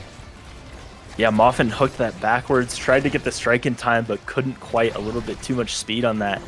And now the barriers are open. Carmine has a chance for the play here, but a great strike from Hook resets gets it out of the punch.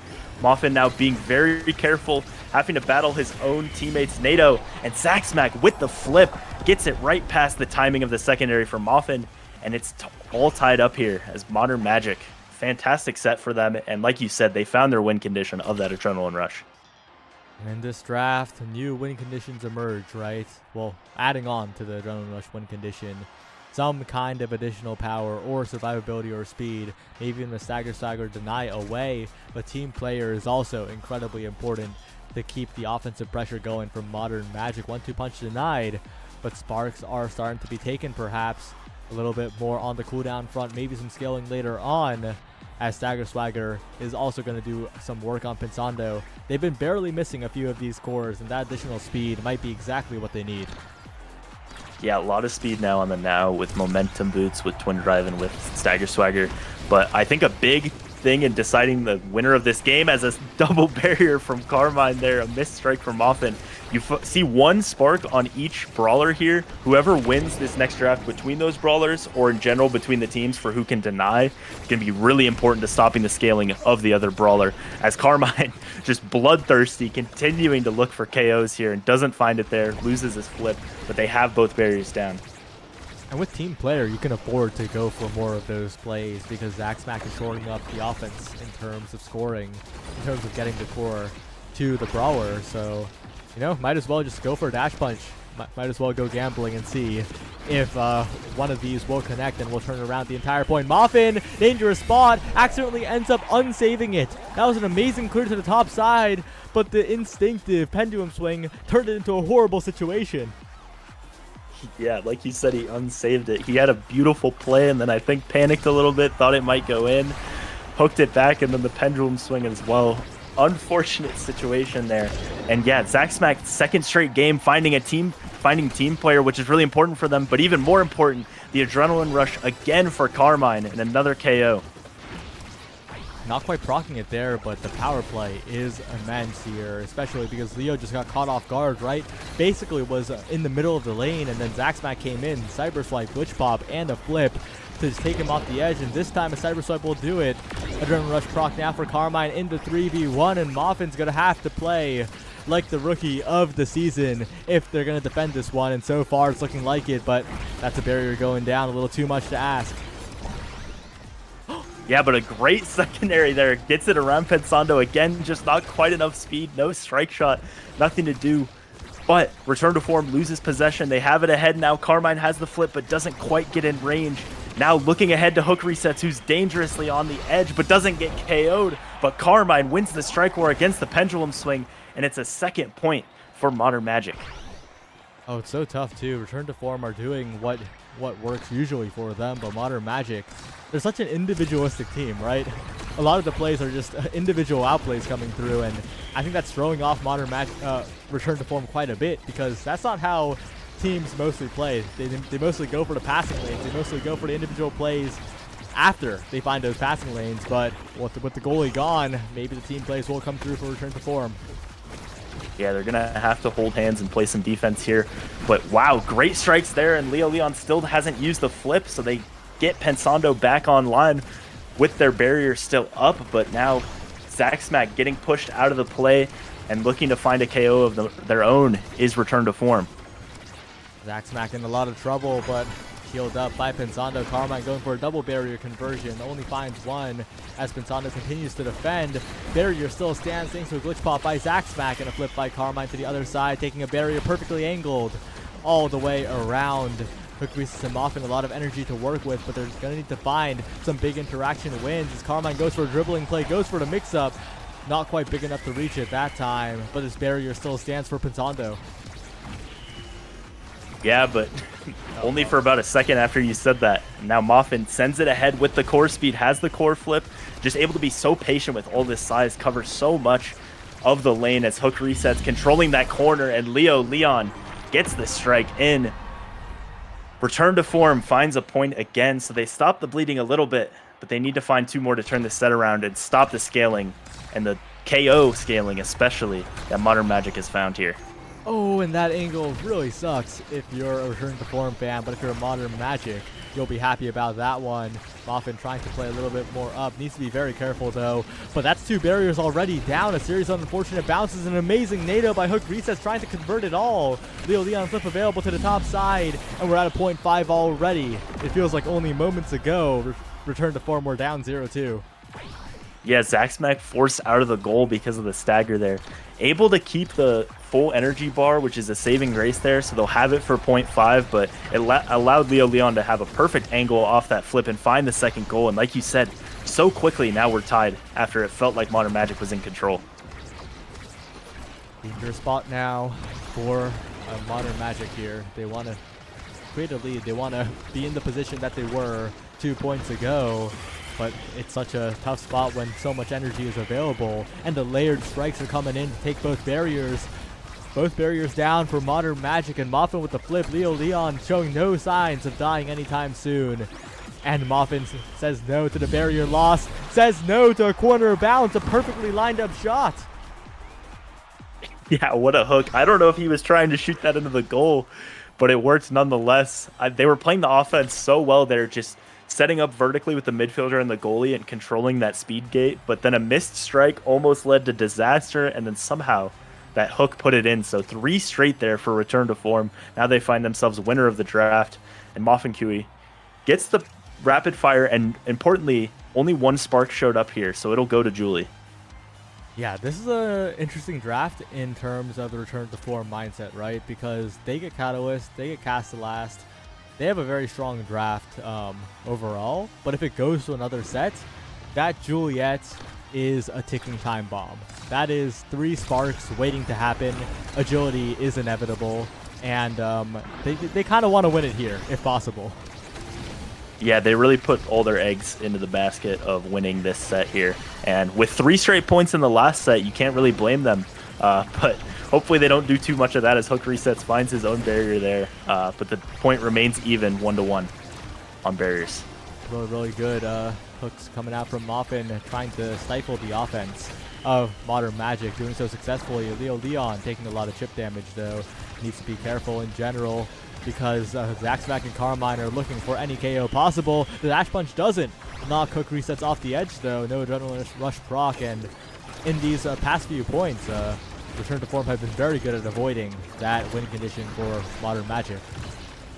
Yeah, I think just making less mistakes, because you have speed on Leo, you have speed on the Era, of course, and so really you should be able to run away from the Julie as much as you can and just not find yourself on the edge. A lot of flips go out here, and Moffin pendulum swing a little bit too early, so Carmine will steal that point back after a great play from Leo. And now we find ourselves, again, Modern Magic going ahead. Modern Magic in the lead. They need to maintain it here, though. They need to be a little bit more consistent on the offense, but a dash punch might do the trick. Hook resets playing very scared, because you should be scared. It's an adrenaline rush Julie, but a dash punch does go wide. Moffin does save both the barriers as well, and a passing play will rotate it to the other side of the world. But the barrier falls. Leo Leon being chipped down low, and return to form need to be so careful here. It's a lose condition at the moment. Yeah, like you said, Modern Magic just plays so individualistically, and it makes a lot of great plays happen, but Hook resets and Moffin are playing this defense so well, setting up vertically to each other and setting up a pass to Moffin like that, who's able to find the second barrier. Leo trying to keep the pressure on, but he does lose the core, and now we'll see if Carmine can turn it back around. Dash punch not quite killing the X. Leo Leon continuing to try and punch the core forwards. The play slows down due to an awkward strike, and Hook rotates it forward, finds the KO. Pensando doesn't read the bounce properly. Oh no, the corner on Night Market, the foe of many a goalie, and it's a tied set. And I think return to form, 2 goals away. They can feel it. Yeah, and especially as long as X doesn't lose all these stacks, that's really the only thing that could put you in such a bad spot. But just need to keep playing their game, and like I was saying before that last point, Moffin and Hook resets are just playing the defense so well, setting up to pass to each other, to both be able to transition into offense quickly, and that's what Modern Magic might need to do. They might need to just stop trying to make the hero plays, even though they've worked so well. Leo Leon strike reset with Hook resets on the top side, looking for the bull rush, not quite enough, but the pendulum swing, and NATO splitting the uprights, a flip in front of the goal, a KO found with the bewitching beam of all things, and 1 goal away, a return to form from a 2-0. Yeah, and that would be 3 straight wins for them. 3-3 record, so close to getting into playoff contention. If they can find 1 more point here, that'll be just such a good run in this, middle part of the season for them, and help separate themselves from the gridlock we kind of have in the middle of the standings. Not going to be easy, though, but maybe it will. Moffin, a single strike to flex away the core flip from Carmine exactly when they needed it most. They're sending it away. They're finding the KO. Moffin going rookie of the season mode when return to form needed him most right now. And with Leo Leon building a flip, it looks almost inevitable at this point, but they need to find 1 barrier first. Carmine defending quite well, and despite the power play, the total barrier count taken is 0. Yeah, great job from Carmine, just being a pest in the midfield there and not letting them get it ahead.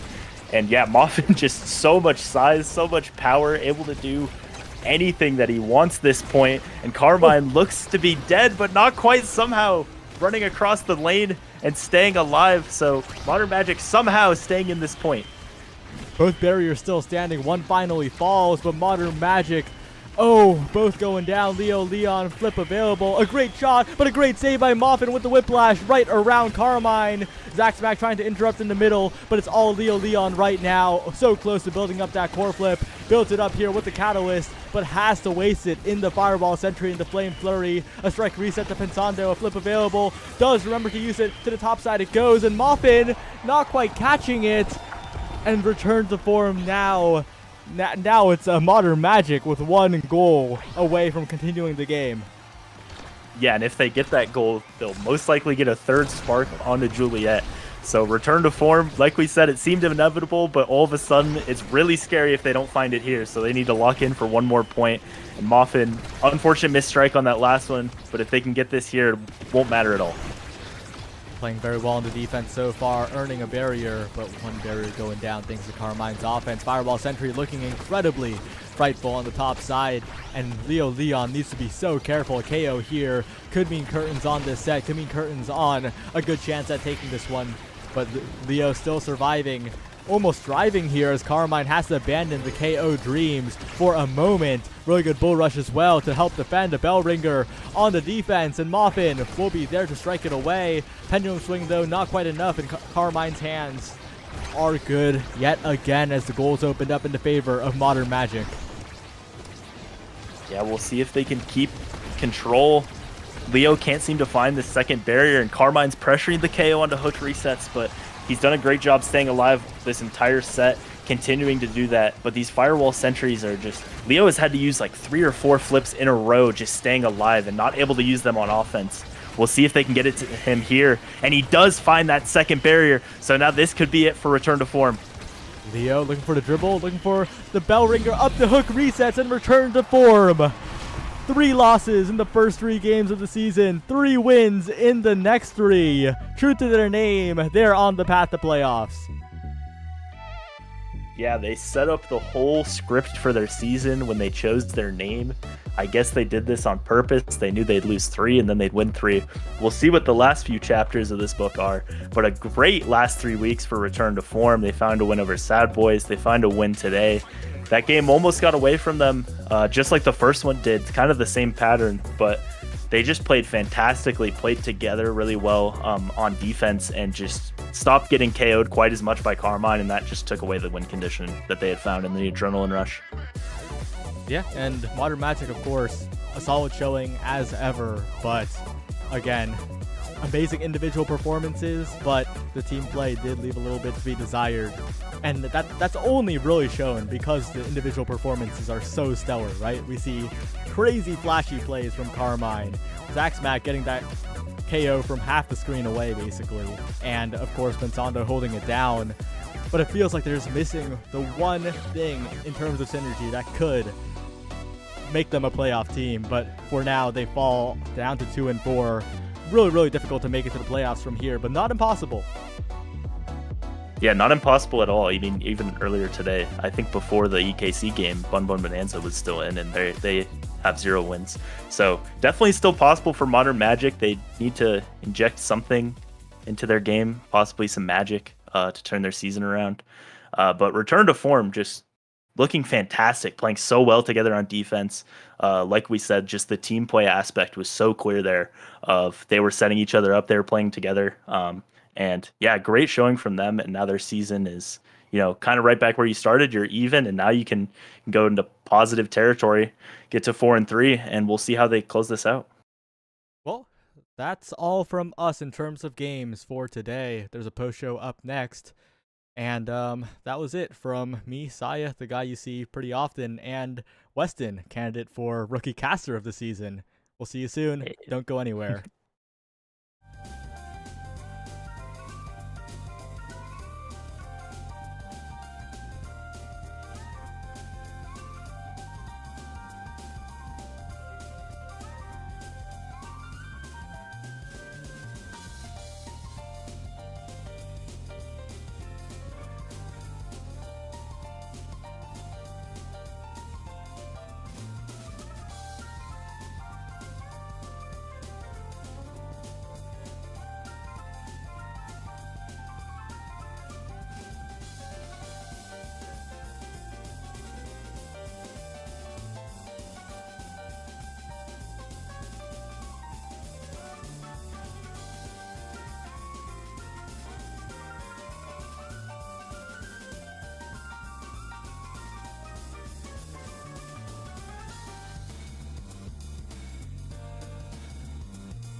Hello, everyone, and welcome back to the Nassau broadcast. We're here with the post-show 3 of the winners from today. Dropletto from the Bozo Bunch, Joker from Showtime, and Moffin from Return to Form. And first of all, while still fresh in our memory, Moffin, how does it feel to be back at an even record and return to form 3 wins in the past 3 weeks? It's pretty awesome. The first 3 weeks are kind of silly because you're still getting some things together. Yeah, and you had a great performance as always, which is crazy to say.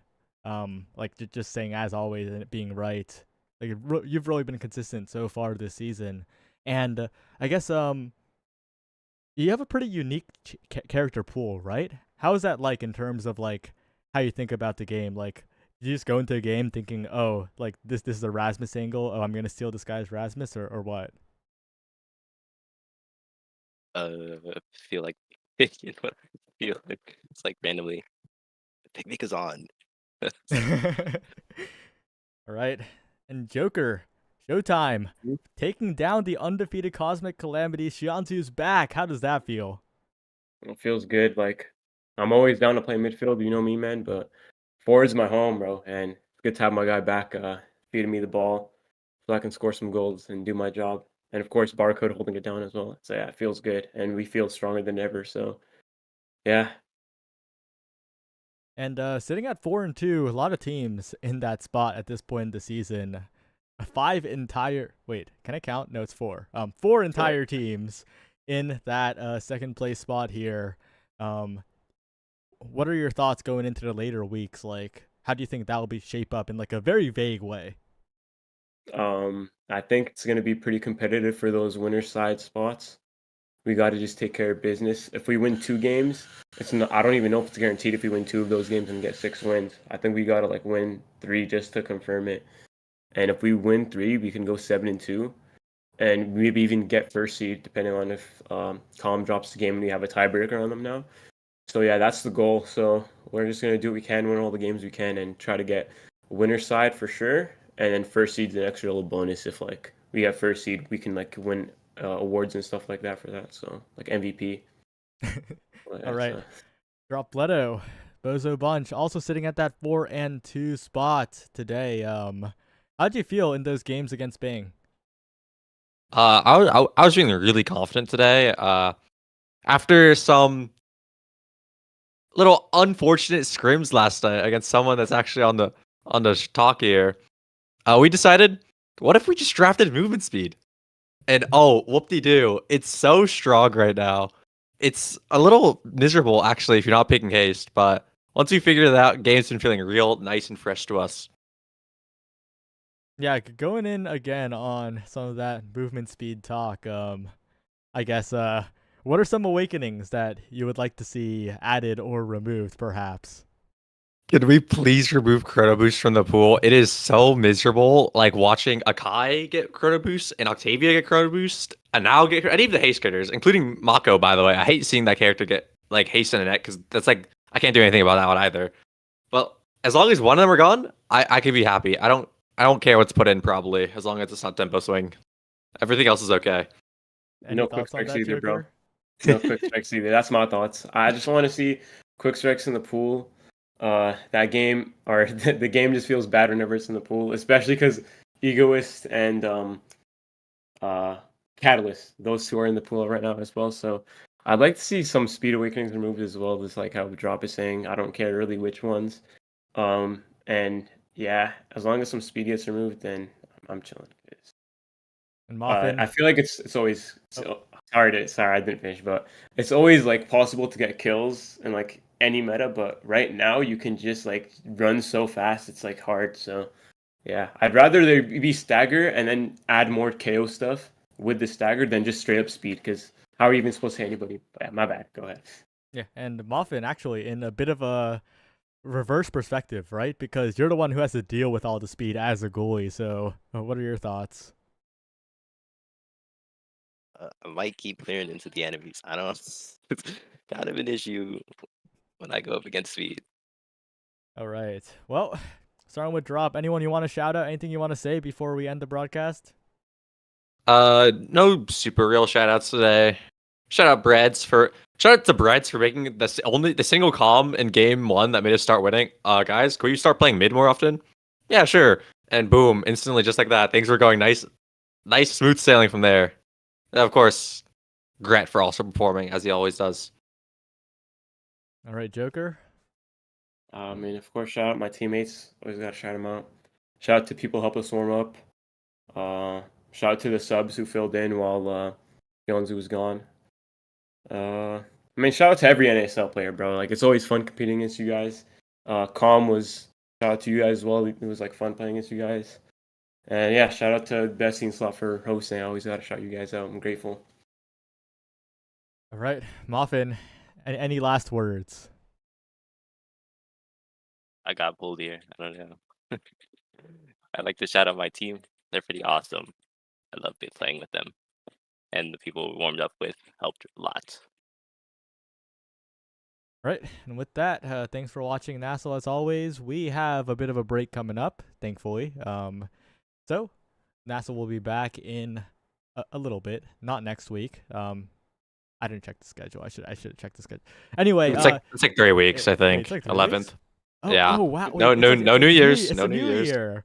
Oh, we have such a long break. I'm so happy. OSAS and ISS also ended. Nice to see you guys in 2025, man. Yeah, see you guys. Happy holidays. NASA's still tomorrow, but like, it's actually one best of 5 apparently because everyone else rescheduled, which is crazy. Sounds about right. So see you tomorrow, I guess. Goodbye.